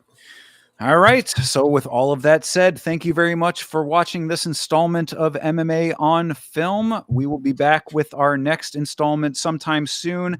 And if you have any suggestions for films that you would like us to review on this show, leave them in the comment section down below. We will take those into consideration, and we will see you next time. Thank you very much for watching. And of course, the real end here for all of you fine people who may have been staying with us. I mean, kudos to anybody who stayed around for throughout the entirety of this thing, because we went super, super long. But shout out to Hydra, shout out to TJF, shout out to Sigma. Appreciate all you guys. Savage came in earlier as well. Thank you guys very much for checking in and making your presence known. Of course, obviously on these streams, we talk pretty exclusively to one another. We don't really interact with the chat, so we appreciate the support either way. Yeah, absolutely. Yeah, all you guys out there, and Mank, you didn't actually give him a shout out, but I'll Oh, make sure to sorry, get I him must have on missed him. I apologize, Mank. No, yeah, shout out to Mank too. But yeah, no, this was a good long one. I'm definitely happy it's over, but we got more movies to talk about. So, I mean, it's just one long stream about a movie that's going to lead to more. Absolutely. So, 4 hours of editing for me to do at some point in the future. We'll see when this one comes out on VOD form. But of course, the uncut VOD will be live, and the edited version will come out sometime in the near future. So, thanks a lot, everybody. We appreciate you guys always. Stick around. We'll be back tomorrow for Noche. So, hang out with us for the fights. You'll be live for Noche? Yes, sir. All right. Well, I will be here, youtube.com/@YamaShow. Chase, you will be? YouTube.com/@CP Smalls. All right. We'll catch up with you guys soon. Thanks, everybody. Take good care. Heck yeah.